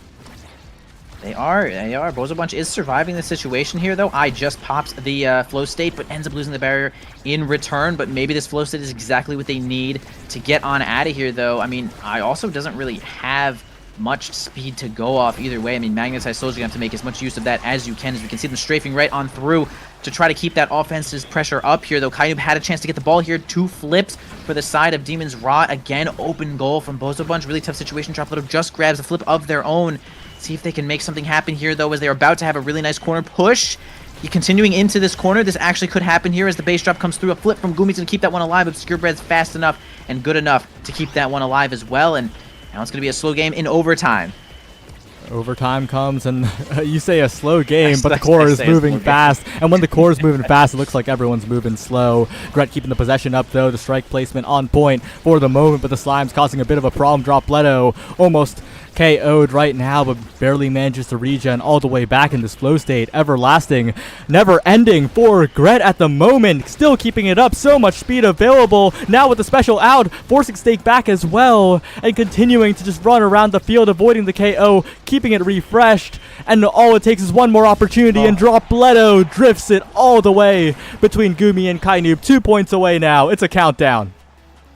This really could be it. 2 points away from taking it. From Demon's Rot and just going on to the grand finals here. Bozo Bunch need this. They want this more than anyone, perhaps. But the game will continue here. We have seen reverse sweeps before, and it could be a heartbreaker. But we're going to continue this game, though. Obscurebread's moving up with this flip. Snake a little bit close to the edge there, but they don't seem to make it happen. Drum and Bass comes up. A flip from Snake. A counter flip from Obscurebread. Dropletto finds the dash punch. Gets the kill onto Snake. A big power play here for Bozo Bunch. This could be the next point that they need, making it second to last point. Now it's finally the last point that they need. This could be Obscurebreads in grand finals with Bozo Bunch.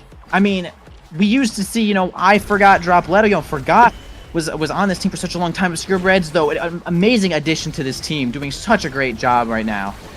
Yeah, but it's still a dangerous situation. You can't let up against Demon's Rod. They got the core speed. They got the 1-2 punch. Juno. Dropletto with a dash punch goes nowhere, but Gret going places with the flow state. And Dropletto finds his way onto both barriers. A flip is perfect. All it takes is one more shot and drops in position. Not quite there with the Flame Flurry this time. But Obscurebreads and Gret, so much room to work with. Kainoob just desperately trying to keep this offense up, trying to keep the possession in the hands of Demon's Raw, and maybe this flip will do it, and it will take the barrier, but it goes to the other side. Still an opportunity for the Bozo Bunch as they rocket it around the other way. If Kainoob has to use the flip, he does not. Snake will get a point in a crucial situation for Demon's Raw.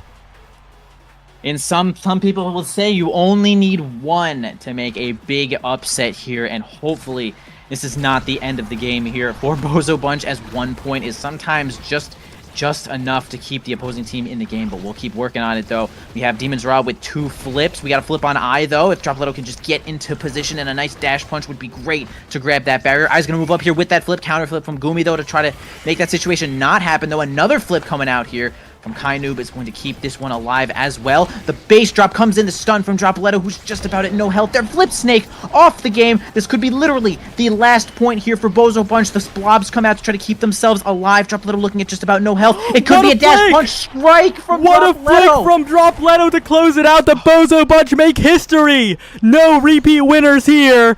It will be the Bozo Bunch versus Showtime in grand finals. I better see all of your apology forms right now.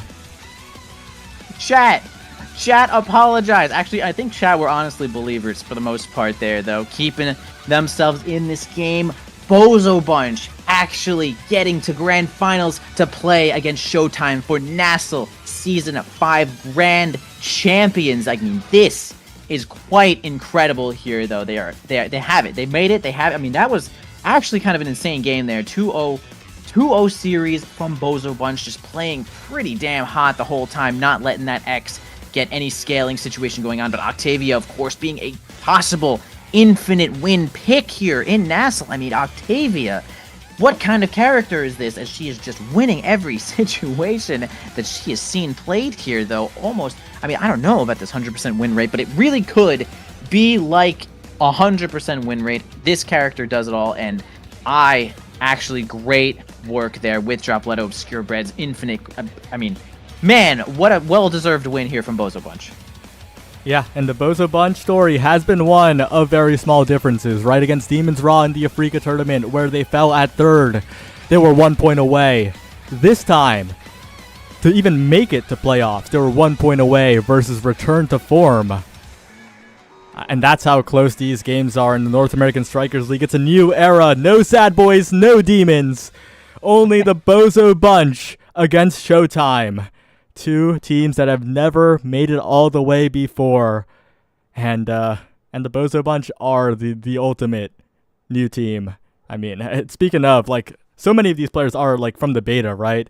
Joker is a beta player. Like that guy was on Blackwater Kraken with hook resets and I'm Salis. Barcode has been here for what seems like an eternity. Won a bunch of won that big LAN tournament CECC with the Sad Boys, and okay, Shanzu's new. That guy's a Norms demon. But the Bozo bunch, Dropletto and Gret, they were in the meta chat of the Omega Strikers Discord. Nothing good comes out of that place except for the Bozo bunch. Yeah, that is incredible. Yeah, like you're saying, no Sad Boys, no Demons Raw in this grand finals. And I mean, this is just like, it shows how good these players are, man, when they put their minds to it, when they get those warm-ups, those scrims going there, and they just work out some of those ideas with like this teamwork and that synergy. I mean, Bozo Bunch made it, like the synergy there from I and Dropletto was so good there. Every time that we had a corner flip, it was actually not a push, it was a pass. And that is some of that separates the grades, really. When you have like player get into position when the corner play is happening, and then it's just, you don't have to make all this crazy reads. You don't have to go nuts. You just pass. Pass is God, like everybody. Pass the ball. It's sick. So we are gonna see Bozo Bunch play against Showtime in grand finals of North American Strikers League Season 5 in just a few minutes. Saya, that was such a sick series. I loved it. My mans. Yeah, so don't go anywhere. We'll have one of those mid shows with K-Bot, and we'll be right back. And whoever requested the Frover emote before this series started, I know who you are. Nice.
There will be a new champion in the North American Strikers League for Season 5. The Bozo Bunch just knocked off Demons Raw. Yoshi, what can we say? You were right. Hey, guy known for being right frequently. Let's go. Bozo Bunch clocking in a 2-0.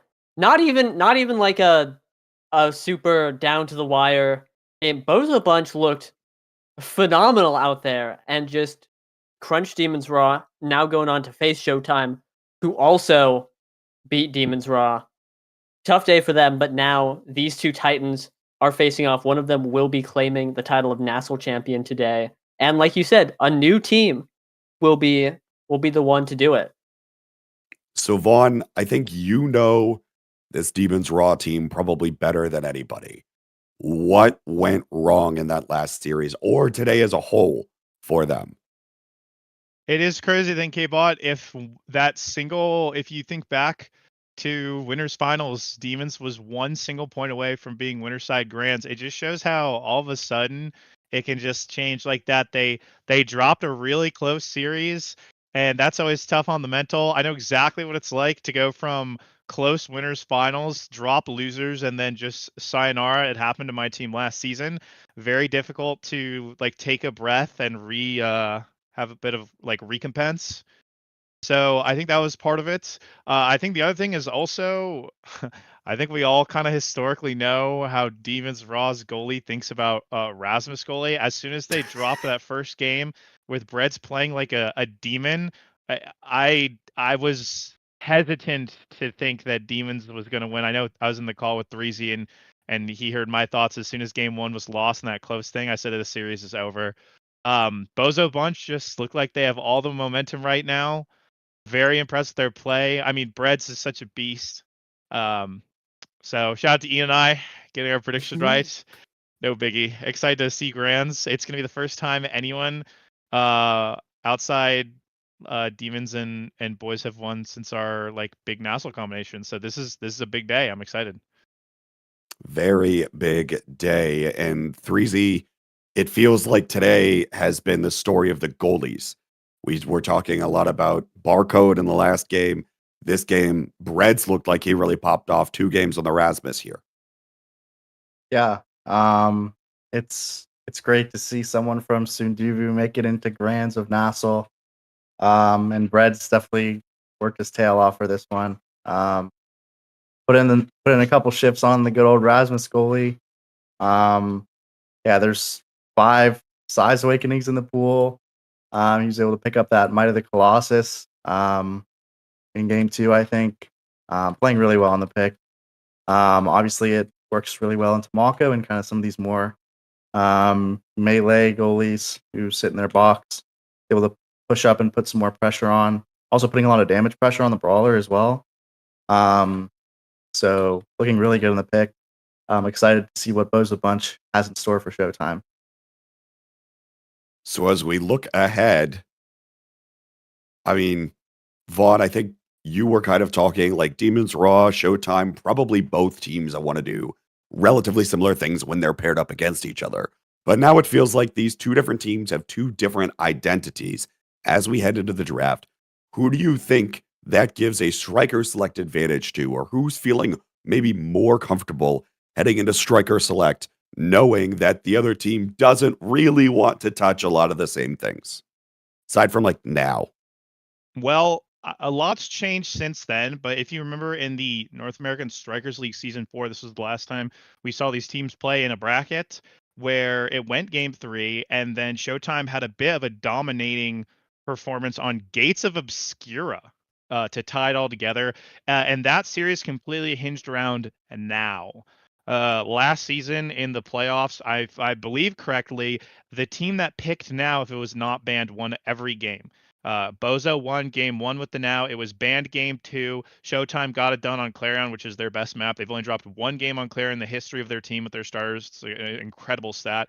And then the final game on Gates, like I mentioned, they gave Shianzu the now, which I said on previous desk, best character for him.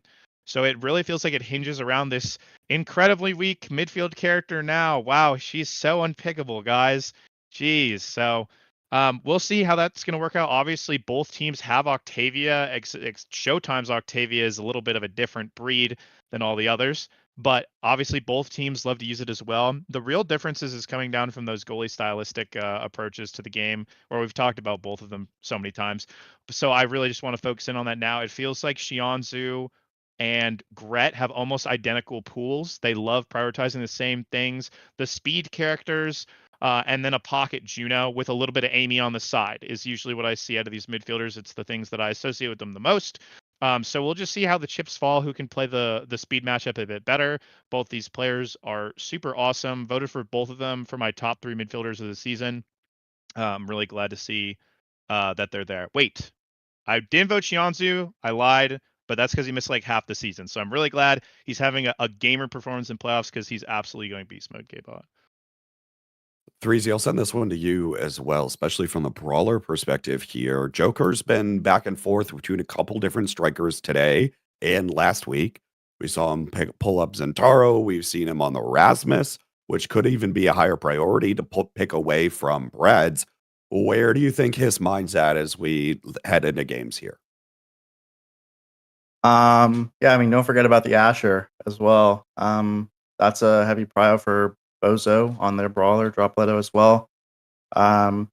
So Asher, another potential pick. We'll see if that ends up being forced onto Barcode. That ended up happening in 2 out of 3 games against Demons Raw. So if that's the case, yeah, you'll see him pull out more picks. Like the Rasmus, like the Zentaro. Maybe we'll see some X. Who knows? We might get a Joker Octavia game. That would be something special. But yeah, I mean, he doesn't have a lot of experience playing against stuff like this Rasmus goalie, these kind of off meta quote unquote picks. So it'll be interesting to see what they choose to pick into it. Yeah, Joker's got a pretty endless pool. The only brawler he doesn't really play is Kazan, so really can pull out anything. Yoshi, you and I were sitting in the call during the last game, and at one point we had this conversation as more of the fun argument. This past season, the one new thing that was added was some slight thematic elements honoring last season's champion. So, if there were to be a Nassau Season 6, which team would have the more fun theme to play around? Would it be Showtime, or would it be Bozo Bunch with a bunch of frogs? Well, I think it does come down to preference. It's Bozo Bunch clocking in with a fun frog-themed adventure. That would be awesome. Let's make one thing very clear. Loading up to the Nassau broadcast, and it's Frog Friday on a Saturday would be really cool. That being said, Showtime's whole flow is just wonderful. They've got the movie, the cinema, everything, all of it. The gold, like, it all comes together really nicely, and I can imagine that on a Nassau broadcast, and that would be beautiful. I'm obviously not biased at all, have no leg in this race, but that's just what I think. All right, well, time to put a leg in this race, Yoshi, because it's predictions time. Remember, Showtime is coming in from the winner's side, meaning that Bozo Bunch will have to win 2 consecutive best of 3s to go out on top here. Vaughn, I'll send it to you first. Who do you have to win the North American Strikers League Season 5? So last prediction, I went with Bozo, and before that, I had Demons, and they just couldn't get it done in winners finals. I think it's time. I might as well just predict every team today. I think Showtime. I can't remember if it was on air or before when we were talking. I said they looked like the strongest team going into today. I scrimmed a lot of these. Actually, I didn't scrim Bozo, but I scrimmed so many times, so many. And I know scrims aren't everything, but they show you a team's picture, especially when you play these guys for. I think I played Showtime 8 hours over the last 2 weeks in scrims. They look really good. I think Barcode is establishing himself as the most dominant goalie this season. I voted him as the best goalie. He's absolutely put in so much work. It's not the most sexy performance you've ever seen, but by God, it's the most consistent performance I've maybe ever seen in a playoff run. This guy's super locked in. I love him too. You know, I loved teaming with that guy way back in the day. Super glad to see him, and I really want to see Joker get his chip because this guy has always gotten it done with team after team. He's the most journeyed, probably top player. He's made it this far. Like he's gotten so close so many times.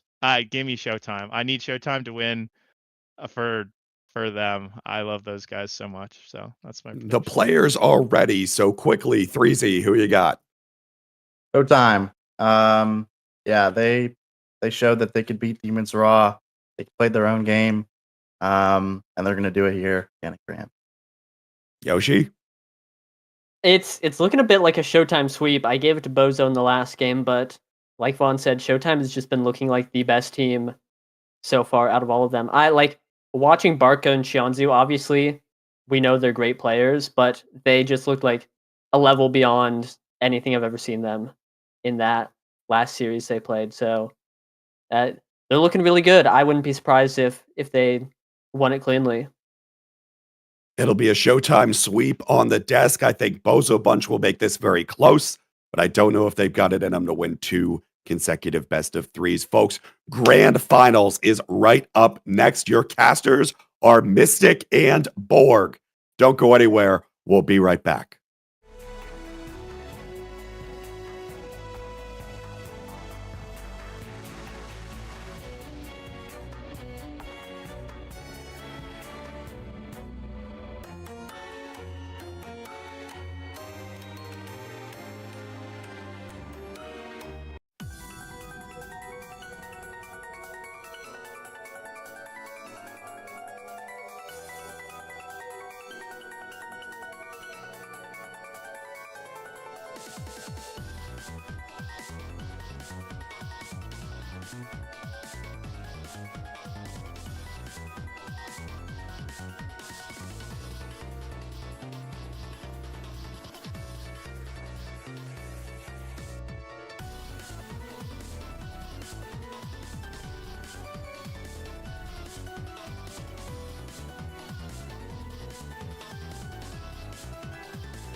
Welcome back, everybody, and it's here. It's time. The Grand Finals for the North American Strikers League. I'm Borg, and I'm joined with Mystic. How you doing, Mystic? Are you excited for this banger of a series? I'm hyped.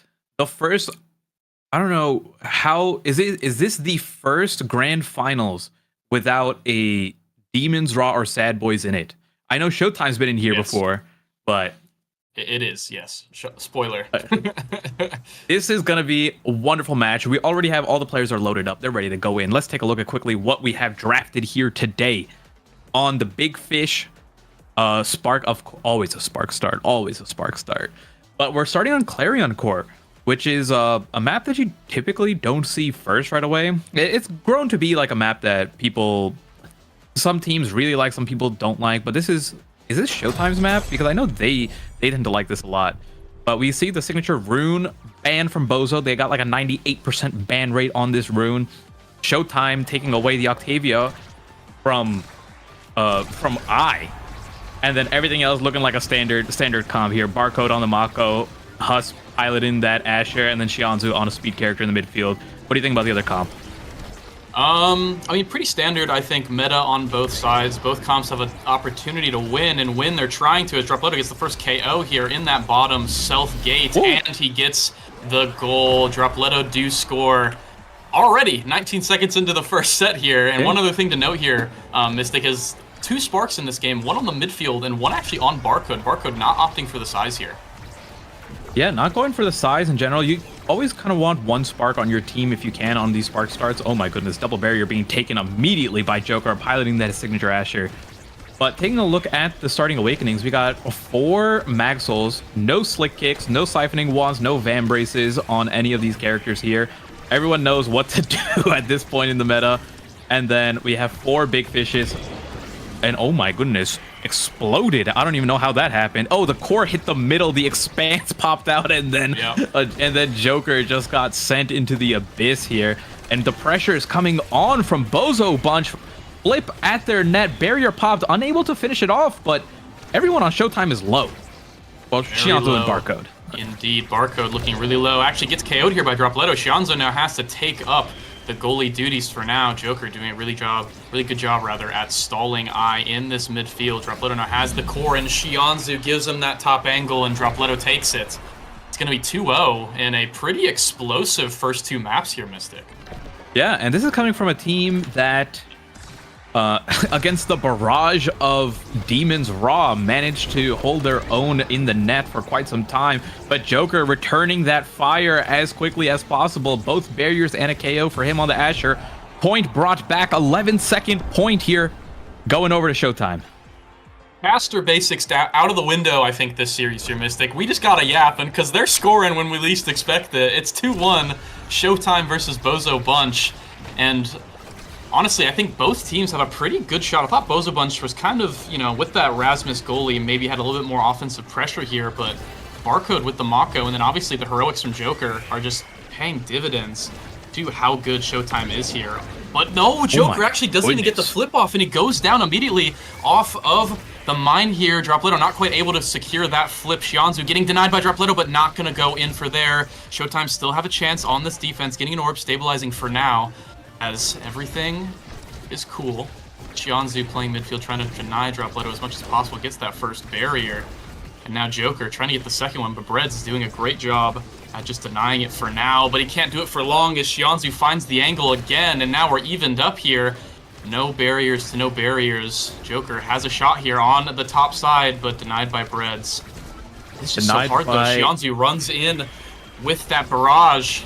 Does not want anything to go in here as Joker actually sneaks it in the bottom corner there.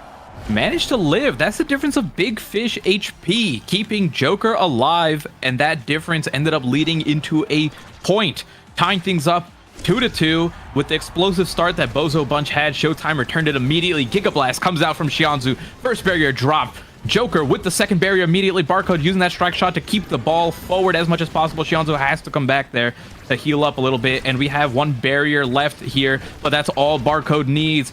Holding it down as the melee goalie god. We just gotta see if they can keep it up for the remainder of this point. Shianzu's looking low, has to be really careful about how they proceed this midfield interaction. Giga comes out, almost gets it, but a good reaction from Breads as Dropletto is being dropped down low as well. Shianzu come almost back up from being staggered. Joker looking for a position here to use that energy burst, but is getting chipped away from the goalie and might get knocked out completely. Death touch into the primary drone from now sends him into the abyss. No ability to use that energy burst, and now things are looking like they're going in Bozo Bunch's favor.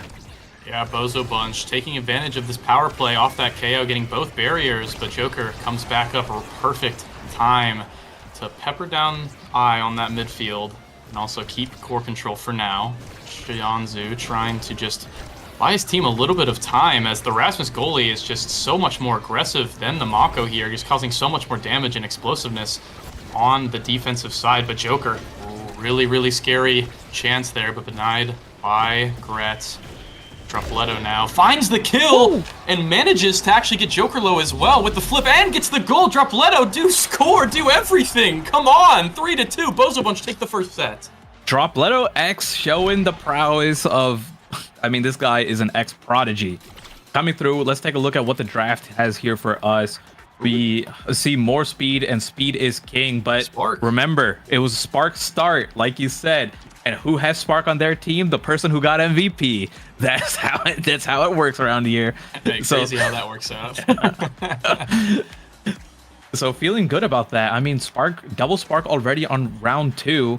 Taking a look at everything else, we see Among Titans not picked up. I would say if the Spark didn't go the way of of now, or if things were rearranged here, most likely would have ended up with that stacks on stacks or among Titans pick. But everything else looking pretty standard. We do just want to keep an eye out on Xianzhu. Xianzhu is one of those speed character abusers, knows how to use the Now and the Kai so well, especially when you stack on all these speed from the pancakes over there. And we'll see Xianzhu kind of pop off and fly. But they have to start winning if they want to get a chance to keep going. Something to keep in mind here as well is this whole game so far, Xianzhu's kind of taken a beating, right? Like, and with the stacks, you know, if Xianzhu can get stacked up and dodge a lot of these abilities, it will be really, really good. But as we're seeing now, Xianzhu looking incredibly low, managing to survive for now, getting the orb, letting Joker do a lot of it, and the perfect secondary into flip from Joker on the Asher actually secures the second barrier there. And now Showtime all of a sudden just flowing the offense only through Asher and working out, but Joker goes down for now. Xianzhu now is going to have to find some heroics with Barcode, hold on the defense, but X is too good for that, managing to get the last barrier with that flip. Whoa. But the Giga Blast taking out the Now off the side. That felt a little bit insane there. And now Showtime with the power play, going to be pass splitted on the bottom side there. Breads can't do anything about it, can't even get in range to flip, and Joker with a great play, managing to secure that goal off the Giga Blast KO. Oh, splitting the path indeed. Send in the air chip because he parted the Red Sea there to make sure there was enough time for Xianzhu, or sorry, enough time, yeah, for Xianzhu to send it up down there and then get that point. But taking a look, 1-0 lead right now. Xianzhu has that energy burst available. KO coming through from Joker as he uses that secondary into primary combo on the Asher. A little bit of reverse dash punch there, and just trying to get these passes back from Xianzhu as a good barrage tries to push it forward, but unable to secure that second barrier here. Barcode still doing his best to hold down both of these barriers as Dropletto returns back, and we see the pressure coming through. Energy burst is available. Joker unable to use it there, but the pressure is still on. Asher has a great stuffing ability, and Breads is doing a wonderful job of holding it down, but it's going to be a matter of time until one of these abilities goes through. I'm surprised Joker's being so reluctant there with the energy burst, but most likely thought that he would get that barrier with that attempt. Finally kind of gave into it, but yeah, barrier dropped.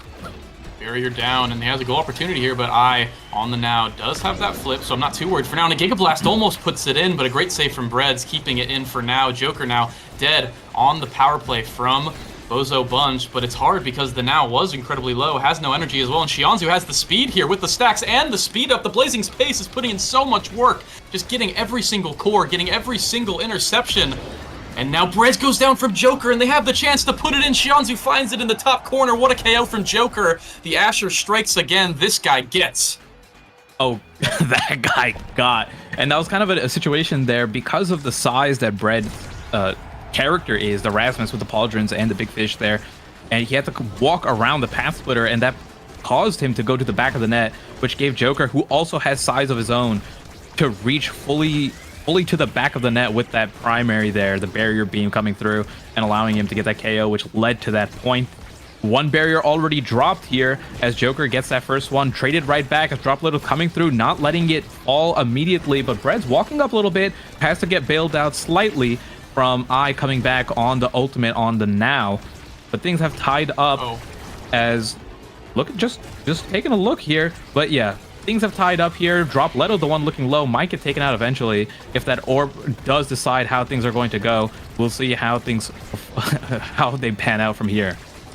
See how they pan out. A lot of it I feel like is going to depend on who gets this middle orb here. Joker looking like he's going to want it and takes it. Now has his abilities refreshed and the size. Not going to be doing too much with the primary there. Flip coming out from I, going to save the day for now. But Joker actually, with the increased size, gets the hit on the last barrier. And the barrage with Xianzhu sprinting forward just had the perfect path to deny that clear from Breads. And Showtime strike right back with the 3-0. And I'm looking at a couple possible awakenings here. Not going to be too much. There is a spark. I think that can be, well, it needs to be denied by somebody here. But the biggest thing I'm looking at for sure is definitely either that explosive entrance or that perfect form. Oh, the hot shot. Also, this could be a second size awakening going through, but we're going to see if the spark does get denied by who. It's going to be Joker taking it up on the Asher. Would love to take some of the other awakenings there, but that is all right.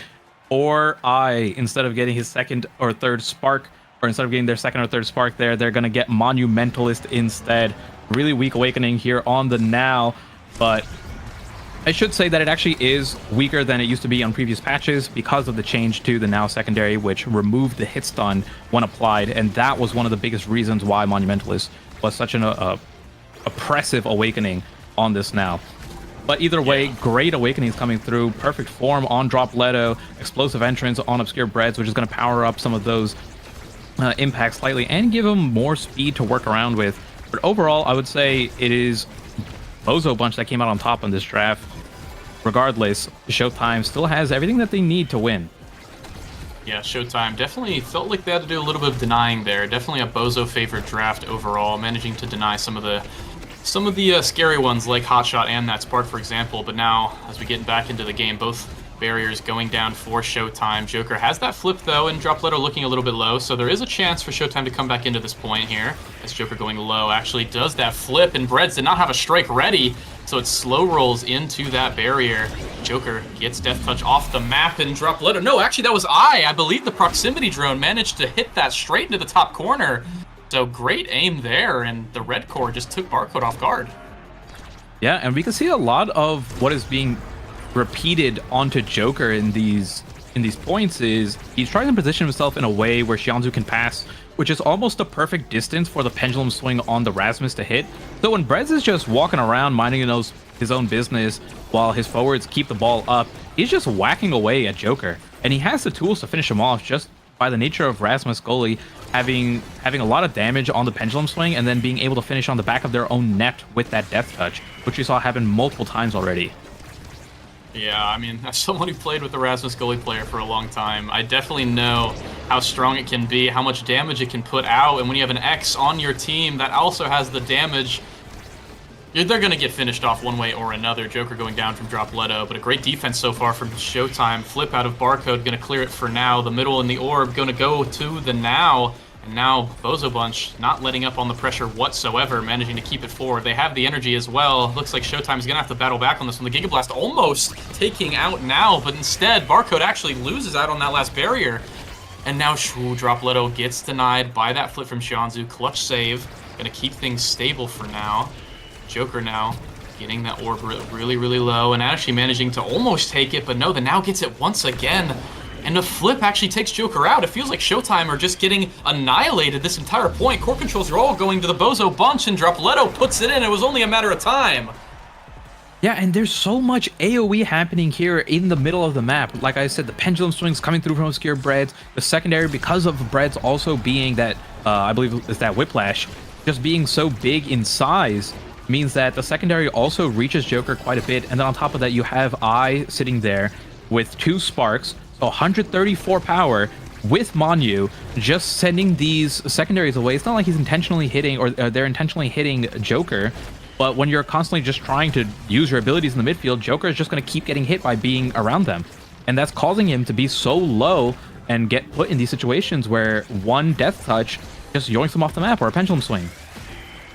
Putting in some bad situations, and a bad situation is Xianzhu right now. Has the stacks built up, cannot die here. Probably lose the set if they die here anyway. Ooh, almost gets taken out there by the proximity drone, but managing to survive for now. Joker now is the one who looking incredibly low. Xianzhu managing to heal up in time, but Joker doing some heroics on the side, managing to survive for way too long it seems, but it will only be a matter of time before he gets taken out in the end. On life support right now, getting taken out by the X. Drop Leto managing to do so much here, breaking Xianzhu as well. They have a power play. Barcode has the flip though. They can do a lot here, but how much can they do? Get in the barrier. Xianzhu with the perfect flip, managing to hold for now. Joker back up as well, getting the flip out of the now, trying to get something done. Can they pull something out of a hat here? Joker 1v2. What can you show me here? What can we see? As bringing the now incredibly low. They're managing to survive for now. I mean, I don't really know what's going on here, but Drop Leto with the flip, gonna put it in and end the hopes of this set for Showtime as he shoves them in the net and the core at the same time. That's a 3-0 set, Mystic. That's a 3-0 set, and guess who's up first again? Will there be another Spark to see? Yes, there will be. Spark of Resilience here for the reward of I. 3 Sparks going their way. Will not be able to get a 4th Sparks, but that is okay. Because we have some stagger, but more importantly, we have 3 Spark ability with agility, and then 3 Spark with strength. Taking a look on the other side, Huss's hat is going on to Xianzu, not Huss this time around. Spec training with all that size and Might of Colossus and perfect form. That's going to be really hard to deal with for Barcode and anyone else. Just anyone in Dropleto's way is going to get bullied. And unfortunately, looking at the bottom of the draft there, Joker has to take that Castle S. Not the most useless thing. It has its use cases, but it's not the strongest thing on a Brawler Asher. Oh my goodness. Spec training already showing its fangs against Xianzu. Xianzu going down, but at the cost of 2 barriers here. So they're going to have to make a lot on this power play, and a lot they make as they get almost another KO, and they get both barriers here. Joker now needs to score, but gets Death Touch into the back of his own net. There's just too much damage on the side of Bozo Bunch, putting out literally everything in order to kill him over and over again. Xianzu now, who's been doing great all game, but it feels like is on a timer with this damage from Bozo Bunch. Managing to keep it alive for now. Joker now, on a good little 1v2 here, on to Breads in the top corner, and you actually win. They actually make something out of nothing there, and managing to score. And one thing real quick, Mystic, that I want to point out is Breads, with those 2 secondary, or rather 3 secondary awakenings, going to be incredibly fast with that secondary, and also putting out a lot more damage with the explosive entrance with the pauldrons as well. So that's another thing to look out for. It's probably why the damage is so high as well. Yeah, and that's a good point. I didn't even notice that as 3 secondary awakenings here on Obscure Breads can be a 4th if a Twin Drive makes its way over, but Joker once again brought down to essentially no stagger whatsoever as Dropleto is running forward, trying to just beat him down as fast as possible. Joker has the energy burst, is going to try to go for the double, doesn't get it, but gets 1 for a consolation prize there. Xianzu coming through with the barrage. Pass splitter set up, but a good defense clears it out against the, oh my goodness, the spec trading Dropleto coming in and blasting his way through. Huss is taken out for another 10 seconds or 5 more seconds at this point. Flip used, but doesn't connect here as I is trying to look into a proximity drone placement. Isn't able to get it, but does end up finding the barrier here. Dropleto is looking extremely low, but he's in their net. He has the healing behind him thanks to the now, and we know that we can keep going. Just waiting for his ability. The perfect form is going to allow him hit 3 more people, and there it is. The spec training primary, or sort of the ultimate, is back. Xianzu is looking low and cannot defend without Barcode there. The melee goalie god is out of position because he is not in this map with us, and therefore the point goes to Bozo Bunch, right? Starting on this point 3, Bouncy House is coming through. I mean, this is getting exciting. Or this has been exciting. Yeah, I mean, absolute craziness going in. This might be, ladies and gentlemen, the weakest X build I've ever seen in my life. As actually he goes down, Ooh. So a great little consolation prize there for Showtime, managing to hopefully get something on the board here. At least they're hoping, as Bozo Bunch defending well for now. They have a flip on the now. They're managing to clear it without it. But they get both the barriers. Joker, not the least healthy I've seen him all game, managing to get this orb as well. So looking incredibly good here. Gets the now flip. Showtime looking to bounce back on this point here, and they actually do with that corner offense on Joker. Breads. The one thing in this matchup that I think Showtime has is that Asher versus Rasmus 1v1 matchup. Really hard for Rasmus if they get into the corner, but the hard part here is they're so low all the time, it's hard for them to get into the corner, right? So Joker managing to get something done. Oh, and there it is. Not for long. Raid Boss X at it again. Joker taken out. I believe he had energy burst as well and wasn't able to use it.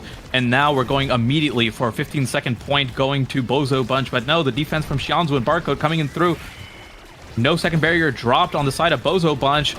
Everything's coming out. The Mako ultimate dropped. All these defenses are gone. Dropleto is trying to make his way forward as I is bringing up the core. Xianzu still has the energy burst. Barrage comes through. Energy burst pops. Joker low again. Joker just came back and now is most likely going to get taken out again. Only has access to 1 elusive left before it ends up being on death's door. The pendulum swing comes through, drops it, but that is an X using primary on their side of the field, and all my Nassau goalies know what that means. That means your own barrier is being dropped, and let's see if that is enough for Showtime to get this 3rd point. Time looking for the 3rd point. They managed to get a KO, actually get 2 KOs off a great Giga Blast. Xianzu looking incredibly good here, forcing the now to flip, trying to stall as long as possible, but this should be a goal if Showtime play it well. But no, the now's doing perfectly good, but not enough. The corner offense is just too much. The barrage from Xianzu getting it done. And really, that whole point, I feel like Xianzu had some crazy heroics, staying alive when Joker was dead, playing great defense on death's door multiple times, but managing to survive as well as win so many crucial strike wars, just outplaying the entirety of Bozo Bunch. all set. So well done there from Xianzu, getting rewarded with that first pick. Probably going to be the fight or flight here if I had to guess. No, actually going with the peak performance. Wants that speed, wants that stagger, both as one, and fight or flight is going to be dropped down to X. What are you thinking about this draft so far? I really like the peak performance pick. You definitely don't want it on the X there, who already has the big fish and has a high base stagger pool. And especially the peak performance, if it managed to make its way down to I, would have been horrendous for them. So I like that pickup, allows them to live longer, allows the Huss's hat to get more value there. Taking a look at everything else, Catalyst on Joker, which means more elusives to dodge, which is really important. Regardless of getting more energy bursts there, Joker tends to be taken out either at max energy or at no energy. So he can be at max energy more often, had to pop the elusive there just to stay alive. And we saw that happen quite a bit before, where he died with full energy. So let's see if he manages to stay up a little bit longer. But taking a look at the rest of it, it is Barcode with the extra special. It'll help a little bit more on defense. Breads taking that built different, which is another size awaken. That's 3 with that pauldrons there. And Breads is going to be hitting like a truck. And you can't forget about the heavy impact on the now. Oh my goodness, what just happened? I don't know, but I think we got to start talking about the game here as Joker just gets absolutely deleted. Dropletto got incredibly low as well. I think we had a battle of the ages going on there for the orb in the middle, but Bozo Bunch end up on top. Not going to matter too much as Xianzu and Barcode keeping it forward for a good amount of time here. Dropletto trying to set up an offense, but forcing the flip out of Barcode, which actually gets the last barrier. Breads just walked up a little bit too far, and not too worried on the defense, though. They do have 2 flips here, but Xianzu has flip as well. Puts it on the bottom side. Both flips coming from the back line of Bozo Bunch coming in. Now Joker with the flip, putting it to Xianzu on the top, and gets the rebound with the extra size. Oh my goodness, the core is going crazy, and I don't know what's going on, Mystic. It is, oh my, getting that middle orb was absolutely massive, literally, for Joker on the Asher there.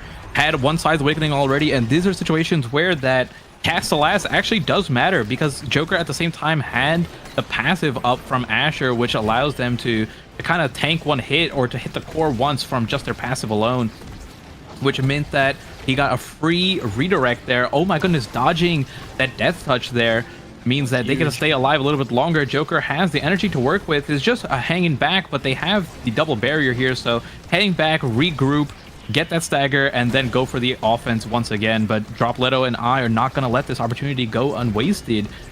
Taking a look, but the amount of pressure coming back now that everyone is max stagger from being level 10 means that they're living a little bit longer. As I say that, Raid Boss takes one more.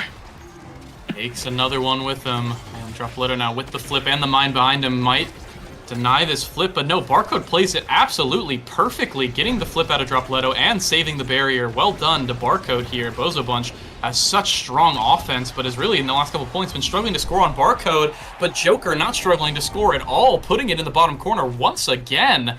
This Asher is looking so strong, even with all the damage coming out, so well done to Bozo Bunch and, Showtime. Bozo Bunch having to turn it on another gear here. They need to win these next 3 sets or they're going to lose. This Dropletto going down already.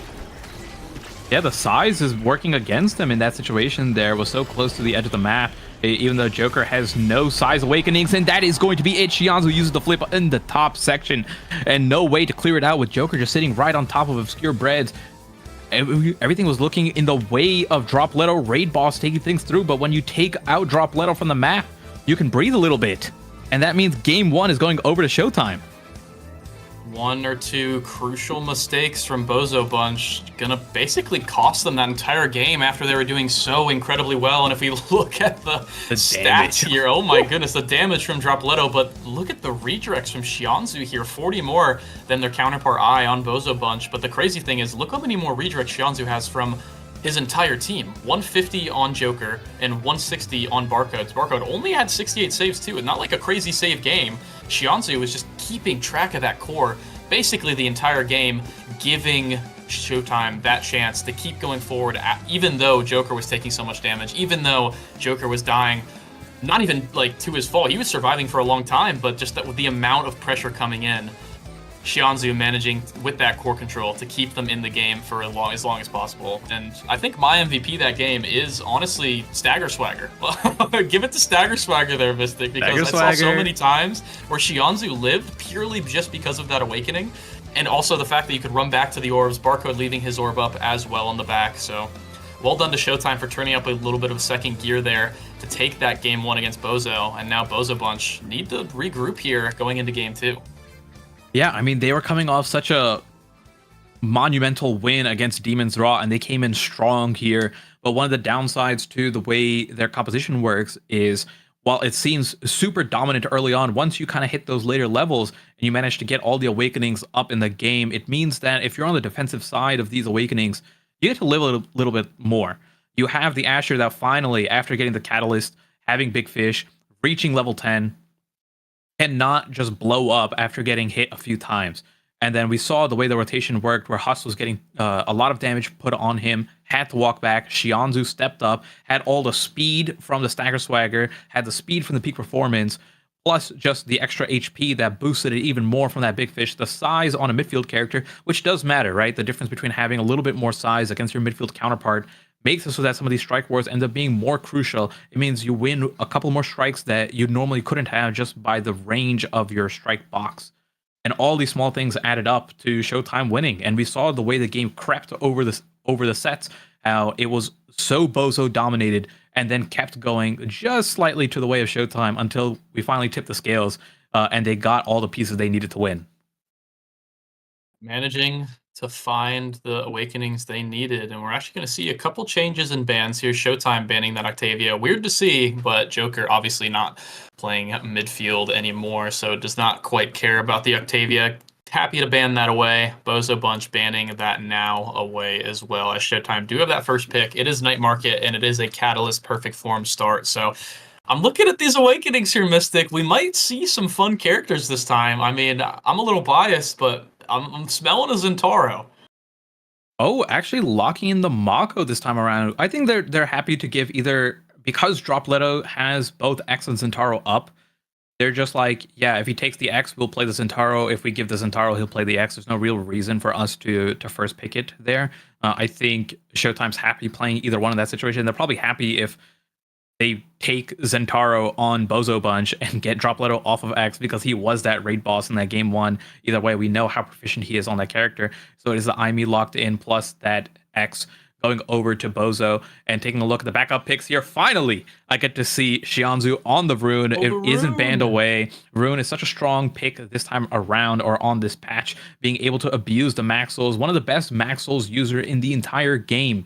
And at the same time, Xianzu, who doesn't normally get to play Rune, is actually quite good on Rune. Has a lot of games of Runes under their belt from solo queue and norms in general. And we'll finally get to see it come out. And like you said, it is going to be paired with that Zentaro here, the perfect form and Catalyst start. And then wrapping things up in the back line is going to be Finny going over to Brez, most likely. Damage versus a little bit of, I'd say, zoning, a little bit of explosiveness. I don't know. I mean, the comp from Showtime is definitely not weird to look at, because it's definitely not an abnormal draft, but it kind of excels in multiple areas, right? The Rune definitely has a lot of space control and has a lot of explosive potential with that banish, as you know for sure there. And then the Zentaro can basically do whatever he wants depending on the awakenings that he gets. Mako obviously is Mako, and then you have Bozo Bunch rather, with basically the full damage comp. You have the Amy, you have the Finny, you have the X with, I assuming, is going to be the perfect form on almost everybody in this game, except maybe Rune might go the Catalyst. I'm not too sure exactly what we're going to be seeing here. Oh, but Rune loves perfect form. Oh, Rune. Oh, yeah, I forgot. Rune does love perfect form. Rune loves perfect form. Yeah, we might see a 6 perfect form here, if I'm being honest. Catalysts. The days of 6 Catalysts are gone, as we will probably be seeing perfect forms all around the board for the most part. I'm excited, though, to see that Zentaro as usual, and then also to see the Amy X combo work in the side of Bozo Bunch. They've run it quite a lot. I think it's a good little wrinkle to add into this game. They thought, they saw damage was working for them last game, but they just needed to opt into it a little bit more, and that they did with the Finny here for sure. And it is perfect form all the way around, and it is going to be strike shot on both goalies and mag souls all the way around. Nothing new here, ladies and gentlemen, as we get into this game too. Yep, this is looking like a standard comp here, as Barcode holds the drum and bass immediately as kickoff happens, giving their team a little bit of speed boost, as Joker tries to wait out the strike shot plus the primary, isn't able to catch it there, and we are going for the first barrier being dropped. over on the side of Showtime there. They had to defend the second one, but thankfully the pillar is there to help the defense out a little bit. Barcode looking a little bit low. No one's level 2 yet besides I, who already dropped the firewall sentry here. And taking a look, one barrier dropped thanks to the pillar. Second barrier dropped as well, unable to catch it. And now we're going to see if I can drop a little bit of another barrier. But oh my goodness, blown up there, sent off the map. This is an advantage for Showtime. Yeah, get absolutely blown up, I believe, by the pillars, plus the Zentaro ultimate there, though. And he's Blade doing a lot of damage in that top side here. But going to be going back already. Joker not quite able to find the cook there with the primary on the Zentaro, but managing to actually get the strike board. But Breads with the clutch save on the Finny ultimate, managing to keep it out of the net for now. We're still going on this first point. Drapletto now is incredibly low, but managing to actually find that last barrier at the cost of his health bar. But we're still going. Everyone's still alive here. Showtime, honestly, looking a little bit more worse for wear than Bozo Bunch. Joker not quite able to find the KO as Drapletto gets the save yet again, 2 times in a row, not going down. But this is a good attack here from Shianzu with a perfect pillar in the bottom corner, and Breads just cleared right into it. First goal going over to Showtime. And it is, when I don't want to exaggerate it, but it is literally the perfect pillar because of the way the angles stand. Typically, when you put a pillar in that situation, it ends up bouncing off the angled portion of the wall and then just going straight up and not heading back into the goal. But it got sent perfectly here, and a wonderful banish gets the KO, gets Breads out of position as well. One barrier drops as the Finny ultimate comes through. Jianzu's looking really good on the rune right now, has the energy burst available, manages to pick up the secondary speed, is coming in. Joker using the passive plus the secondary there, the dash plus the rush to secure the point onto 2 defenders there between Drapletto and Breads. Yeah, I mean, with the perfect form of start as well, and the fact that this is a playmaking team, right? With the Rune, with the Zentara, both characters that can make crazy plays with their abilities here.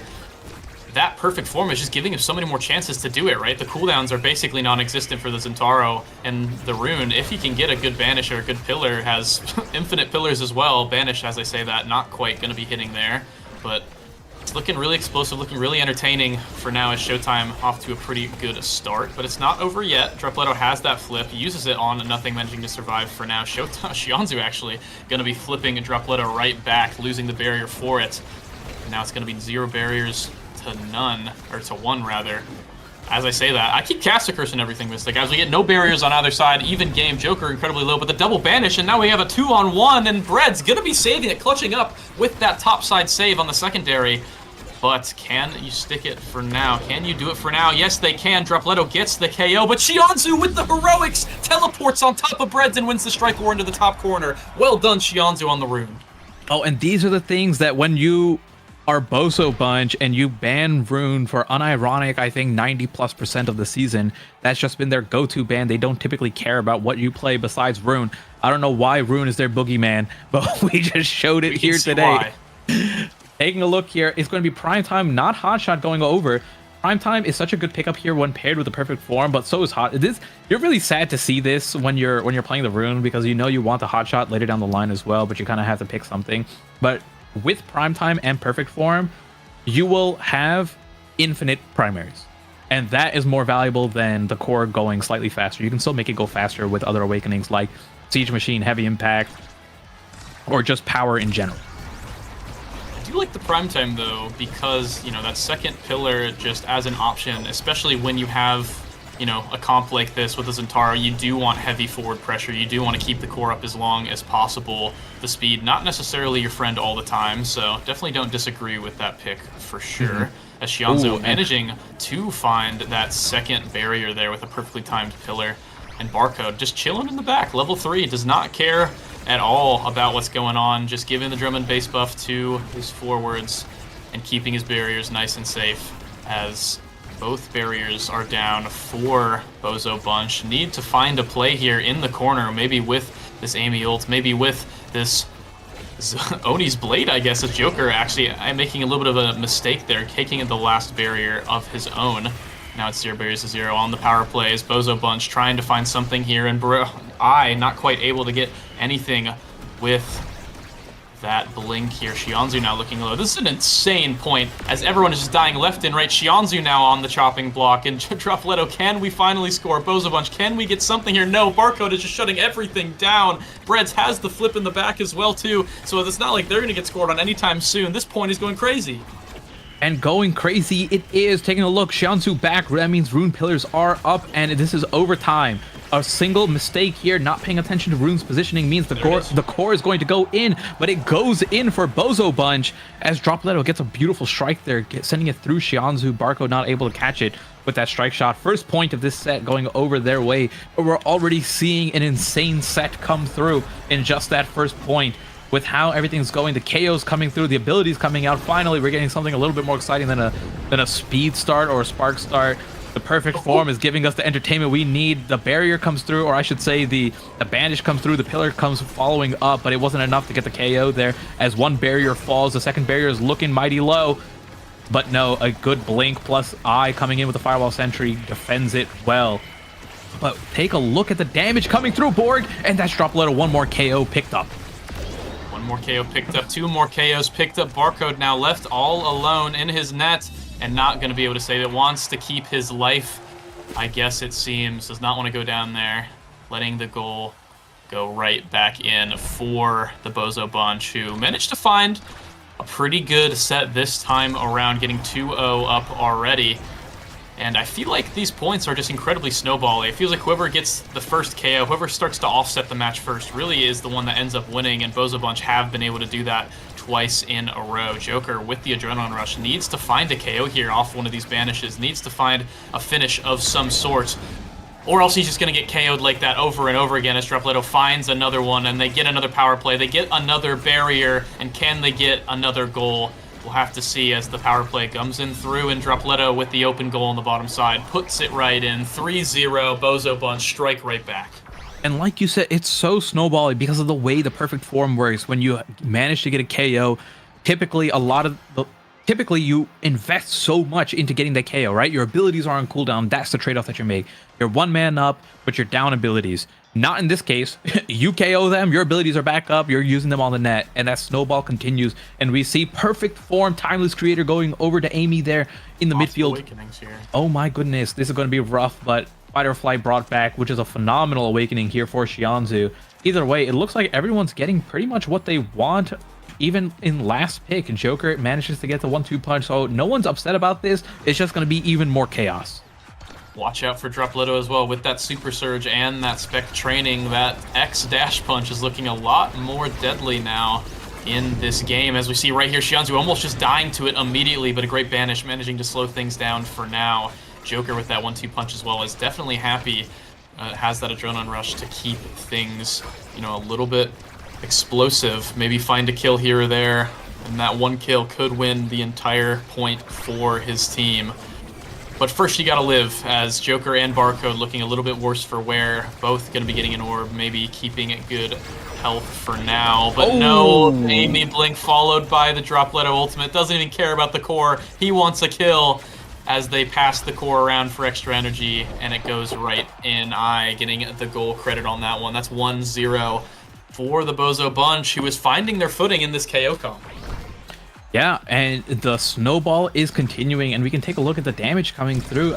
They just can't deal with it right now. There are no defensive awakenings offered, or I shouldn't say, I can't remember if they were offered or not, but there are no defensive awakenings taken. No Huss's hat, no peak performance. It's not looking good, even like Big Fish. So that means that whoever's dishing out the damage first, but there it is. I think that was the perfect pitch coming down from Barcode that got the KO there. A wonderful banish. He manages to get the second barrier. Huss trying to find it with the primary, isn't able to get it. Dashes back in, and Dropletto manages to get the way back through. Oh my goodness, Shionzu almost completely taken out there as things are getting still chaotic. Everyone is going all over the place. A KO here could mean a massive amount of energy, or I should say energy, a massive amount of EXP for Huss, as he gets the KO onto I, but isn't able to find it. The Firewall Sentry comes through. I is looking so low, but I is getting into the fray of things. Gets the health orb and lives. That means no comeback EXP at all going over to Joker. He would have absolutely loved that. Yeah, Joker almost had the snowball rolling there a bit after that first KO, but not able to get the second one as Breads with the perfect Finny primary across the map, managing to secure that last barrier there for Showtime. So now it's 0 barriers to 0, but the health bars are looking a lot better on Bozo Bunch's side here. I think Showtime need a play. They need to find something in this offense. Score has a banish, gets a double banish for now. It's pretty good, but not going to amount to too much. Barcode bringing the core up, but Joker cannot do the flick as he had his passive up, so no crazy plays there, but a crazy bounce there on the top side. Demon angle. Bread's not happy about that one. Had the flip, but just could not react in time. Showtime might have just got what they needed off of that Hail Mary play there with that bounce. Yeah, Joker's still looking a little bit low in terms of EXP. The lowest one here at level 6, while everyone else is at least level 7, and then 8 in both of the midfielders. Flip comes out from Obscure Breads, trying to just find a way to get a KO or something, picking up some orbs for a little bit more HP and EXP as the wonderful banish comes through, but not the way the pillars you want to set up in that situation there. But a pillar comes back to defend it, gets the rebound there. Huss trying to find it onto the net, isn't able to get the second barrier. Xianzu's looking low, Drop Loto coming through, energy burst available. Xianzu is looking extremely low now, has to kind of be gentle with how they place these pillars and where they end up going. The flip ends up meaning that the fight or flight procs, quite a few members of this game are low and on death's door as the Grim Reaper comes knocking, but no one has dropped yet. We're looking for the first KO, the first snowball to come through, and there it is. Joker getting the EXP, the catch-up EXP, trying to find it. The Oni's blade comes out. Oh my goodness, every single ability in Zentaro's kit is used in that millisecond, and they managed to get the point. Breads actually saving all of them plus the pillars, so well done to Breads. I actually think one of them might have gone in, but Joker primaried to stop it, so a little bit counterproductive there, but it's all right. They get the goal in the end and actually get a little bit more XP doing that, so you know what? Worth, I would say for sure, as Joker back in the game here, level 8 with the rest of the crew. And that one KO, like we've been saying, I mean, just that one KO is all you need, and almost gets a goal on that bottom side there, but Bread's getting a little bit lucky on that bounce and managing to flip for now, but Xianzu does not even need to hit the core in the flip, finds it on the goal line and just waits it out until he has time to put it in. That's 3-1 set now for Showtime. I mean, this is just so back and forth. Yep, and I love that in that last play, Xianzu gets the banish comes to Drop Loto, had the abilities and the scenario to KO Drop Loto if you go for the push combo, the double barrier combo, or I should say double pillar combo, but instead recognizes the situation, rushes forward, and helps out in the net to get that goal. Taking a look at what we have here, heavy impact going on to Joker. Peak performance, finally a defensive awakening over to Showtime. They can breathe a little bit, but the hat does not make its way onto Huss as Eye on the Amy picks it up. And things might calm down a little bit now that we have slightly more HP on both sides, but honestly, with that catalyst and rapid fire picked up on Bozo's end, I don't know. Things are still probably going to be just as deadly. Yeah, Joker has that heavy impact, has that 1-2 punch, so it's going to be doing a lot of damage here, and with that more damage on the Zentaro, it's looking a lot scarier for Bozo Bunch to walk around the map as we see Drop Loto going a little bit low. Breads was going low there for a second, but managed to heal up a little bit. One barrier now going down for the side of Showtime. Drop Loto and I doing a great job at keeping that core forward. And a great job actually with that strike on Drop Loto, managing to catch Barcode off guard, and now it's no barriers to none. I feel like these barriers have gone down in record time this game as Joker actually goes down. Drop Loto with that spec training puts him in the back of his own net. And we have only Xianzu and Barcode, only a pillar to keep it going, and keep it going it does. Xianzu managing to stall for Joker to come back online.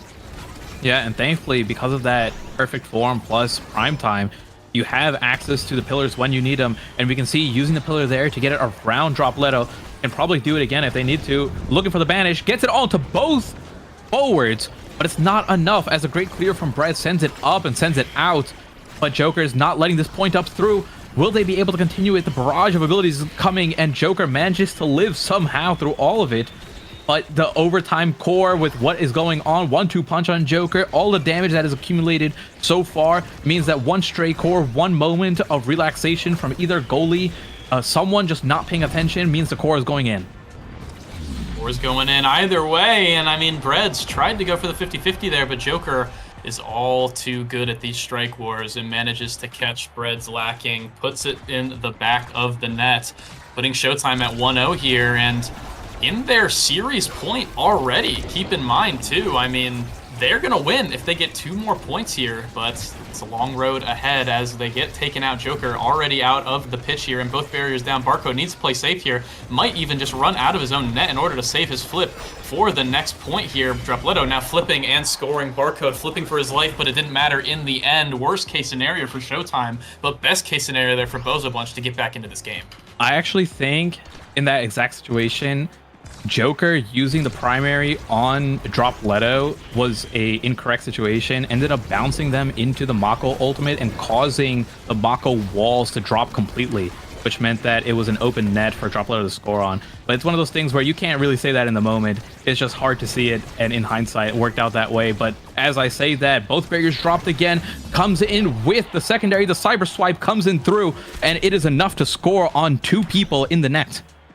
Hey, we're seeing the strength of Bozo Bunch's comp here finally start to shine. They have so much area denial in their comp with the Amy turret. They have a big X with all of his AoE abilities. If Breads walks up, he has that, what's it called? The Finny ultimate. I can't remember the name right now. Yep. Excuse me. Things are getting crazy as we're already getting started in this point. Who cares what happened in the last point as Dropletto puts Joker in the dirt yet again, and Dropletto again puts Barcode in the dirt and gets the goal. With the goal credit, managing to find such an explosive start. 17-second point and striking back and forth. We're still going to keep going with this trend as it's been 1-1, 1-1 in sets, and we're going to a set 5 with... Look at some of the awakenings here. We have size, we have stacks, we have extra special. This is going to be big. Yeah, stacks probably going to be one of the lowest priority things here, just with how quickly everyone is going out. Maybe the goalies take it, but no, Xianzhu betting that they will live and they will try to live as long as possible. But take a look at the Deadeye pickup coming on to the perfect form. Amy with the Timeless Creator, you know that's going to be deadly. And then last pick, you managed to get some size, but size isn't the most amazing thing on Zentaro, but doesn't have much else to take in that situation. Hey, it's not about the size. That 5% impact damage, baby. Come on, has the 5% impact. Has the heavy impact as well. That's 25% extra now, so it's definitely not nothing. And the size, you know, not the best on Zen, but that's really just because he has so many good awakenings. Look look how big that Oni's blade now is with the size. So definitely really good there. Going to be happy with that pickup as we get 1-to-1 barriers already going off. Already things getting exploded onto the pitch here in this set 5. Joker, no energy. Dropletto full energy. Might get the KO on Dropletto, but no, actually reverse. Dropletto getting almost the KO on Joker, but with the conveyor belt there, with that sentry turret, putting it in the bottom side. I don't think Barcode is ready for that. Oh, and there it is. And guess what? That sentry turret's going to be up again in a matter of 5 seconds with this kickoff if I jumps in, uses an ability or two. And that's the power of perfect form. Take a look. Banish comes through, isn't able to get it and set up the double barrier KO. That should have been a KO onto Dropletto there. But it doesn't really matter in this situation. Can they find the second barrier? Unable to get it just yet.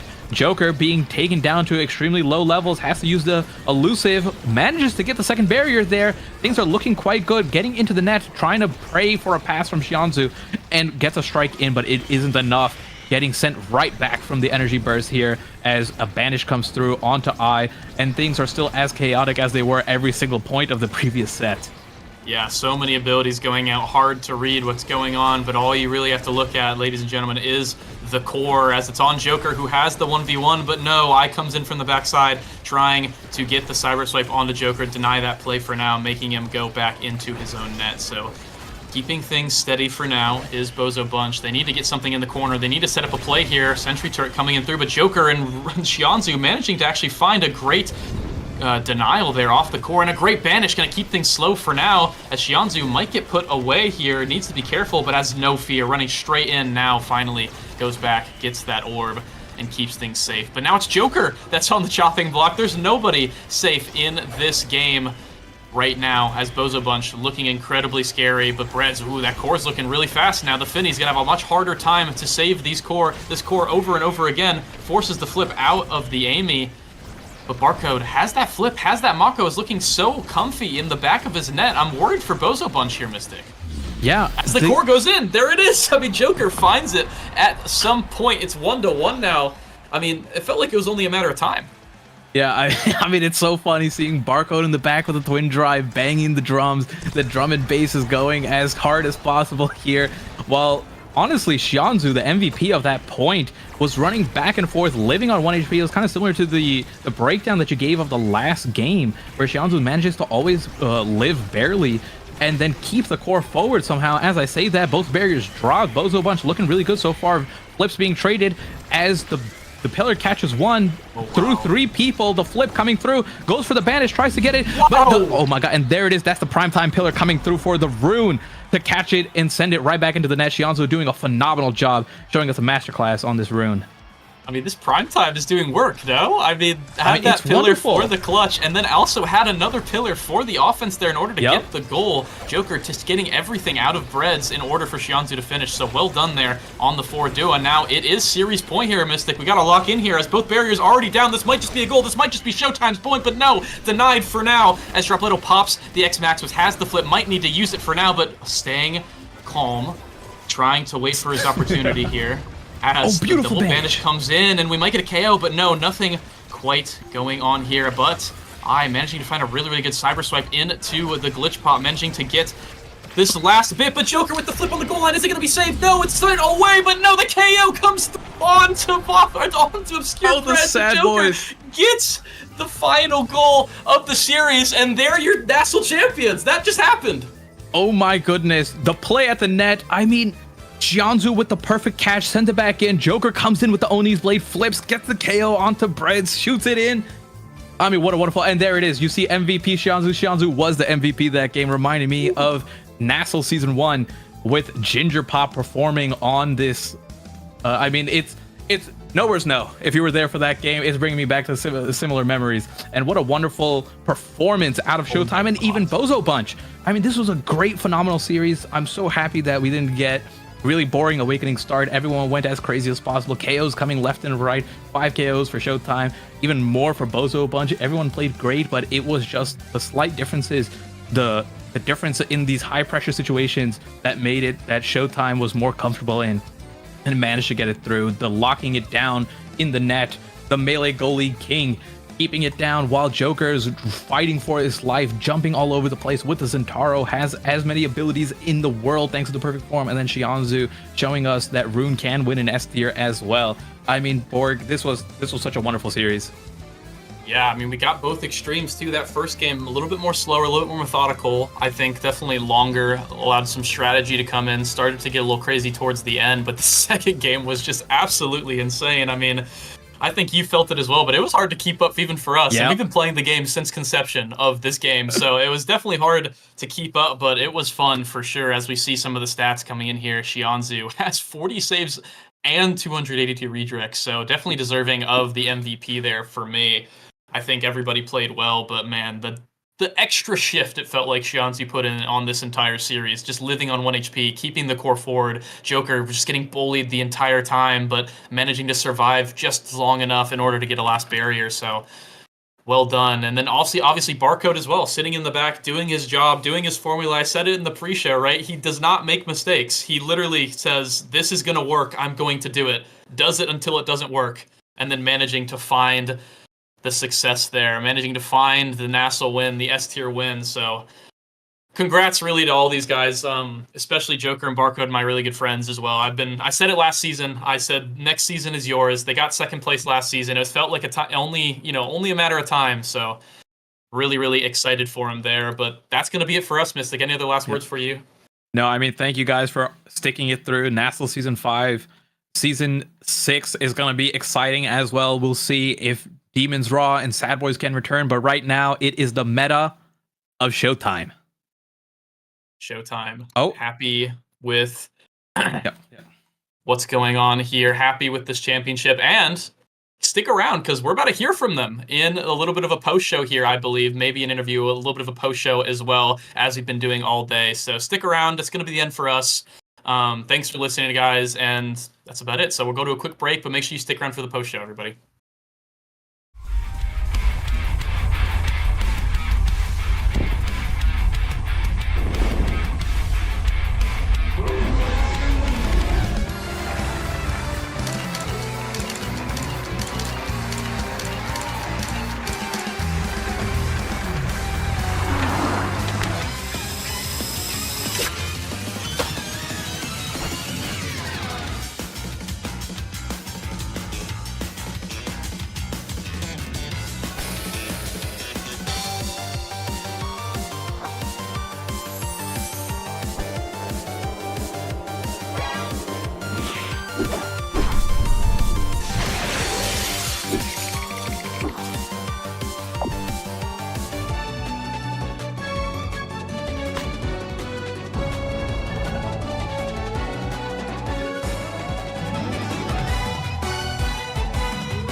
I'm here at the very last time I'll ever say this. Welcome to the North American Strikers League Season 5. And with me today is the forward duo of our Nassau champions. We've got Huss the Joker, and I've got Shianzu with me as well. Guys, walk me through what you were feeling when that ball finally went in on Night Market to seal the championship title. Huss, let's start with you. Walk me through where you were at emotionally. I mean, immediately I was like, thank God, because I did a shrug and that stuff better went in, bro. Because if it didn't go in, that would have looked bad. But I mean, I was just euphoric. Like, you've seen me competing every season, like how hard I grind and everything, and just like see the ball going back net, and like I finally got the win, man. It just feels good, especially with these guys. Like they played so well as well. So yeah, I was just euphoric. That's the word I'd describe. And Shianzu, I know that a lot of the focus had been on you, especially, there was a lot of series this season that you weren't able to make. I completely understand. I've been there, but going into playoffs, I'm sure that a lot of people. I know you have a lot of huge supporters, but there are also some doubts whether Showtime would be able to pull it out. How do you feel like you played today, and how do you reflect on learning how to become arguably the best player in the world now that you've won Nassau? Like, what's it been like coming from essentially your experiences in the past being with friends and slowly evolving into this absolute menace of a team that is Showtime now? What's your journey been like to get here? It's been quite the adventure, Vaughn. Like, starting off like with Norms, all the way back to the shop with Asia and Glim. Shout out to them, by the way. Wouldn't have been playing this game without them, honestly. But ever since that first launchpad that I entered in with them, the first person that actually took interest was Appabug, and with that, it turned into me getting a sub spot on chatting, and for some reason, they decided to start playing me a lot more than Box in the later of the season, the later of the half. Turned out to work out really well.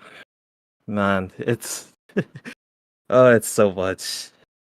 Went from playing Norms to not qualifying to Launchpad to winning NASA to getting second in Nassau to getting first, all because of this guy Huss.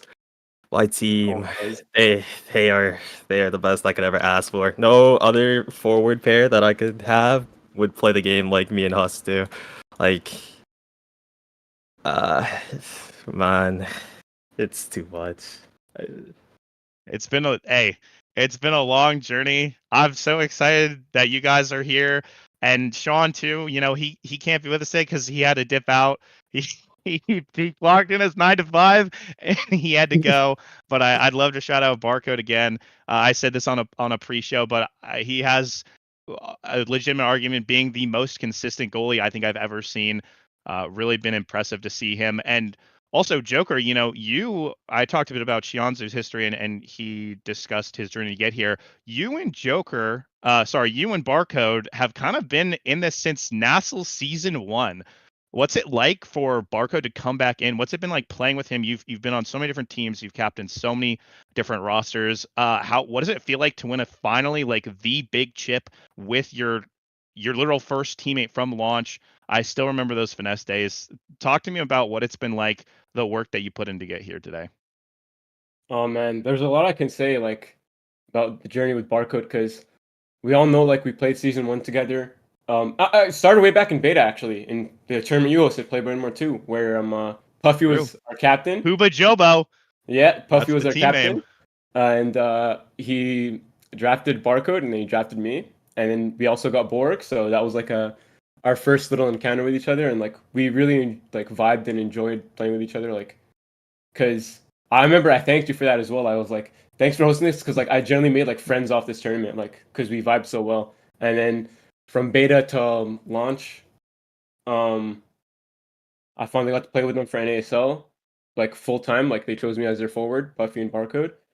And I mean, we've had our battles in the past with you guys, Lights back then, and we played in weeklies and stuff. But it was, dude, launch was hard to win tournaments. It was really hard.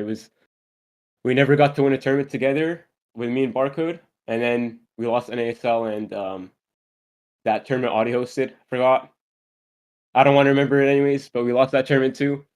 And Barcode like took a step back, and I still had Puffy, and it was like cool. Shout out to Puffy. We ended up winning tournaments, but my one biggest regret was like, damn, I really wanted to win with Barcode. And after all this time, we finally got like this is our first. Like we haven't even won a weekly together. This is the first thing me and Barcode ever won together, and we've been playing with each other since beta. So that's like wild to me. So it's been a wild journey, to say the least. To answer that question. It is crazy to think back.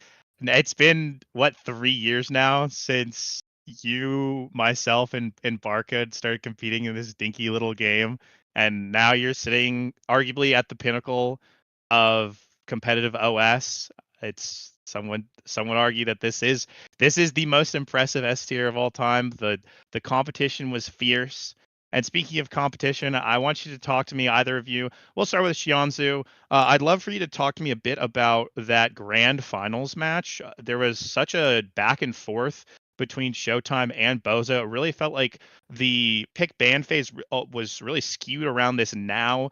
There was a lot of emphasis on banning away the midfield characters, picking certain styles. So Xianzu, let's start with you. What was it like to have to play against Bozo Bunch's grit? Especially, they were on such a roll. They looked almost unbeatable.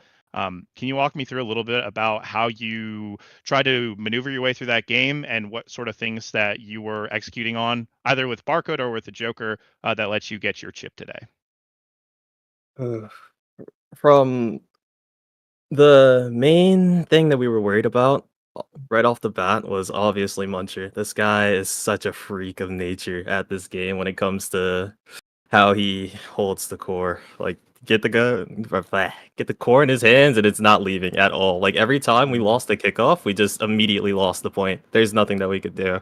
We couldn't find the counter for it. So we had to take the guy off speed characters because you know how this meta is. And thankfully, once that happened, we were able to maneuver around towards drop side more often than not whenever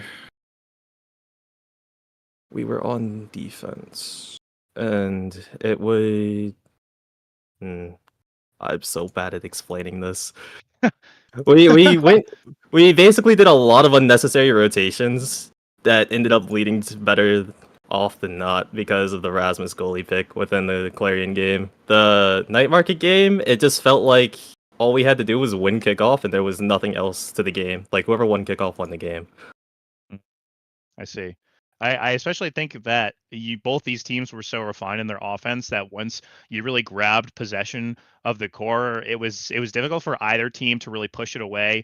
But that's not to say Barcode and Obscure Breads had some of the most fascinating, well executed goalie performances I've seen in a while. I was glued to my seat. There is something so just gripping when two goalies refuse absolutely by any means necessary to lose their barriers. So last, I'll throw it off to Joker, and I want to talk a bit about, we've talked more about looking backwards. Let's talk about going forwards now. Obviously, this is huge. As the captain of Showtime, you finally won a North American Strikes League championship. This is the breaking of the curse of first seed. It is the first time ever that it hasn't been Sad Boys or Demons Raw.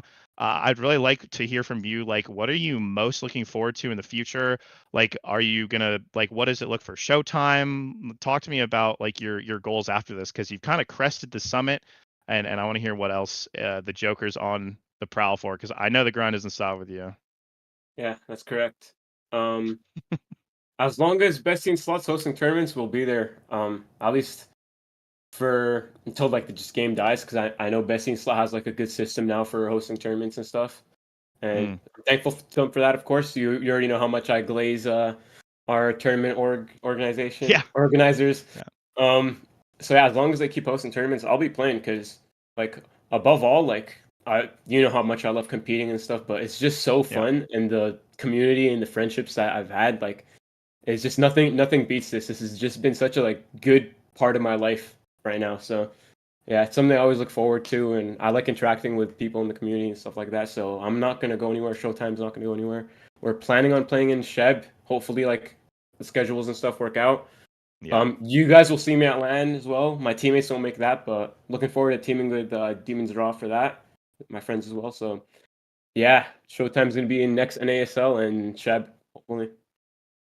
Speaking of all these events, I'd love to transition really quickly. If you are someone who's watched these matches today and you have a competitive itch that you need to scratch, I have wonderful news. It wasn't the last Nassau. We got season 6 coming up, and let me talk to you a little bit about that really quickly with our champions here. Don't go anywhere, you guys. I'd love to hear shoutouts after this, but it's too juicy of a transition. We've got not 2 but 3 launch pads. Can you believe it? We're in 2025 and we're expanding. Bestie and Slot might just be the goats. So if you're interested in challenging Showtime for the throne, which they now solely occupy, make sure that you grab a team and consider signing up for one of the 3 launch pads. Our first is March 29th, with subsequent launch pads scheduled each following weekend. There's a bit of a format change going on that you might take notice of. A couple more teams are going to make it through certain rounds. A couple different changes in how relegations might work, but you know what I'm going to say at the end of the day. My good friend 2004 Lexus GX 470, play better, win more. Just win your games. The format won't matter, but we've got those coming up with liftoff shortly after on May 3rd, which will shake up our competitive landscape for our 3 leagues. From Bestie and Slot, really quickly, shout out to the Kazan on the umbrella above the nasty logo. Those eagle eye fellas in there saw that with me. So I'd once again like to encourage anyone. I've actually never done this, so it looks cool. Consider playing through the quals. It's my favorite competitive time of the whole year. I love covering it. I love watching new teams form, and I know that there's many free agents wandering about. So try to make some waves. Reach out to someone from solo queue. Don't sit there idly hoping for a team. None of these teams that won today were made by people sitting on their hands. So make sure that you tune in. There's so many more teams than you've ever before seen. It might just be the biggest qualifier ever, I think. And we'll have to wait till the numbers are for sure. So really quickly, just wanted to say that. Remember, March 29th is the first. If you're an upcoming player, never even played competitive for, perfect time to get started. So that being said, let's turn it right back over one final time to our victors. And I'd love to start with Shianzu. Of course, it's time for some shout outs. Obviously, I know your team is fantastic. Your teammates are wonderful. If we can save our teammate shout outs to the end for everyone. Shianzu, I'd love to hear if you have some words for any listeners out there. I think the biggest shout out that I can give to anyone today is our subs. The way that they have been playing in our warm-ups has been absolutely insane. Like, if it wasn't for these guys, I don't think that we actually make it this far in playoffs. Shout out to Color Craze. They're a really good midfielder. Shout out Appabug, of course. Shout out to Frightfully Fresh. Shout out to Liari for actually cheering for me and never losing faith. Shout out to the entirety of Bun Bun, actually. I love that team. Shout out to you, Vaughn. You are my inspiration. You are my inspiration to this game. Thank you. Oh, and of course, shout out my team. Oh, I love these guys. Oh my gosh, let's make it about me. Shout out to Sadboy. Okay, no, I'm just kidding. All right. Thank you, Shianzu. I agree. I think the subs, Showtime, you can really tell like your backbone of support is truly out and about. I think Bozo and Show have such a wonderful like community surrounding them and their players. So I'm really happy to hear that. And then let's hear from you, Joker. Let's hear those shout outs. Hey man, I agree with Shion, the sub shout out. Twisty as well for subbing in. Like it's a shame that you couldn't get sub of the split or whatever. I mean, Shape won it, and he's a good player as well. But to me, you're my sub of the season because like without you, we don't get first seed and we don't get in a position like this so we can win playoffs. So shout out to Twisty, Fiery as well for subbing in for us. And you guys are technically NASL champions now as well because you played for a game for us. So congrats as well, you guys. I agree. Shout out Vaughn as well. Vaughn is just like somebody I look up to in the community, of course. And and yeah, like I just retweet what Shianzu just said. Like you were like giving me encouraging words as well. So shout out to you. Shout out to Gramella, especially. That dude is just one of the nicest guys like ever. We can all agree. Everybody in the room. Like if Gramella like has like haters, bro, like please find them for me so I can actually I'm not gonna say threats on live, but anyways, yeah, that guy shouldn't have any haters. He's just such a great, awesome dude who just so encouraging and nice dude, man. Shout out to my past teammates too, because like the journey that I had, like playing with you guys, just made me the player I am today. Like shout out all the way in beta, like Hook Resets used to be my teammate. If you guys didn't know, shout out to Hook. Shout out to Puffy of FPS, of course. That's like my brother, bro. Like that's my guy right there. Shout out to Leo Leon, because that player like really taught me how to be like a good teammate. Like he's, if you want to know like who's like a textbook good teammate, just look at Leo Leon. Like that guy just like, he taught me how to like be a like proper positive teammate. And shout out to Lily Bun as well. Same reason as Leo Leon. Just like taught me how to be a good teammate and leader as well. Just very nice people. And shout out to my two teammates here, man. Shionzu, that's like my other half, but now, man, like I don't think I could play the game without this guy anymore, honestly. It just feels like irreplaceable of a teammate. So shout out to him, and Barcode as well. Same reason as well. He's like, he feels irreplaceable. Nobody holds it down like that guy. And it just honestly means the world to me now that I finally like was able to win with him, because he's been my friend for like so long now. Like it's crazy. So shout out to him as well. And shout out to Bessie and Slot for hosting as always. True. Shout out Bestie and Slot. Shout out Showtime. And shout out Barcode. I'm sure if he's here. Hey guys, it's me, Sean. Shout out to Mako and Atlas and Asher sometimes. Shout out to Pattern Recognition. Shout out to my two teammates, Seanzu and Joker. Shout out to Melee Goalies. W. There you go. There's our Sean. Shout out. So. Yeah. But yeah, truly a wonderful performance out of Showtime. Once again, everyone give them a nice round of applause. Make sure that you check out our upcoming Bestie and Slot, not just events, but merch. Shop.bestieandslot.com for our LAN. That's coming up in just over a month. I got to get my button gear on our Airbnb. And make sure you also check out Launchpad. Remember, March 29th is right around the corner. It's going to creep on you faster than you think, so get a team down. And finally, make sure that you check out Sheb, Sonny Hates Eject Button, a new S tier formed by Cakes. Helped and sponsored and ran like behind the scenes with Bestie and Slot. Collaboration. There we go. That's the word I'm looking for. Make sure you check that out. That's in 2 weeks, March 1st. And then also don't forget, pick your poison. If you're out there in Twitch chat and you're not necessarily in this Nassel sphere yet, I've got great news. The Tier 2, Tier 3 Invitational is starting soon, hosted by yours truly.